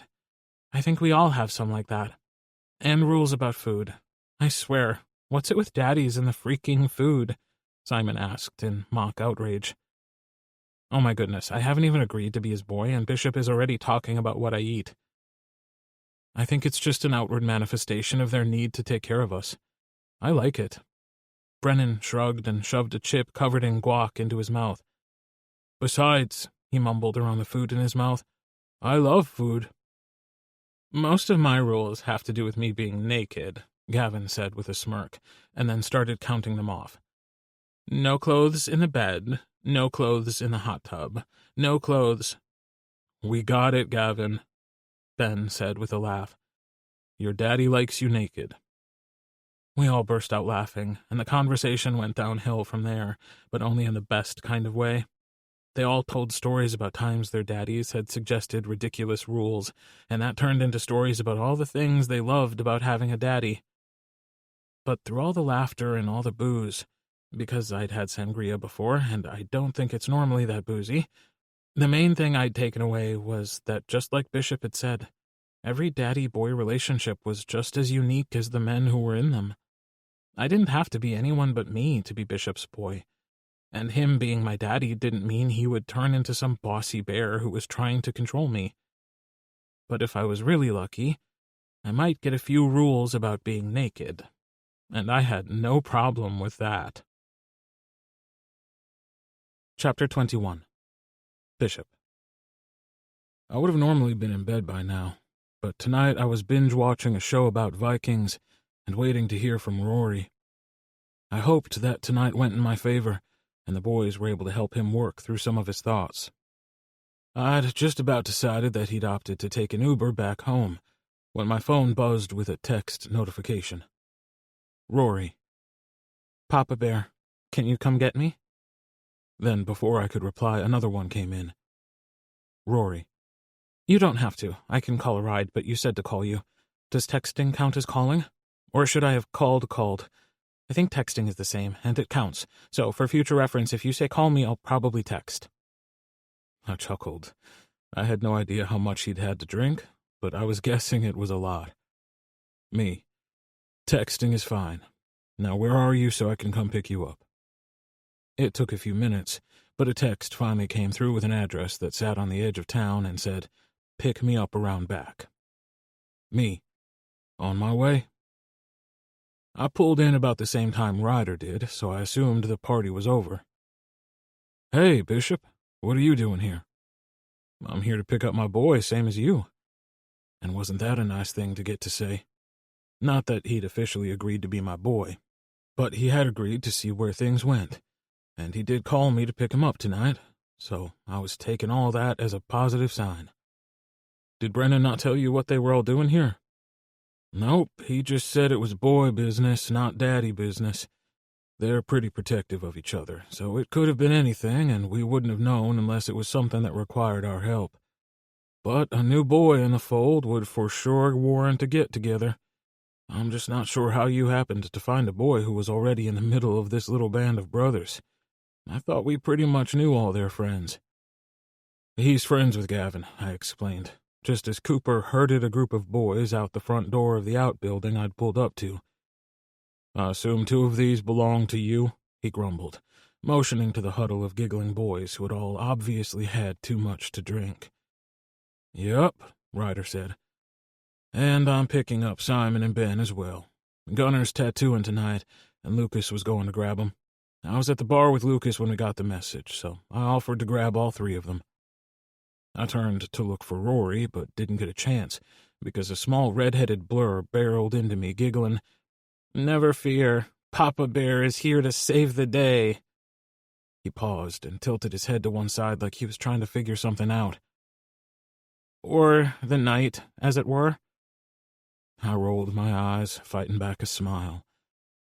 Okay then, little bear. You get in the truck so I can take you home. But I don't want to go home. I want to go see Einstein. I directed him to the passenger side and opened the door. Just hop in. We'll figure out where we're going once we get you all situated. There was nothing I'd have liked more than to take him home with me, but it was easy to see that he'd had way too much to drink for that to be a good idea. But that was something I could deal with after I got him in the truck. I decided not to wait on him to crawl in, and instead reached down and scooped him up, depositing him on the seat. Then I reached across him and buckled his seatbelt. As I pulled back, he reached up and caught my shirt, stopping me.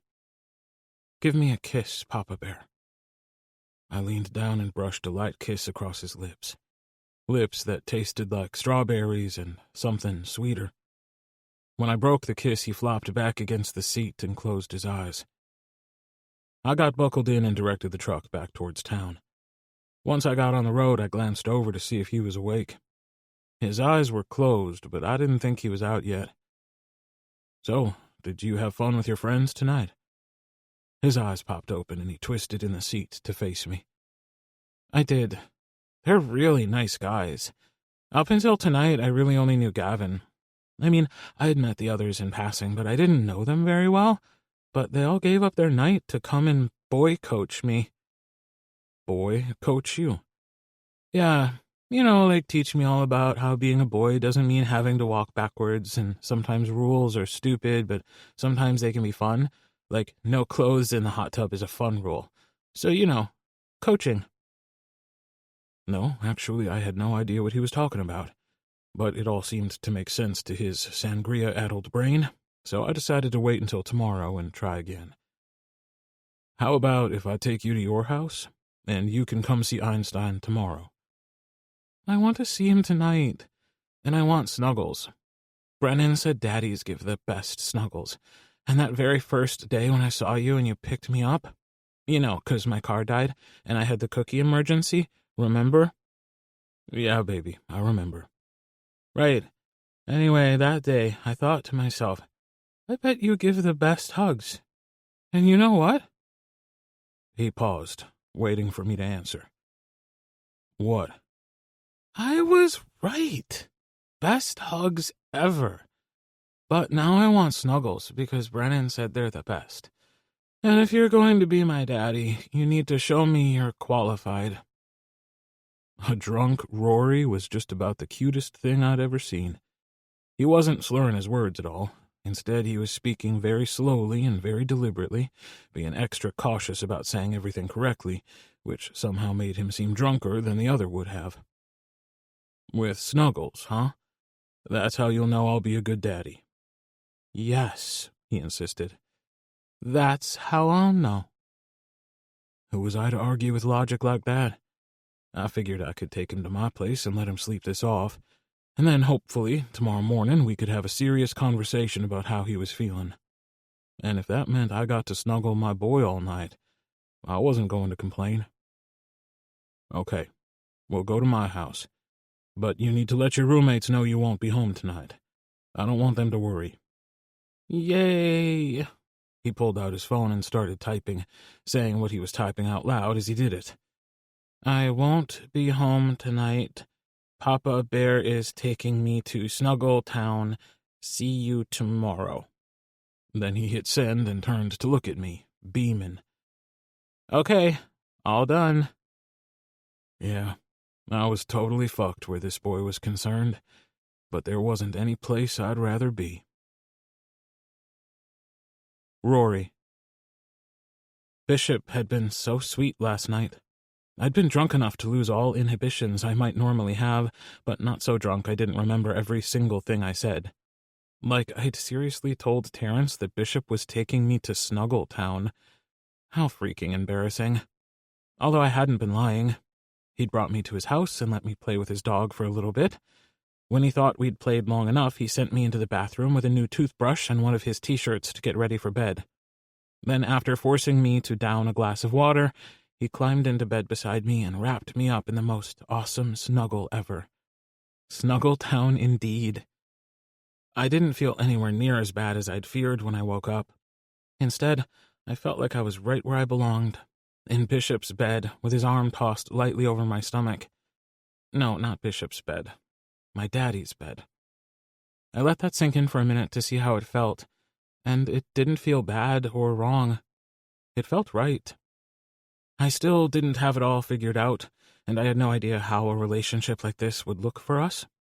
But after sitting there last night and listening to the boys go on and on about the things their daddies did for them, the way their daddies loved and cherished them, I knew this was exactly what I'd been longing for. I was even seeing Cooper and Gavin's relationship in a different light. It still wasn't what I wanted, but it was obvious it was not only what Gavin wanted, but also what he needed. I rolled over on my side to face Bishop. He'd put on a pair of sleep pants, but his chest was bare, and I was finally able to do what I'd been dying to do ever since that day in his backyard when he'd stripped off his shirt to work on the deck. I ran my hand up and down his chest, enjoying the feel of his chest hair beneath my fingers. When I felt his fingers start to glide up and down my back, I knew he was awake. I replaced my fingers with my lips and placed feather-light kisses on his chest, and then started slowly moving down his torso. When I reached his belly, he let out a groan, but used his hands to stop me. "What are you doing, baby boy?" "Making you feel good, Daddy. Can I, please?" "Fuck, boy, you're going to be the death of me." But he released his grip, letting me continue on my journey down his sexy body. I tugged on his sleep pants, and he lifted up his hips for me, letting me pull them off. I sat back on my heels and just looked at him for a minute. "Do you see something you like?" "I do. I really do." "Good. But, baby boy, to be clear, the only reason I'm lying here letting you have your way is because you asked so sweetly. We talked about how I didn't want to take over your life or tell you what to do, and I meant that. But understand, I meant in your everyday life. I wasn't talking about in the bedroom. In here, I'm the one in charge. You hear me?" "Yes, Daddy, I hear you." My cock went from semi-hard to rock-hard at the commanding tone of his voice. This was exactly what I dreamed about. I honestly didn't know if there would come a time when I'd call Bishop Daddy anywhere else, but in bed, it felt right. I slid over his legs so I was kneeling between them and leaned down. I started at the base of his cock and flattened out my tongue, sliding it slowly along the soft skin of his hard cock.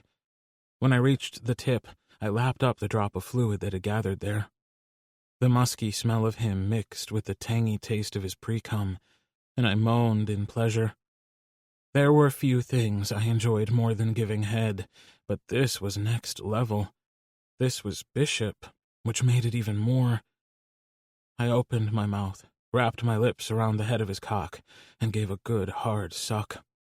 Then I grasped the base with my hand and used it in conjunction with my mouth as I began to move up and down his shaft.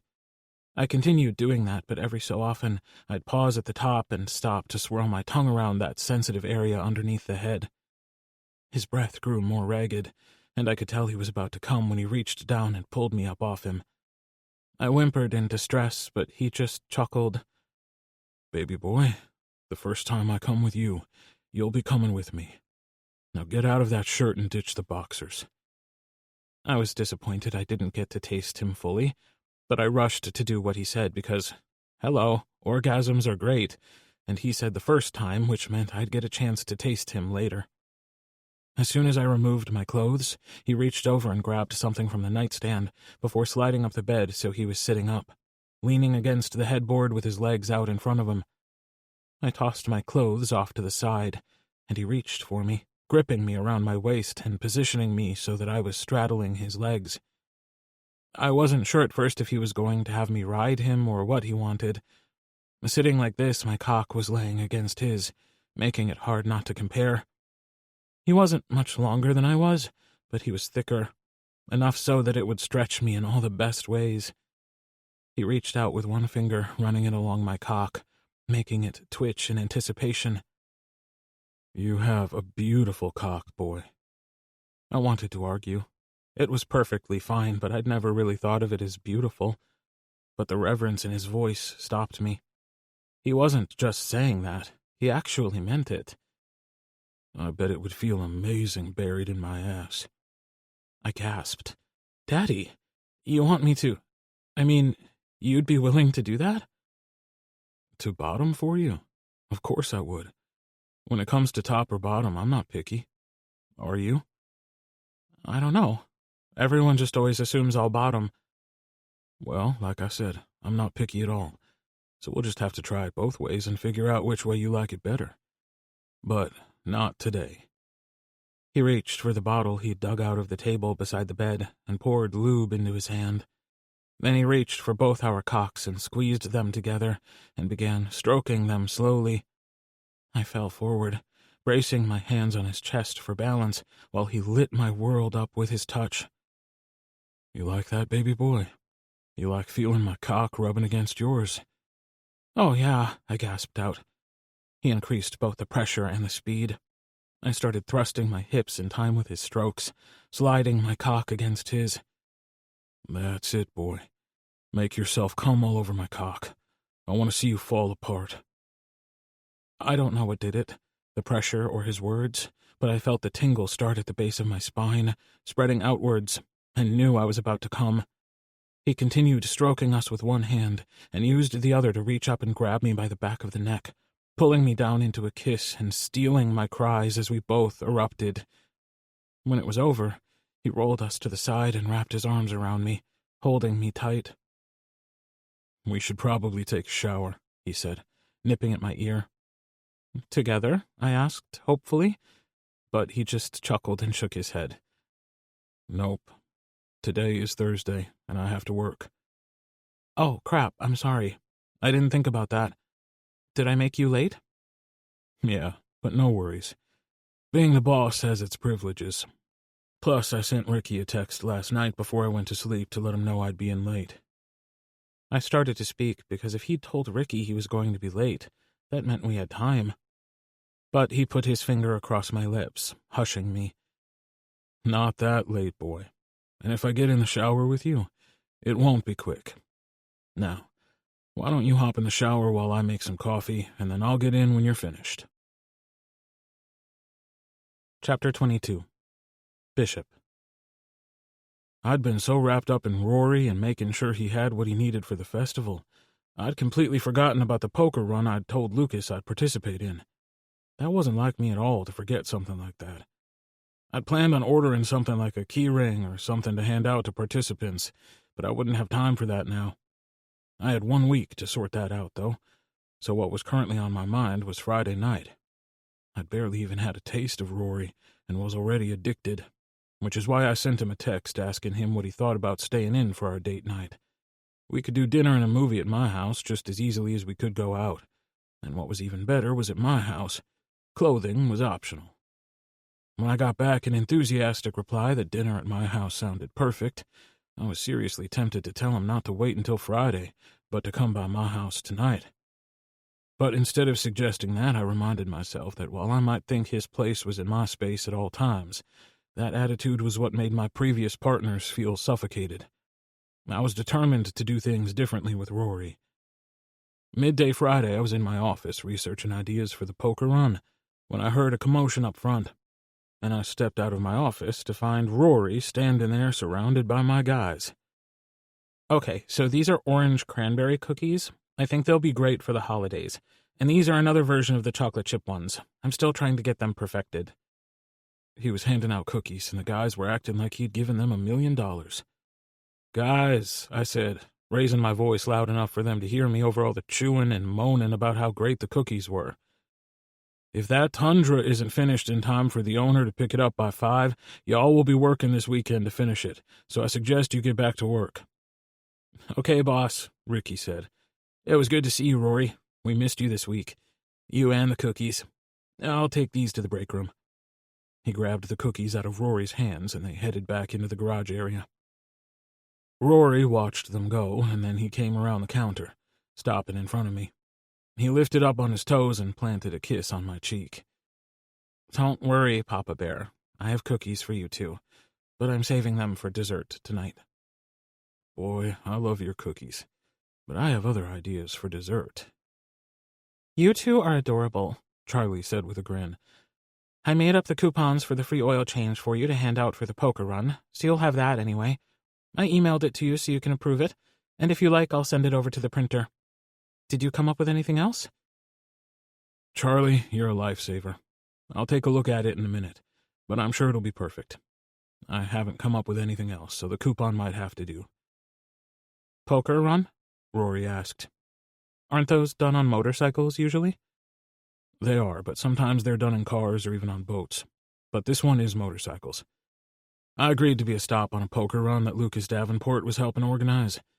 The guys will stop at each location and get stamps indicating which cards they drew. Then whoever has the best hand at the end will win prizes. Most of the stops will give out swag of some kind as well, but I'm not sure what I'm going to hand out. I don't have free food or drinks to hand out, although I did think about stocking up on water bottles to give out. Oh man, it's too bad that I'm not still up here. We could hand out cookies. Hold on. That's a fabulous idea.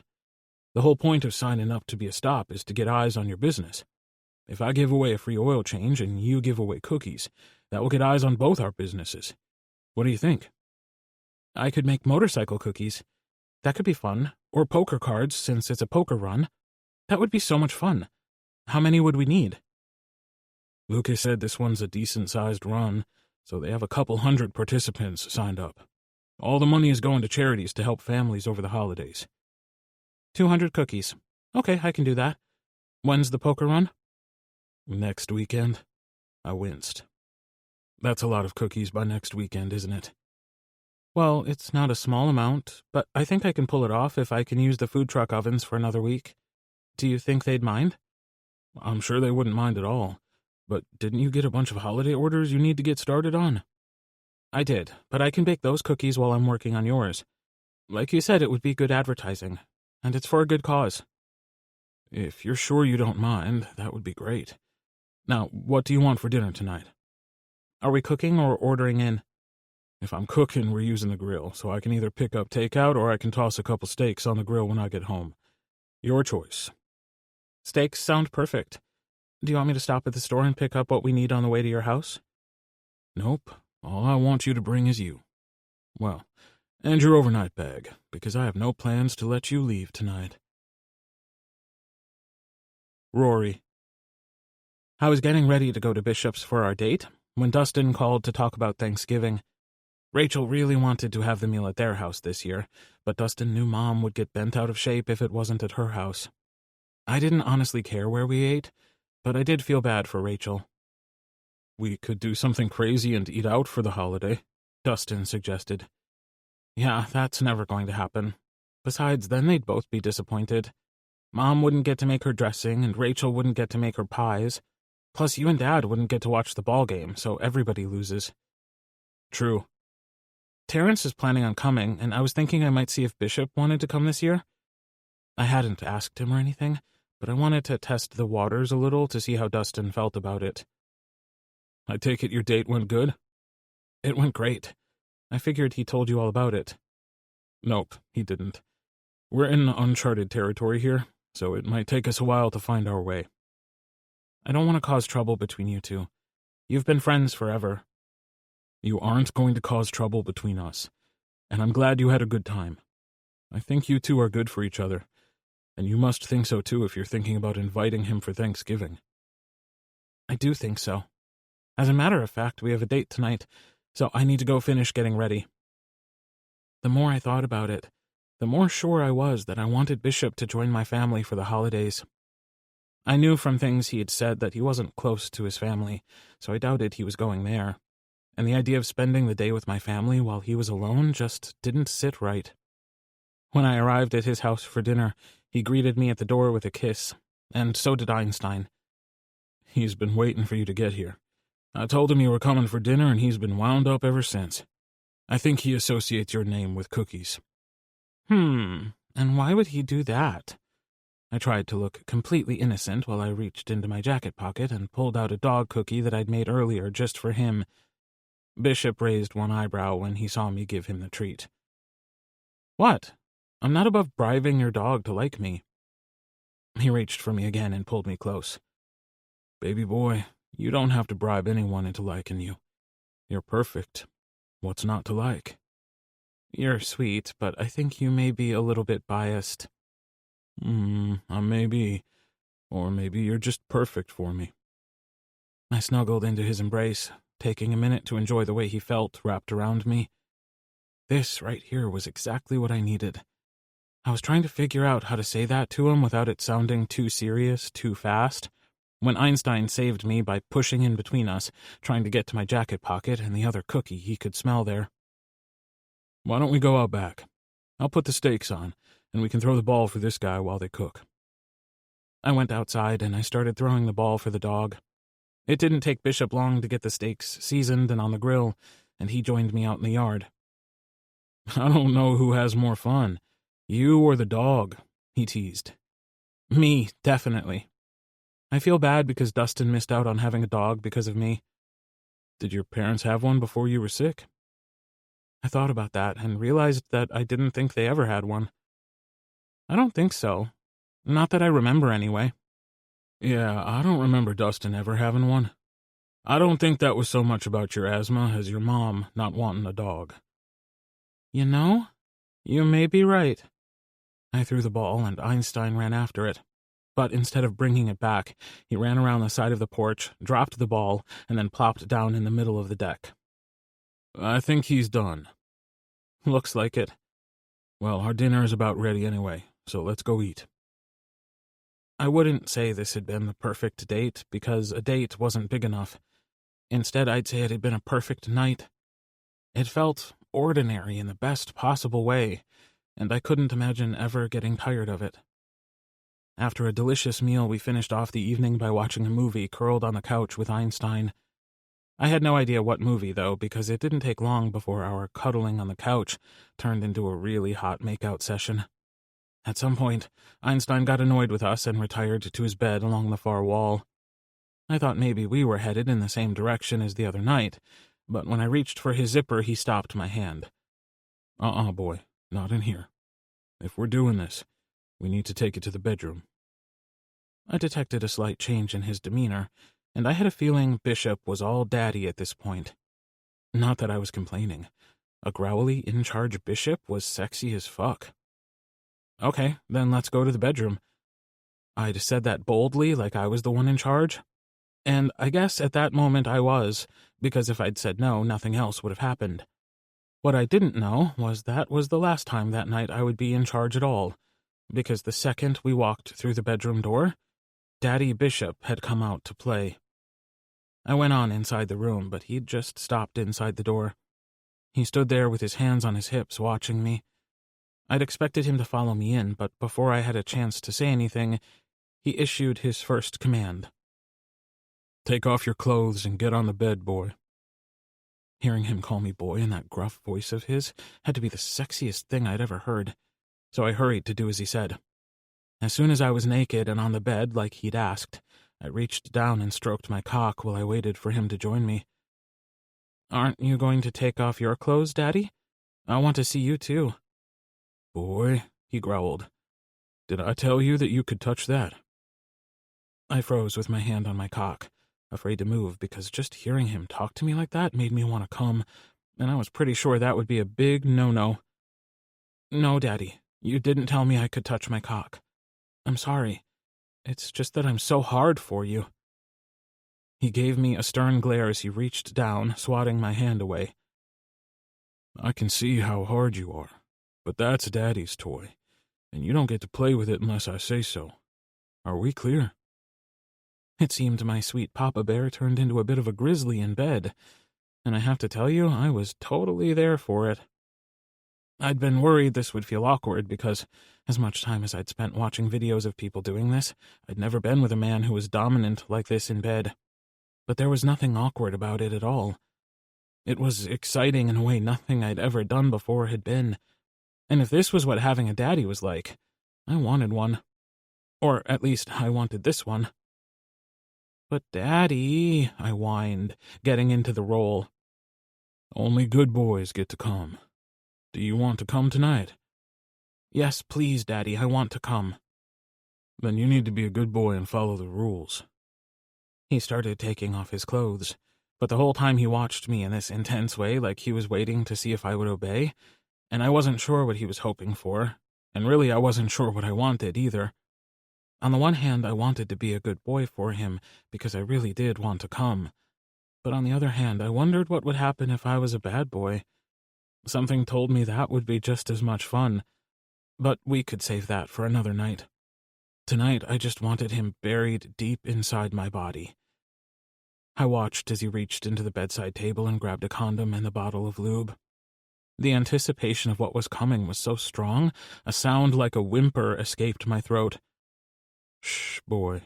Daddy will give you exactly what you need. He slid his body over mine and wrapped his arms around me, pulling me closer until our cocks touched.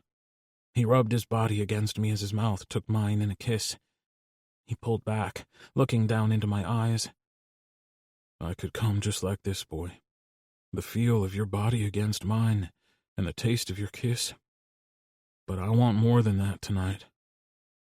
He moved down the bed between my legs while he opened the lube bottle and poured it over his fingers. I pulled my legs back to give him room to reach my hole. He slowly pushed one finger inside my body, moving in and out of me a few times. This was what I needed, except more. He added a second finger, which was so much better. I moaned and began to move against his fingers, searching for the pressure I needed. He placed a free hand on my lower stomach just above my leaking cock and held me still. Slow down, boy. We're just getting started. He grabbed the condom and tore it open with his teeth, still moving his fingers in and out of my body, curling his fingers up just so to find that special spot that sent sensations zinging through my body. I let out a groan as I focused on being a good boy and not coming, because it was a near thing. He lined his cock up and slowly pushed forward, breaching the ring of muscles around my entrance. He'd spent plenty of time preparing me, but it still stung. I gasped, and he froze. Are you okay? Fuck, Daddy. Your cock is huge, and it burns. But don't stop. It feels good, so good. Just go slowly. He nodded and began to carefully press forward. I squeezed my eyes shut and willed myself not to make a sound, because I didn't want him to stop. Once his cock was buried all the way inside my body, he stopped, leaning down and kissing me gently. You tell me when you're ready for me to move. We lay there, frozen like that for just a second, as the burn slowly morphed into pleasure, and my body relaxed around him. Now, Daddy, please. I need you to move. He pulled out almost all the way and thrust back in. I groaned and pushed back against him, taking him in even further. What do you want, boy? Do you want Daddy to take you hard and fast? Yes, I moaned, voice thick with need. Please, Daddy, hard and fast. He began to piston into me, increasing the power and speed of his thrusts just as I'd asked. My body moved in time with his thrusts, and I got lost in the feeling of our bodies coming together. I chanted, yes, yes, yes, over and over until I couldn't take it anymore. Daddy, please. Go ahead, boy. Touch your cock. Make yourself come for me. It only took a couple of strokes for the climax to build in my balls and spiral out from my spine, washing my whole body in waves of pleasure. I shouted as ribbons of cum shot out of my cock and up onto my abdomen. He slammed into me hard and stayed there as he found his own release. He reached down and gripped the condom, slowly pulling out. I was tender, but when I let out a whimper it was because of the emptiness, not the pain. He tossed the condom in the trash by the bed and fell to one side. Come here, boy, he commanded, holding out his arms. I scrambled to him, and he wrapped himself around me, my body still shaking as the tremors continued to run through my body. Shh, boy, I got you. Daddy's here. I settled in as he grabbed the covers, pulling them up over us. He kissed the top of my head and ran his hands in soothing circles on my back until my body stilled. I lay there for a while, enjoying the feeling of his body wrapped around me. This had been one of the most intense sexual experiences of my life. I'd seen enough porn to know how a boy was supposed to act, but it surprised me how easy it had been to get lost in the role. One thing I knew for sure was that Bishop was hot when he was being daddy. I hoped it had been what Bishop expected, because I sure wanted to do it again. Soon. Chapter 23. Bishop. I really enjoyed having Rory back at the garage, and by Wednesday I was already plotting and planning how to make that a permanent thing. Neither of the buildings next to me were up for lease or sale, so that wasn't an option, and I didn't know yet what the owners of the food truck were going to decide, but figuring out how to keep him here during the day was only one of my problems. He'd come to my house on Friday night and stayed until Sunday when he had to go home to do laundry for the week, and I hadn't wanted him to leave. And not just because we'd had some of the best sex of my life, although we had. There was more to it than that. It made no sense for the house to feel empty after just one weekend of him being there, but it did. I was killing time, waiting on him to get there so I could suggest that we go out for dinner tonight, and then he could come home with me, but it was starting to get late in the day for him to have not shown up yet. So far this week, he'd been getting here almost before any of the guys, but I hadn't seen or heard from him yet today. I went out to make sure he wasn't in the food truck working, and I just didn't know it, but it was all locked up and the lights were off. I pulled out my phone and sent him a text asking where he was, and then headed back inside to make sure no one else had talked to him. "Hey, Charlie, have you heard from Rory this morning?" Nope. Maybe he had cookies to deliver or something. She shrugged and went back to work, sorting a stack of papers on her desk. I knew she was right, and there was probably a reasonable explanation, but I didn't like not knowing. What if he'd run out of gas, or his car had broken down again? Logically, I knew that if that was the case, he would have called me to come and get him. But what if he'd been in an accident or something, and he couldn't call? I made myself stop and take a few deep breaths instead of getting all worked up. He was fine, and he would see my text here in a bit and message me back. Or I could just stop waiting for a text and call him. I dialed his number and it went straight to voicemail, which meant his phone was probably off, and that definitely didn't make me feel any better. The last thing I wanted was to suffocate him like his mother, but everything in me was pushing me to hop in my truck and go check on him. If his phone was off, that meant he could be stranded. I was about to do exactly that when I got a text from an unknown number. "This is Rory. I'm using Gavin's phone." Me. "What happened to your phone?" Rory. "I don't know. I had it plugged in overnight, but now it's dead." "Where are you?" "At Gavin's gallery. I stopped by to chat on my way to the garage and lost track of time. When I realized my phone was dead, I thought I'd message you before you got worried." "Too late. I've been worried." As soon as I hit send on that text, I wished I could call it back. I had this constant thought in the back of my mind that if I pushed him too hard, too fast, he'd decide this wasn't for him. But I also knew that this was who I was, and maybe I'd done us a disservice by trying to reel it in. I should have set some expectations from the start, and it wasn't fair to me to be upset with him for breaking rules that I never gave him.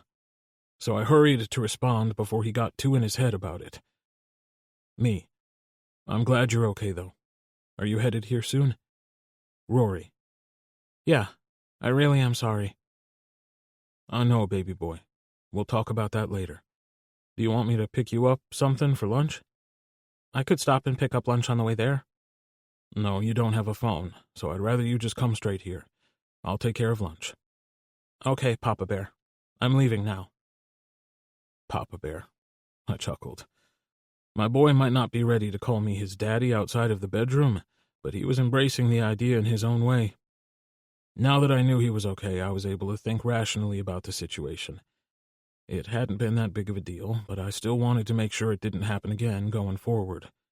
We would start by making sure his phone didn't need to be replaced, and next we'd set some rules about him letting me know if he wasn't going to be where he was expected to be. I needed to make sure he understood that he didn't need to ask my permission to live his life or go wherever he wanted, but I did need to know that he was all right. But that was something we'd talk about in private tonight. For now, I needed to get my boy something for lunch. I could have texted Charlie about lunch, but it just seemed so rude to me to text someone who was feet away, even if they were in a different room. Instead, I got up and walked into the front counter area. "Hey, Charlie, did you bring your lunch?" Her head sprung up from what she was working on. "Lunch? No, I didn't bring lunch. What time is it?" She turned to look at the clock on the wall, shaking her head. "Time flies when you're having fun and all that. I had no idea it was lunchtime. No wonder you were asking about Rory. Have you heard from him?" "He's on his way in, and yeah, it's lunchtime. I'm thinking a Philly from Dubs sounds good. How about you? Oh man, their fries are fantastic. Well, how about this? I'll buy, if you'll fly. You got a deal, boss man. Rory. Gavin and I totally lost track of time this morning. He'd been showing me some new pieces he'd done and was explaining to me about the new glazing technique he was using. His work was beautiful as always, and his excitement about the new technique made me want to give it a try. When I'd glanced at my phone to see what time it was and found out it was dead, I felt a tiny bit of panic. But when I found out how late it really was, it went from a tiny bit of panic to full-blown, oh shit, I fucked up. Gavin had tried to help, but he had a phone that was not only much newer than mine, but was also a different kind, and the cords weren't the same, which meant I couldn't use his cord to charge mine. All he could do was loan me his phone. I knew Dustin's phone number, but not Bishop's. He was at work, and I hated calling him there, but this was an emergency. At least, to me it was. Sometimes when he was at work, he had to call back instead of answering, but today wasn't one of those days, thank goodness. Hello? He sounded way more formal than normal, and at first I was worried, but then I remembered I was on Gavin's phone, not mine. Hey, Dustin, it's Rory. Oh, what's up, Bug? Is everything okay? Yeah, my phone just died. I need to get Bishop's number. I'm running late and I need to let him know. I could remember your number, but not his. Stupid contact list. I know, he said with a chuckle. I don't know anyone's number anymore. Let me put you on speaker while I look at that darn contact list you were just complaining about and get his number for you. Ha ha. He started calling out the number as Gavin shoved a pen and a piece of paper toward me. I quickly wrote it down, repeated it back to make sure I got it correct, and thanked him.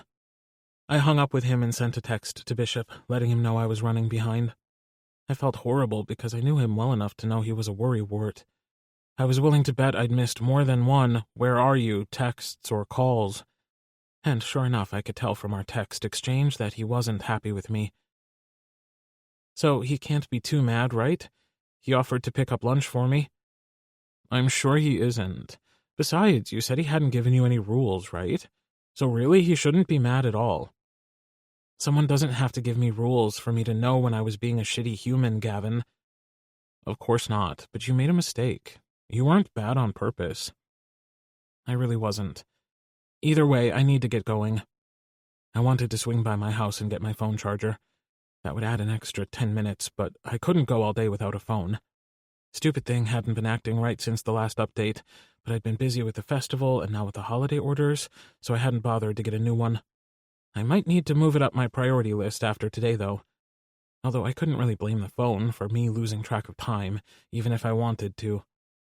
I pulled in and parked my car beside the food truck. As tempting as it was to hide out here, I knew Bishop was waiting for me to come inside. I stepped into the truck just long enough to plug in my phone, but then I went to the back door of the garage. I took in a deep breath and headed inside, ready to face the music. The guys were still working, not eating, so it looked like I managed to beat the food here. I skirted my way around the garage and slipped into the front. I figured Charlie could tell me if Bishop was actually upset with me or not, but to my surprise, she wasn't there. Instead, Bishop was standing there talking with a customer.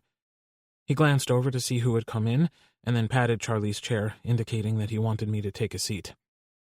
For just a second, I considered playing dumb and heading back out to the food truck, but that wouldn't do anything but delay the conversation, so I slipped behind him and slid into her chair. He kept talking to the guy, explaining all the work they'd done on the car while placing a hand on the back of my neck and gently squeezing it. It was such a small thing, but so reassuring. He finished up with the customer, but as soon as the man was out the door, he turned to me. Charlie should be back with the food any minute. Why don't we wait in my office? Are you mad? I blurted out, tired of being worried about it. No, baby, I'm not mad. But we do need to talk. Now you go in the office. I'll grab us a couple of bottles of water, and then I'll be right there. Great. When in the history of ever had "we need to talk" been a good thing? Then I chuckled a little, remembering the last time I'd had that thought. It was when he told me he was a daddy, and that hadn't been so bad. So hopefully this wouldn't be either. I went inside and sat down in the chair I usually sat in while we ate, and waited. It didn't take long for him to come back, closing the door behind him. He handed me a bottle of water and then sat in his chair behind the desk. He looked at me for a minute and then shook his head. Charlie will be back with the food any minute, but I need you to come over here, baby boy. He held out his hand for me, and I didn't hesitate. I didn't care what Charlie did or didn't see or what she thought. My Papa Bear looked like he needed a hug, and I knew I needed one. I walked around his desk and took his hand. He smiled at me and pulled me into his lap, wrapping his arms around me. I know my reaction wasn't logical, but when you didn't show up here and then didn't answer your phone, my brain immediately went to you stranded somewhere, or worse. He nuzzled the side of my neck, and I snuggled in close. I'm really sorry, Papa Bear. I didn't mean to make you worried. I guess when I first moved out on my own, I kind of got used to not having to check in with anyone, and I just didn't think about it. But I really didn't know my phone was dead, or I would have answered my phone. I understand, but we're going to have to set some rules, so we're both on the same page about this kind of stuff. I don't want you to think I'm trying to control you, because I'm not. You're a grown-ass man who's perfectly capable of running your own life. But I do need to know you're all right. Now, where's your phone? I plugged it in out in the truck. I don't know what happened, but it was plugged in all night, and it still died. Maybe time for you to get a new phone. That's what I'm thinking. Your food is on my desk, Charlie called out, knocking on the door. I guess we should eat. He released me, letting me stand up. I'll grab the food since you got the water. Chapter 24. Bishop. The rest of the week went by in a blur. Rory had gone home with me Wednesday after work, and our talk about him keeping me informed about where he was had gone better than I'd expected. He hadn't balked or seemed upset about having a couple of rules. Not that they were all that stringent. Only that he'd text me each morning and let me know he was up, and if he was staying home or going out. I emphasized the point that he was not asking my permission to go anywhere. He was simply letting me know so I wouldn't worry. He would also let me know throughout the day if anything changed. He also planned to get a new phone as soon as possible. I was pleased with the way things had gone. Not that we'd put it to the test yet, since he'd stayed the rest of the week, only going home to grab a few changes of clothes. For some people, being together all the time might be too much, but for me, it was perfect. I wouldn't want to actually work together, but I loved having him there all day, and I especially loved bringing him home with me each night. He'd finished up the last of the motorcycle cookies on Friday morning, and they were perfect. When he'd said he would make the cookies in the shape of motorcycles, I'd been on board with the idea, but I expected something cartoonish. These weren't that at all. They actually looked like motorcycles. I had no idea how he did what he did. It was almost like magic, but he was damn good at it. The only problem I saw with the cookies was they were too perfect to eat. We spent Saturday morning getting all set up for the poker run. The guys were off work, but Charlie insisted on being there. She said if I thought she was going to miss an entire morning of hot bikers coming in and out of the shop, I was crazy. I couldn't argue the logic. Although I didn't know how many, if any, of the bikers would be hot or single, I agreed to not only let her work, but for her to be the one to stamp the riders' scorecards. Mid-morning, Lucas, Ryder, Cooper, and Max came in, and Ben, Brennan, Gavin, and Travis were with them. Hey, guys, Rory said, lighting up at the sight of his friends. I didn't know you were going to be here. We debated, Travis said. But then Daddy said when we finished with the poker run, we could go for barbecue. So I was in. So you guys are all just riding along then? Not me. I'm officially participating in the poker run this time. Ben motioned out front to where a row of bikes sat. Oh, cool. I've never driven a motorcycle before. Lucas taught me. I don't ride it all that often, but this is a worthwhile cause. Can I see your bike? Absolutely. Let me draw, and then I'll show you. Charlie took care of getting Ben's card stamped, and I watched as all the boys traipsed outside the front door. So, how's it going? I asked. Pretty good, Lucas said. I'm glad I decided to ride this year. It's Ben's first poker run, so I wanted to do it with him. All the stops have worked out well, and assuming everyone completes the whole circuit, we should raise above our goal for the year. That's awesome. Thanks for letting me be a part of it. You and Rory both. These cookies are amazing. I would say it's too nice to eat, except I've had his cookies before, so I know I won't be able to resist, Ryder said. Yeah, he's pretty amazing. Y'all go ahead and take some for the boys, too. He made plenty. My cell phone rang, and I looked at the caller ID to see a familiar number. Hey, guys, I need to take this. Charlie will make sure you draw and get your stamps. I stepped into my office to take the call. I'd left the owner of the Sprinkle Queen a message earlier in the week so I could find out if they had a plan yet for the food truck. I didn't want to rush them since I'd told them they could have through the holidays, but I also wanted to let them know they had options if they wanted to take them. Hello? Yes, this is Manny from the Sprinkle Queen. You wanted us to call. Is everything okay? Everything's fine. I didn't mean to worry you, but I wanted to run something by you. Have you figured out what you want to do about the truck yet? Not really. The shop is doing great, and the food truck was kind of a side hustle. Something we could do that we thought would be fun but make some money. On the one hand, I'm not sure if it is profitable enough to justify a new engine. On the other hand, even though the truck wasn't new when we bought it, that's still a lot of money to throw away. I don't know. I've done a little research to see how much the truck is worth without a working engine, but I know you guys did a lot of work to outfit it for your business. Yeah, it was pretty much junk when we bought it, and fixing it up wasn't cheap. We got a good deal on it because the engine had high mileage. He laughed. But you can see how well that worked out for us. What's up? You thinking about branching out into the food truck business? I gotta warn you, man, Austin is overrun with food trucks. Now it was my turn to laugh. No, I'm not thinking about starting a food truck business. But my partner kind of is. He used it for the competition, like we talked about, and it worked out really well. So I was thinking he could just continue to use it right here, like as his permanent spot. Oh, well, I'm glad it worked out. We would have to figure out a price for the modifications we made, but do you have an idea how much you're thinking?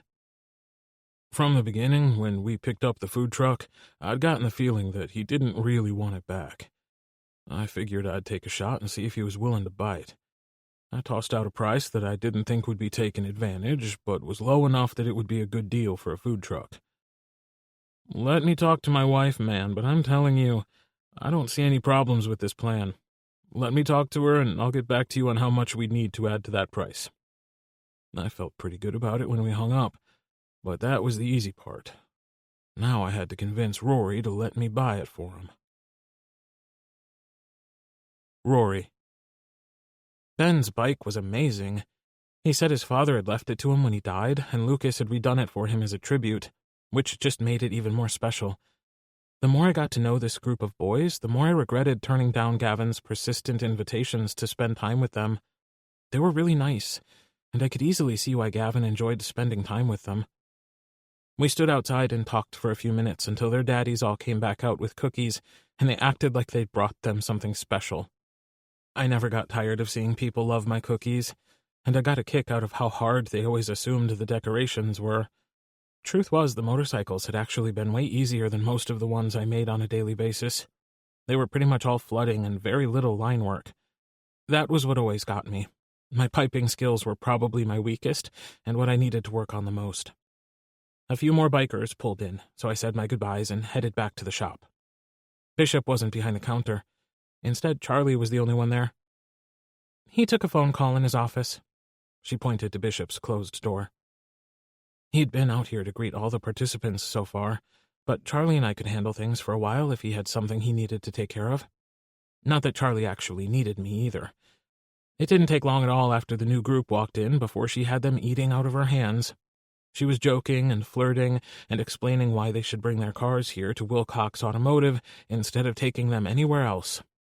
I wondered if Bishop had any idea what an amazing hype person she was. I was just about to hand them their cookies when Bishop stepped out of his office with a smile on his face. I didn't know what his phone call was about, but whatever it was, it hadn't been bad news. He spoke to the guys who'd come in, asking how their day was going and if they seemed to be getting a good hand. Once they got their cookie and their coupon, with a reminder from Charlie to be sure and use it, they were on their way. Do you think we're about done? Our cookie basket was almost empty, and I'd made what I thought was plenty, so surely it was nearing the end. Probably. He looked up at the clock to check the time. They have until 2 to hit all the spots, and since everyone started at Dubs, it would make sense for most everyone to hit us early on. But you never can tell. Some people may have run the list backwards. There's nothing that says they have to go in order. And some might not even make it past the bar, Charlie said. That's true, too. And as long as they pay their fees, nobody cares. Either way, we have to stay until 2, but there's no reason you have to stay up here now that it's slowed down. I know you have orders to fill. I do, but I'm making good time since I'm using the truck, so I don't have to work today. I'm just up here to hand out cookies and talk to you guys. Speaking of the truck, I spoke with the owner, and you're good to keep using it through the holiday season. That sounded suspicious. Why would they do that? I mean, it was super nice of them to let me use it for the festival, but why would they keep letting me use it? There was only one reason I could think of. You had better not be paying them. Technically, I guess I am, but not really. I told them I wouldn't charge them storage as long as you were using it, so it isn't costing me anything, but it's saving them a ton. Well, I guess that makes sense. Something about the way Bishop said that about me using the truck through the holidays didn't seem quite right. I didn't know what. His explanation about not charging them for storage on the truck made perfect sense, but I had a feeling I was missing a piece of the puzzle. I didn't know what he was up to, but it was something. Not that I was going to turn him down. I'd gotten everything down to a science when I was preparing for the festival. At first, I thought I'd hate doing the cookies in a methodical way, but I didn't. It let me get all the less creative parts out of the way so I could really have fun with the decorating. Plus, I really did have a bunch of orders to fill, and it would go much faster in the truck than it would in the kitchen in my apartment. But either way, that was a Monday issue, because I wasn't working today, and when 2 o'clock rolled around, I was going to spend some quality time curled up on a couch and binging some television. I was way too far behind on all my shows after the last month. The question was, which couch? I hoped it would be Bishop's, but if he had other plans, I could always go back to my apartment. We'd had a few more stragglers come in when it got close to the end of the time, but when 2 o'clock rolled around, Bishop locked the door and sent Charlie home. That was fun. Bishop flipped the sign on the door to closed and turned out the light. It was. And what an awesome way to raise money. It didn't feel weird or gross like so many fundraisers do. It just felt like a bunch of people having a good time for a good cause. It did. I'm really glad Lucas asked me to participate. I'm beat, though. I don't normally talk to that many people in a week, much less a day. Well, darn. Maybe I'd be spending the rest of the weekend on my couch at my place after all. If he was tired of people, he might rather be alone. Yeah, it was a lot, that's for sure. Charlie seemed to have a blast, though. She did. I really should have hired someone like her ages ago. Of course, if I had, it wouldn't have been her, and she's a perfect fit around here. Now, let's go home. I bet Einstein's been wondering where we are. My heart jumped when he said, "Let's go home." I knew we'd only officially been together for a couple of weeks, but it felt much longer. Maybe because we'd spent so much time together with me working up here, or because we'd known each other forever. I didn't know why, and I didn't really care. What I did know was that when I was at my apartment, it no longer felt like I was home, but Bishop's house did. I couldn't say for sure if it was the building or the man, but either way, it was true. Chapter 25. Bishop. I didn't want to bring up keeping the food truck to Rory until Manny got back to me with a final price, but for now at least he was planning to use it through the holidays, so I had a little time to figure out the best way to present the idea. I had a couple of ideas, but I didn't want to get ahead of myself. We took Einstein to the park for a while and then settled in to binge-watch a show Rory had been meaning to watch. We ordered Chinese for dinner around episode 4. I'd never been one to sit and binge-watch shows like this, but I couldn't think of a better way to spend a Saturday night. Our dinner arrived, and I paused the show until we got situated. I answered the door to get the food while Rory grabbed us plates, silverware, and drinks. He was adept at using the chopsticks that came with the meal, but I preferred to stick with a fork. As soon as we were ready to eat, I reached for the remote to turn the show back on, when Rory spoke. "So, I've been wondering if you wanted to come to my parents' house for Thanksgiving. I mean, I know you may already have plans or whatever, but Dustin and I talked about it and thought you might want to come." I turned and looked at him, wanting to be sure I was clear on what he was asking. Well, that depends on what you mean by come with you. If you mean would I show up to your family's home for Thanksgiving as your and Dustin's friend, I'd have to decline. But if you're asking me if I'd like to join your family for Thanksgiving as your boyfriend or your partner or whatever you want to call it, then I would say there was nothing I'd like more. As either one of those, boyfriend, partner, person, anything but daddy. My parents were super cool about me being gay, but I'm not sure they would understand what it meant for me to be your boy. Do you understand what it means? I think I'm starting to, and I think I like it. Good. Then, yes, I'd love to go to Thanksgiving with you. He kissed my cheek and started to eat, so I did the same. But instead of watching the show, I was thinking about what this meant. This wouldn't be a traditional meet-the-parents kind of thing because I knew his parents, and they knew me. But it would be exactly that in the fact that I'd be meeting them in a totally different role. I wouldn't be there as Dustin's friend. I'd be there as Rory's person or whatever. I really hoped they were okay with the change because even though the last thing I wanted to do was cause trouble in his family, I wouldn't give him up without a fight if they weren't. We finished up our dinner, but neither of us was interested in watching any more television. I took his hand and led him to the bedroom. I watched him strip, and my cock grew harder than I could ever remember it being. I took off my own clothes and kissed him passionately. My tongue possessed his the way I wanted to possess him. I pushed him backwards until we fell onto the bed together. I wrapped my hand around his cock and stroked it slowly while I leaned down and licked one of his nipples, blowing on it and making it pucker into a tight bud. I sucked it into my mouth and pulled on it until he was moaning beneath me. I think tonight is the perfect night to find out how you like fucking me, baby boy. What do you think? His eyes widened nervously, but he nodded his head. You don't have to worry about a thing, because no matter who's fucking who's in charge here? His body visibly relaxed, and he let out a sigh of relief. You are, Daddy. That's right. So you just lay back and let me take a ride. I grabbed the condom and the lube. He watched me studiously as I rolled the condom on his hard dick, and then slathered it in lube. Once that was done, I straddled his legs and lined up his cock to my hole, and then lowered myself down. We both let out a groan as he slid into my ass. Oh, fuck, I moaned. It had been a long time since I'd taken a cock. I knew that he'd been worried because he almost always bottomed, but he had nothing to worry about. My boy was a natural, and it didn't take long before we found a rhythm. I rode him hard and fast, and he was matching me thrust for thrust. I leaned forward, my hands gripping the headboard for balance as I moved up and down on his cock. I moaned and groaned, and I wasn't being quiet about it either. I wanted him to know how much I was enjoying it, and what a good job he was doing. I love your cock in my ass, baby boy. You're doing so good. This feels amazing. I rode him until my legs got tired, and then I dropped my arms down from the headboard and wrapped them around him, rolling us over so I was on my back, with his cock still inside me. Go ahead, boy. You know what to do. You really like it? He asked. I wrapped my arms around his neck, tugging him down to me, then reached up and grabbed the back of his head, pulling his mouth to mine. I kissed him hard for a second before releasing him to answer his question. I love it, baby. I absolutely love it. That must have been what he needed to hear, because he began thrusting his cock in and out of my ass as I let out a loud moan. Oh, yeah, fuck me hard, baby boy, just like that.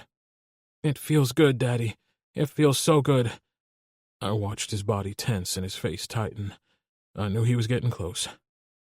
I know it does, baby boy. I reached down and started stroking my cock, but I knew it wasn't going to take me long either. It surprised me I'd managed to hold on this long. Oh, fuck. I'm ready to come, Daddy. Do it. Come for me, boy. I growled, grabbing the back of his head again and pulling him back down, kissing him hard. He pulled back from the kiss and began thrusting in and out of me faster and faster. His breathing was turning to whimpering, and as he tensed up, I felt his cock jerk inside me, and then he cried out as he filled my ass with his hot cum. The sensation pushed me over the edge, and I groaned as my own climax rolled through me. He collapsed down on me and placed little kisses on my chest before snuggling in as my arms wrapped around him. "That was fucking awesome," he said, his voice still husky. "I'm glad you enjoyed yourself, baby boy." "I think we're going to have to do more experimenting like that, Daddy." "Do you now?" I said, giving him a little squeeze. "Yeah, I do." I chuckled, kissing the top of his head. "How about we get cleaned up and then get some sleep?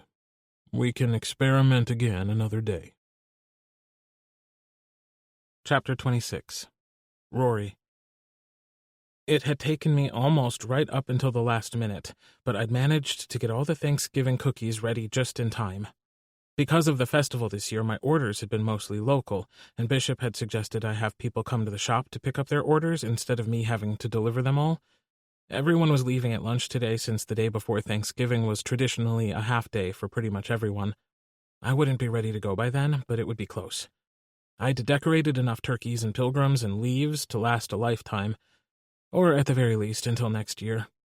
Bishop had made up some crazy story about needing to make sure all the invoicing was done before he took 2 days off for the holiday, but I knew better. Charlie handled all that now, and she did a fantastic job. There was no way she was behind. He just couldn't stand the idea of me being up here all alone. I thought it was kind of sweet, so I didn't push the issue. Before everyone left for the day, I gave them all the cookies I'd made for them.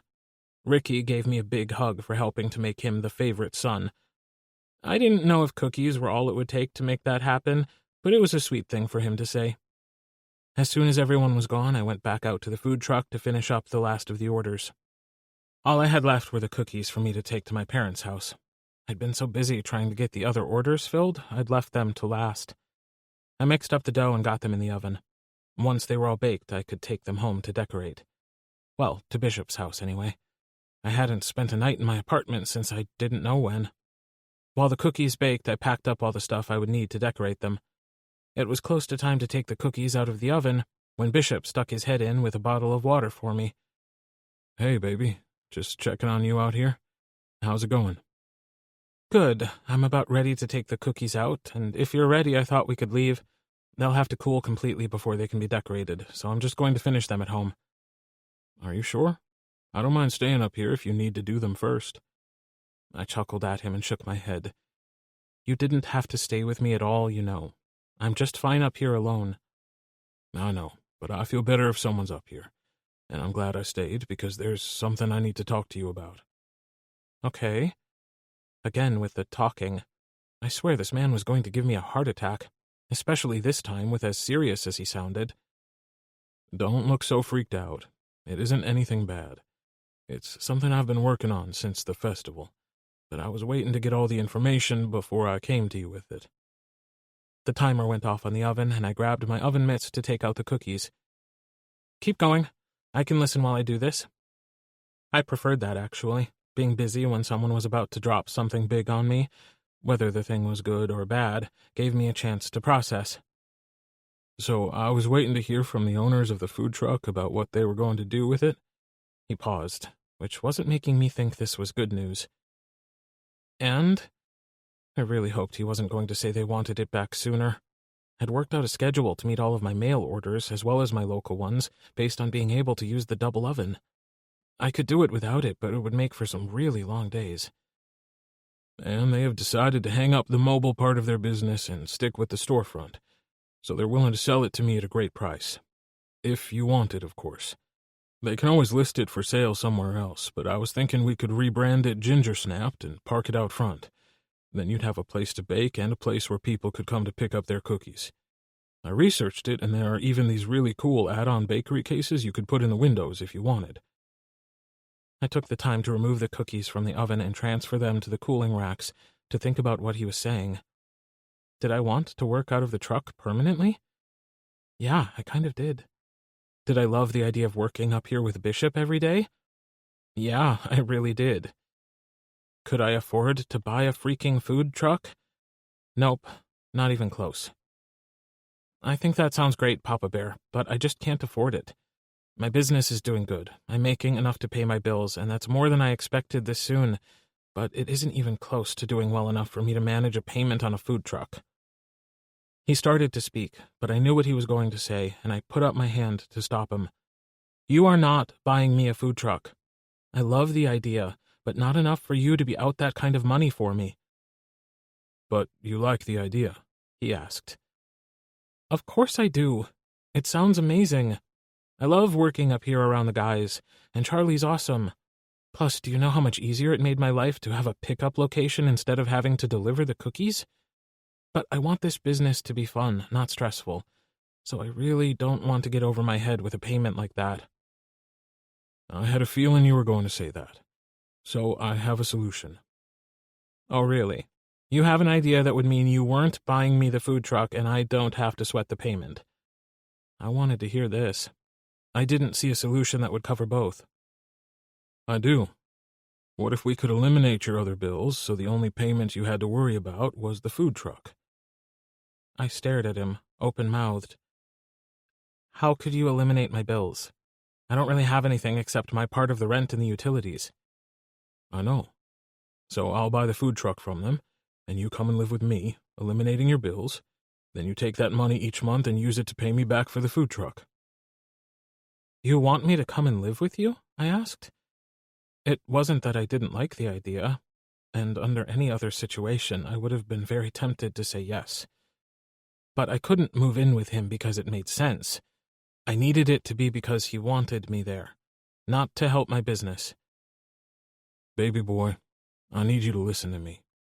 If you don't want the food truck, that's okay. If you want to keep making cookies from home so you never have to put on pants, that's perfectly fine. But either way, I still want you to come live with me. My kitchen works just as good as the apartment kitchen. I swear, sometimes it was like he could read my mind. You aren't just saying that because of some crazy daddy thing where you want to take care of me. You for real want me there with you. I do feel the need to help you realize your dreams, and that's a daddy thing. But that's not why I want you to live with me. I want you to live with me because I'm happiest when you're with me. I like having you there. You being in my space feels more right than anything else ever has. He opened his arms and I stepped right in, letting him wrap me up in one of his amazing hugs. Baby boy, I love you, and I want you to share my home with me. I buried my head in his chest so he wouldn't see the tears in my eyes. He loved me. I'd been feeling the same for weeks, but I thought it was too soon, or maybe that I was in deeper than he was. But it wasn't, and I wasn't. I sniffled a little and tried to discreetly wipe my eyes with my sleeve. Then I looked up at him. I love you too, Daddy. And if you're really sure, I'd love to come live with you in Einstein. He laughed, tightening his arms, holding me close. Right. We can't forget about Einstein. Bishop. I helped him load up all the cookies and the decorating supplies that he'd need later tonight, and then we headed for the house. That had gone way better than I expected. I was prepared for him to put up more of a fight. Not that I was complaining. He'd agreed not only to work out of the food truck, but to come live with me. It really was the perfect solution, in my opinion. Not that I wanted or needed him to pay for the food truck. I would have happily purchased it for him if I thought there was any chance that he'd let me. But I knew my boy better than that. His independence had been hard-won, and he wasn't about to give that up. I really hadn't planned to tell him I loved him yet, but it was true. I couldn't even say for how long. It had kind of snuck up on me, but he was absolutely everything I'd ever wanted. Not only in a boy, but in a partner. I carried the cookies into the kitchen while he brought in the supplies. Once everything was inside, we spent a few minutes outside with Einstein, making sure he knew he was the very best good dog ever. Not that I had any doubts, but the rightness of having him here on a normal day, enjoying playing with my dog, felt like confirmation from the universe that this was exactly how things were supposed to be. You have cookies to decorate. Why don't I go pick us up something for dinner, and you can get started? That sounds great. But maybe something bad for us, like that new cheeseburger we saw advertised? The one with the blue cheese that practically had your mouth watering? Yep, that one, with fries. I knew our plans for the food truck and our living arrangements would come up tomorrow, and there was no way I could let Dustin find out at the same time as everyone else. Hopefully, Rory would understand that. Burgers sound good to me. I thought I might give Dustin a call, if that's okay with you. I really kind of want to give him a heads up on what our plans are. Rory had started setting out all his decorating supplies, but when I said that, he stopped and turned to look at me. I think that's a great idea. He probably shouldn't hear at the same time my parents do, and the last thing I want to do is cause problems between you two. So he should hear it from you, not me. I strode over to where he stood and kissed him on the cheek. Thank you for understanding, baby boy. I know he's your brother, but his friendship means a lot to me. He feels the same way. So you go grab our food and talk about me with my brother. Just don't let him convince you this is too soon or any kind of stupid big brother bullshit. What we're doing is our business. Don't worry. There's nothing he could say that would change my mind. Now that I got you to agree to move in here, you're stuck with me. As soon as the truck was on and connected to my phone, I instructed it to call Dustin, and it didn't take him long to pick up the phone. Hey, man, he said. Hey, you home from work? I am. We got off at noon. I assume you are too, since you called. Yeah, Rory's still working on cookies, but we brought them to the house for him to finish. You ready for tomorrow? Nope, but hopefully things will go okay. Rory said when he told your mom I was coming with him, she seemed okay with it, but I'm still a little nervous. She called me right after and asked me a bunch of questions about what kind of man you'd grown up to be, but yeah, she's okay with everything. She always liked you, you know that. Yeah, but liking me as some kid hanging out with her oldest son and liking me as the man who's in love with her baby are two different things. Is that who you are, Bish? Are you in love with my brother? His tone was half playful and half big brother, but I wouldn't have expected anything less from Dustin. You know I wouldn't be coming with him if I weren't. I also wouldn't have asked him to move in with me if I didn't love him. For real? And he agreed? Yeah. Why? Did you think he wouldn't? Had Rory said something that made him think he wasn't serious about this thing between us? Nah, man, Dustin said, laughing. You've got nothing to worry about. My brother's crazy about you. It's just you can be a little forceful. I wasn't sure if he was ready for that on a full-time basis. We've had a lot of conversations about my forcefulness, and he's just fine with it. He's going to keep working out of the food truck, too. We're going to have it rebranded for his cookies and park it right out in front of my shop so everyone will see it. And I suppose you're going to tell everyone about this development tomorrow? That's the plan, but I wanted to give you a heads up. I appreciate that. I would say welcome to the family, but you know you've been family to me all along. Chapter 27. Rory. I don't know why I was so nervous about today.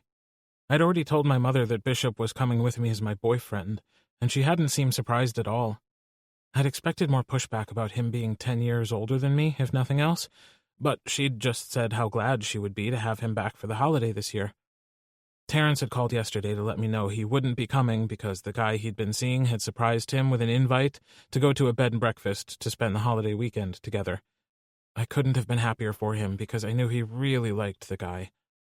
We were supposed to show up at my parents' house around noon to eat at 2, so around 11:30 we packed up all my turkey cookies and headed over. The drive wasn't a far one. I'd been living in the apartment with Terrence and Devin for a few years now. Well, first with Terrence, because he was the one who'd had the apartment. It had been just us for a few months, and then we met Devin and asked him if he wanted the third bedroom. But still, even though I'd been living on my own for 3 years, I'd still always considered this my home. Today was the first time that I felt like I was visiting my parents' house instead of feeling like I was going home. At some point in the last couple of months, Bishop's house had become the place my heart called home. That wasn't a bad thing, and I wasn't sad about it. It was actually a relief. I loved my parents, but home had been a place where people hovered and worried, and in the past, when I came back here, I felt like that helpless, sick little boy who needed people to hover and worry. But not today. Today, I had a man who loved me, a successful business that was growing, and a home that wasn't here. I might actually enjoy the holiday. Bishop grabbed the cookies before I could, and I let him because I knew he had to be nervous, and having something to do would help. After his talk with Dustin, he'd seemed less so, but this was still a big deal. He hadn't spent time with my family in years, especially not as my boyfriend. Dustin's car was already in the drive, which meant they were already there. I called out a hello as I opened the door and we went inside. "In the kitchen," my mom called from the back of the house. Bishop followed me down the hallway to where my mom and Rachel were busy finishing up the meal prep. When my mom saw me, she smiled and dried her hands on the dish towel she always kept tossed over her shoulder while she cooked. She came around the bar to give me a hug and took the cookies from Bishop. "It's good to see you, Bishop." "It's good to see you, too. I've missed your cooking."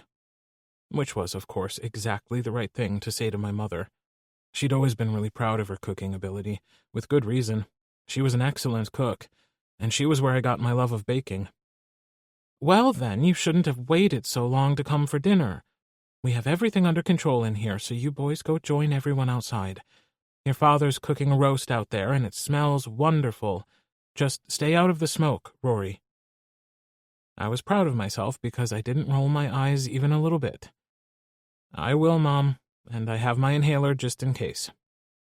I took Bishop's hand and led him outside, but before we went out the door, he pulled my hand, stopping me. "Is that a legitimate worry? Smoke from a smoker?" "It can be, but we cook out on our balcony all the time with no problems. I just stay downwind of the smoke." "I never thought about that, but I can see why it might be a problem." With his question answered, we went on outside to find Dustin, Quentin, and my dad sitting out there. "Where are the other kids?" I asked. I'd seen Quentin, but I hadn't seen the girls in ages, way longer than normal, but I'd just been so busy. "They're watching a movie in the back bedroom, but I'm sure as soon as they learn that Uncle Rory's here, they'll be out here. I brought cookies for them to decorate later." "They'll love that." I walked over and gave my dad a side hug, careful not to step into the smoke. My mom was the worst of the two for being overprotective, but my dad wasn't a lot better. He turned around to shake Bishop's hand. "Good to see you, Bishop. Dustin was telling me you helped them find the car for him and Quint." And that was all it took. They started talking about cars, and I knew between my dad, Dustin, and Bishop, they'd go on forever. Not that I minded. I took a seat and sat there listening to them, even though I had no idea what they were talking about. I must have zoned out at some point because Dustin poked me to get my attention. "What?" "You don't think there's any reason to replace the motor in the food truck? Like, just in case you decide you want to use it for what it was intended?" my dad was asking. "Oh, no," I shook my head. "I can't foresee a time where I'd want to use it that way. But if I change my mind, we could do it then, I suppose." Apparently they had been talking about me using the food truck permanently, and I hadn't even been paying attention. I watched my father for a minute, trying to judge his reaction. But I didn't need to because his words made his opinion pretty clear. "I think that's a great idea, and so much more affordable than rent on a shop. Plus, you said it's already set up for baking, right? I never really liked you delivering the cookies. All these scams floating around nowadays. Someone could order a dozen cookies just to trick you into meeting them somewhere. Much better if they come to you where other people are. That's my thought, anyway." "I feel the same way. Plus, we're going to move it right out front," Bishop said, jumping right on that like the worrywart he was. "That way it'll be out in the open where everyone can see who comes and goes to the truck." My mom walked up with a plate for the roast, setting it down on the table where I sat. "What are you guys talking about?" "We were saying I'm going to be using the food truck full time." "It might work in the winter, but what about this summer when it gets hot and humid? You can't be out there in that truck in the heat with your asthma, and it doesn't make sense for you to invest time and energy into a location you can only use a few months out of the year. I really think it would be best if—" "Rory has a plan, Tina," Bishop said, interrupting her but with a very patient tone. "As I was telling everyone out here, we're going to move the truck out front, so not only will it be visible from the road, but Charlie, my receptionist, will be able to see it out the front window from the counter where she sits all day. Plus, he'll be plugged into my shop for electricity, so if he needs to run the AC unit, he can." My mother huffed like she was going to argue with him, but my father jumped in before she had a chance. I think it sounds like a great idea. And there's a lot of visibility on that street, so it'll be good for your business. I could see on her face she wanted to argue, but she wasn't willing to contradict my father in front of us. It wouldn't surprise me if he found himself sleeping on the couch tonight, though. I'd been thinking probably after the meal while everyone was watching the game would be the best time to tell them I was moving in with him. But since we'd already told them about the food truck, I figured I might as well rip off the Band-Aid and tell them the rest.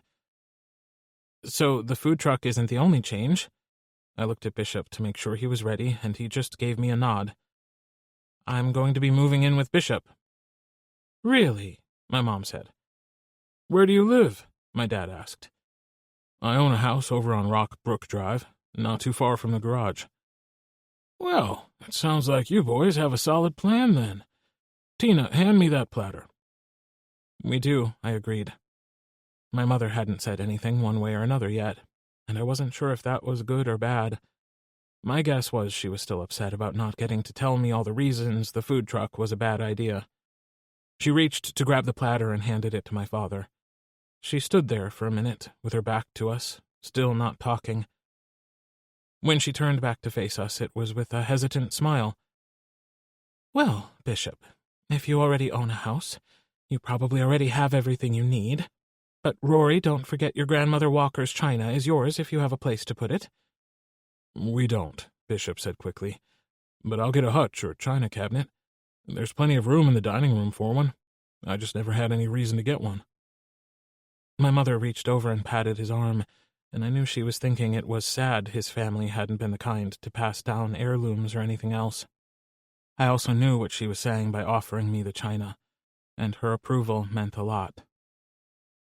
Thank you, Bishop. Now I need to get back to the kitchen. We'll be ready to eat soon. Bishop. This whole day had gone better than I'd imagined. Growing up, we never really did the big family thing for holidays. At least, not in a way that felt special. Pretty much what holidays meant around our house was stressed-out adults, either because there wasn't enough money or because there was too much alcohol. Once I'd left home and joined the military, I'd had some good Thanksgivings.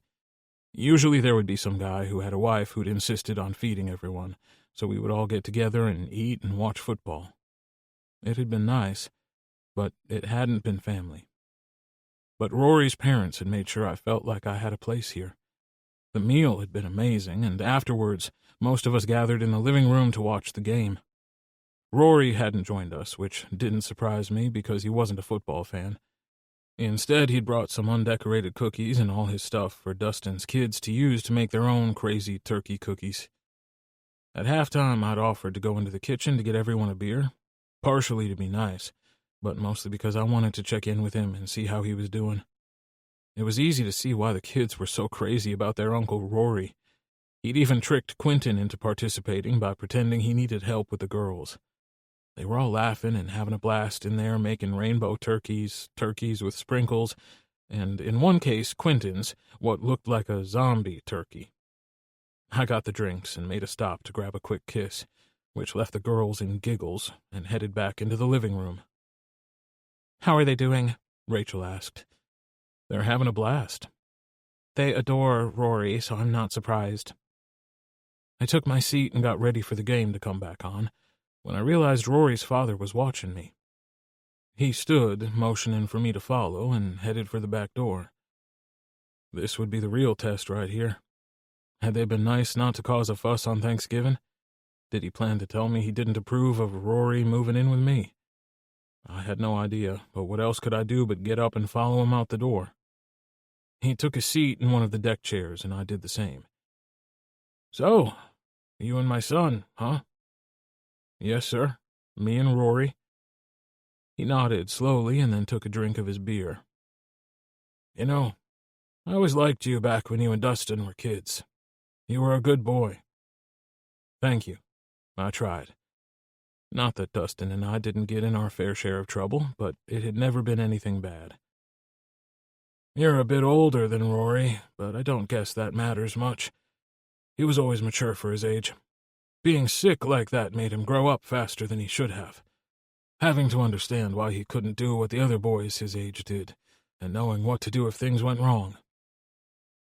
I didn't know what to say to that, because I didn't really think it was the illness that made him have to grow up quick, but more the way they'd handled it. But who was I to judge how a parent would react if they had a sick child? No, I don't care much about the age difference, he continued. What I care about is that Rory's happy. When we first found out you were dating, I was worried that this was just some dalliance. But I guess you don't set someone up with a business and ask them to come live with you if you aren't serious. Now do you? No, sir, you don't. I love Rory, and I intend to make sure he has every opportunity to be happy. That's as much as you can do, son. And if you keep that as your motivation, you'll do fine. He slapped his hands down on his thighs and stood. We better get back in there. We'll miss the game. And damned if I want to miss them winning a game.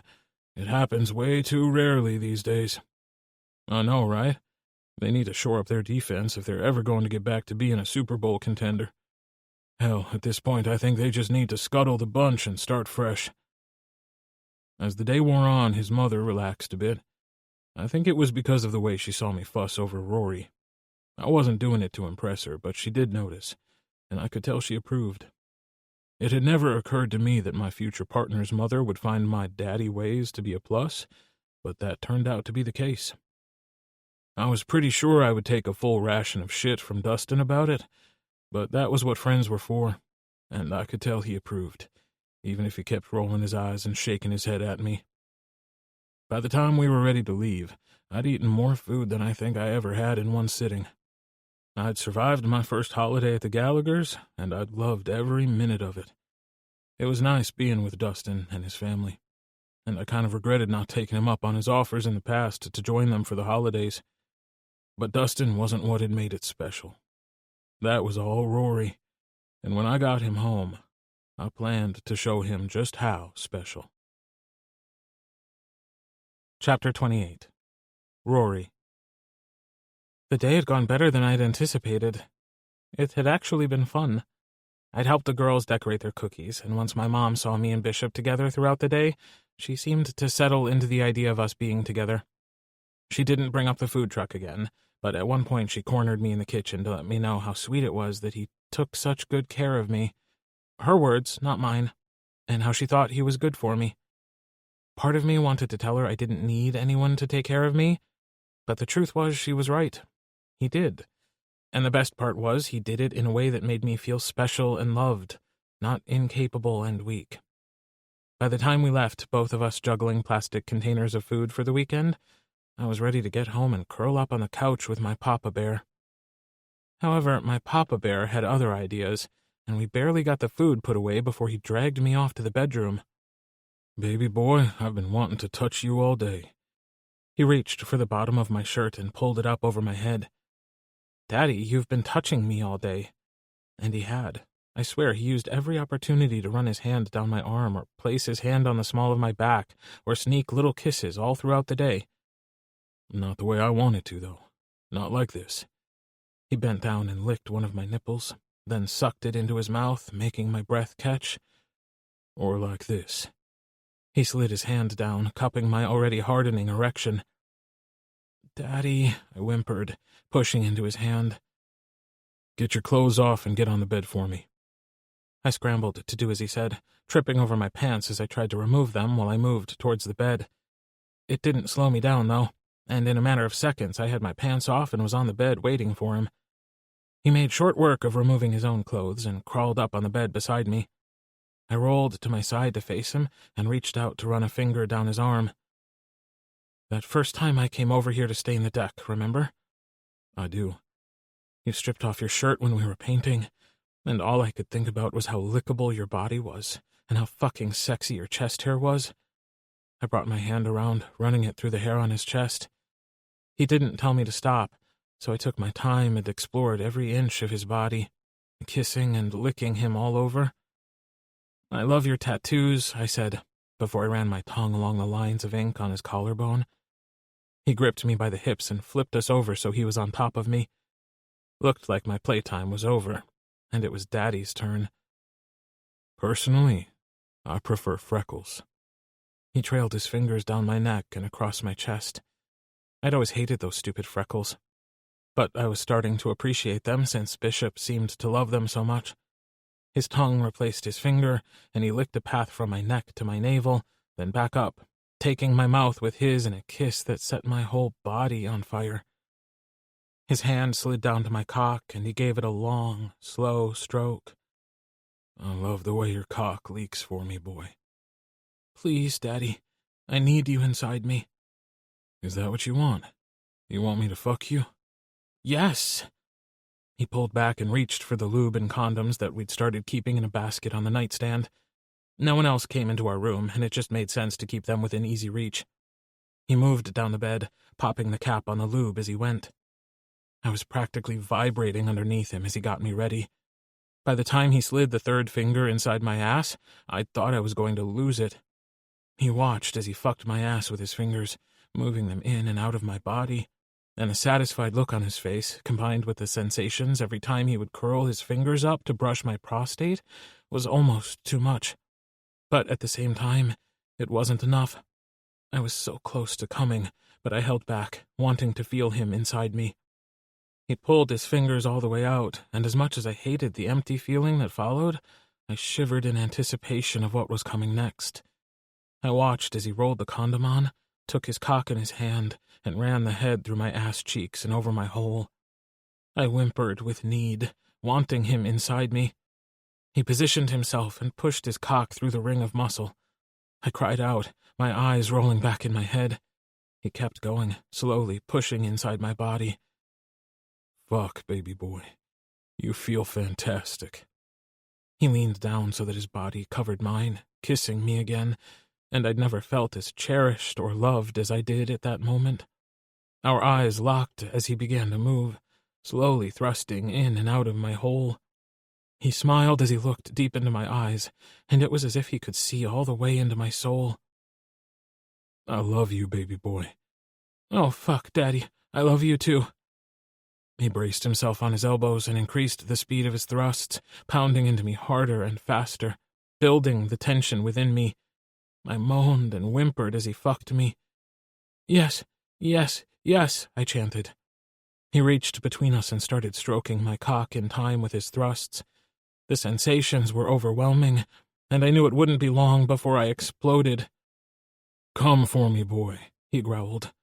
I let out a long, deep groan and felt the waves of my orgasm wash over me. He made a strangled sound as he joined me in bliss. He collapsed beside me, and I shifted so my back was to his front. He wrapped his arms around me, pulling me tight against him, and we lay there together until our breathing returned to normal. Chapter 29. Bishop. We spent all day on Friday lying around the house and eating leftovers. Rory's mother had sent us home with plenty of food and an entire pumpkin pie. Rory planned to go to his apartment on Saturday. Not only did he need to get some clothes, but he wanted to talk to his roommates and let them know he would be moving out.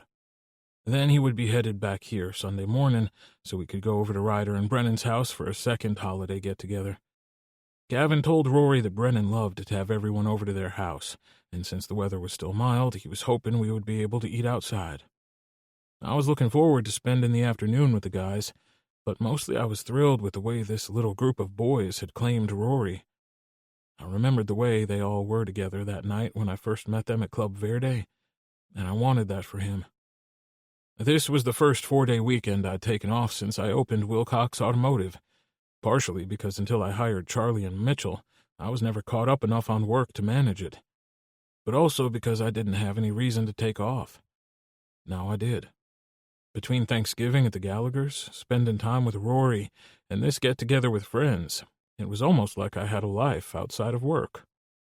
I spent most of Saturday doing chores around the house. I blared music and kept busy, trying not to think about how empty the house felt without Rory here. I'd already gone to bed, so I didn't hear him when he came in, but I felt him when he slipped in next to me. I rolled towards him and wrapped my arms around him. "What time is it?" I mumbled. "Just a little after midnight," he whispered. "I didn't mean to wake you. I just couldn't fall asleep without you." "Well, you're home now, baby boy, so go to sleep." He snuggled in and let out a long, happy-sounding sigh, and I got it. I understood exactly how he felt, because this was the most content I'd ever been in my life. The next morning, Rory got to work in the kitchen first thing. He was making cookies to take to the Friendsgiving lunch today. "Did you know," he grumbled, looking up at me, "that I can make things other than cookies? I even suggested that I bring something other than cookies today, but Gavin about lost his mind." "They do love your cookies." "I know, but I'm so tired of making them. Do you have any idea how many cookies I've made in the last month? Tons, that's how many. Fucking tons." "I don't think someone has had enough coffee this morning." "Probably not." "Why didn't you just tell them you wanted to bring something else?" I knew he was right. He had made a ton of cookies, and he wasn't done yet. He still had a bunch of Christmas orders to fill. He let out a heavy sigh and turned to face me. "Because it's the first time they've asked me to come to something like this, and I wanted to make a good impression. I really want them to like me." "Sweet boy, listen to me. They already like you. You don't have to do anything to earn their friendship. Let's think about this for a minute. Do you have cookies already made that you could take today?" "Yeah, I have some in the freezer at the garage."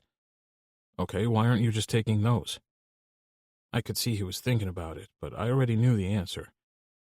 "You thought you needed to make them special for today, didn't you? Like when you brought me the cookies when you helped with the deck." He nodded his head. "Yeah, I mean, that's what I usually do. I try to make them fit the person or the occasion." "And that's really nice, baby. I'm not saying you shouldn't do that, but just for today, after you have, as you put it, already made tons of cookies, I think you can cut yourself a break and take the others, don't you?" "I have some of the chocolate chip ones that you don't decorate. I guess I could take those." "I think that would be a smart choice. Ricky loves those cookies, and I bet your friends all will too." "Okay, but I need to go get them now so they have time to thaw out." "Why don't we go out for breakfast and we can swing by there on our way?"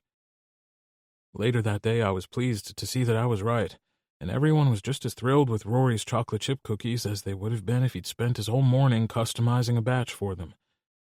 That was because I knew the secret to his success. His cookies tasted fucking fantastic. Sure, the time he spent decorating them was awesome, and they were amazing to look at, but in the end, what people wanted was a delicious cookie, and he delivered that every single time. All the boys were crowded into the kitchen, eating and drinking what I assumed was Brennan's famous sangria, but I didn't see any of the other guys.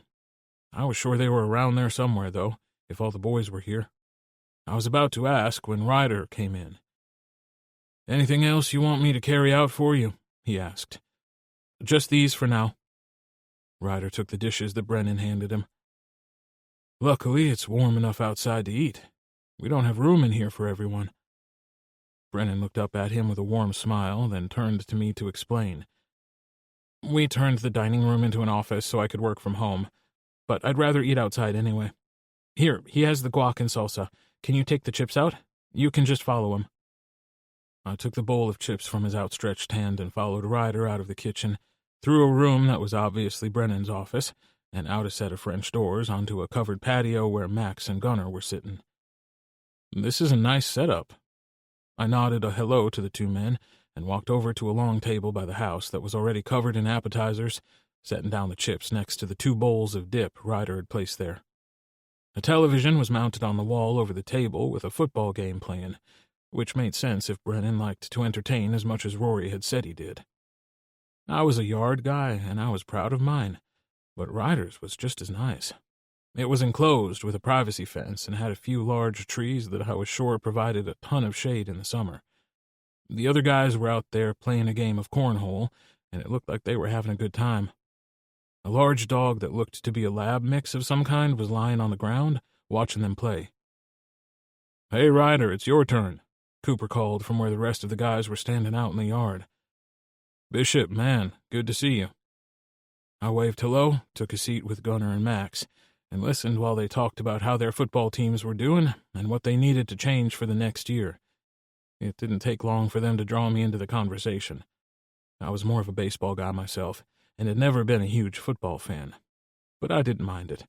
And after all the talk at Rory's place on Thanksgiving Day, I knew enough to give my opinion without sounding completely clueless. Max and Gunnar were watching the game and talking amongst each other, while the other guys laughed and joked while they played cornhole.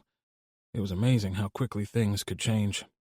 Just a few months ago, I thought I had no life outside my garage and no plans for Thanksgiving. But look at me now. Surrounded by good friends, while the boy I'd always wanted was inside helping his buddies get everything ready for us to enjoy a second holiday celebration. Life was pretty damn good. Rory. Bishop had been right, of course, and everyone was thrilled with the cookies I'd brought. I joined them in the kitchen where they were gossiping and sipping sangria. Personally, I was sticking with soda. I'd had enough of that sangria to last for a while the last time I tried it. "So, now that the festival is over, will you be back in class?" Gavin asked. "I should be. I got a ton of orders for the holidays, so I'll still have a lot of work to do. But guess what?"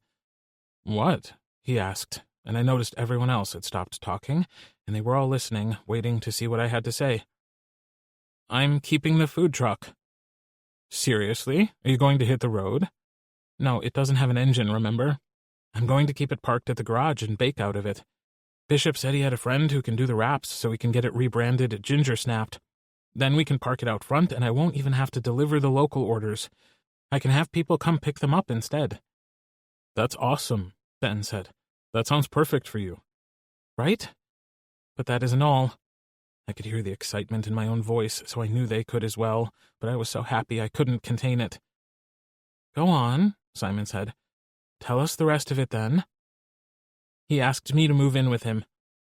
Gavin hopped off his stool and rushed to me, pulling me into a hug.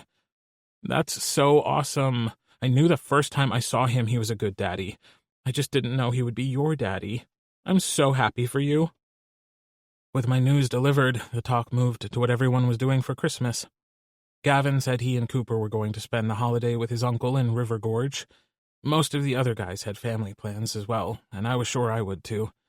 My mom went all out for Christmas, and I was actually looking forward to it for a change. Just like everything else, sharing it with Bishop would make it twice as special. Brennan didn't let us help him with much, but it didn't take him long to get everything finished up and in the oven. Then we all grabbed our drinks and went outside to join the daddies while everything cooked. Travis made himself at home in Max's lap. That was fine for them.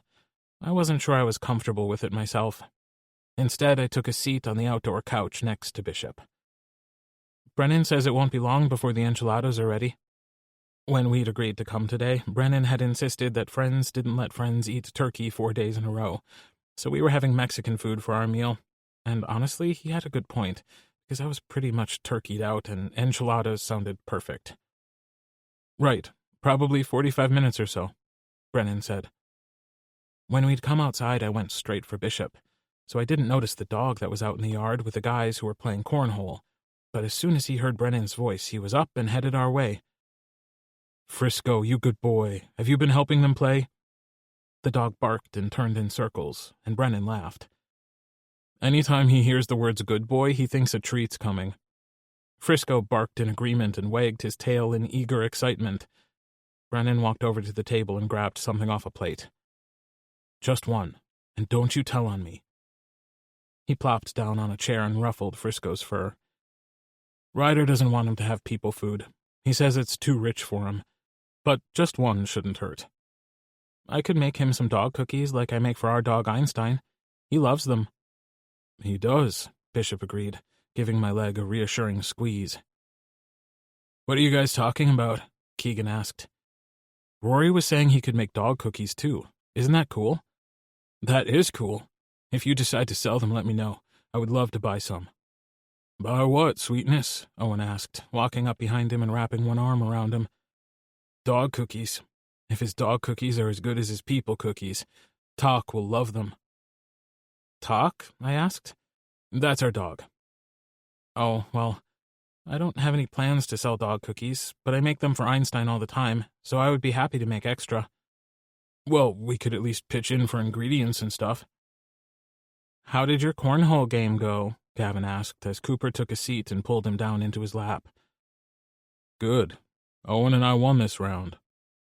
Ryder and I will get you next time, Lucas insisted. Ben was sitting next to him, shaking his head and rolling his eyes. Ryder and Brennan had taken a seat next to us on the couch, and Brennan leaned over so only I could hear what he was saying. They take their cornhole really seriously. Not very long ago, I'd never dreamed I would find my place with this amazing group of friends, and I sure never dreamed I would have a daddy of my own. But I knew as I sat here, surrounded by all of them while they joked around and teased each other, that I wouldn't change a thing. Everything was exactly as it was supposed to be. Bishop shifted in his seat so that I was leaning against him,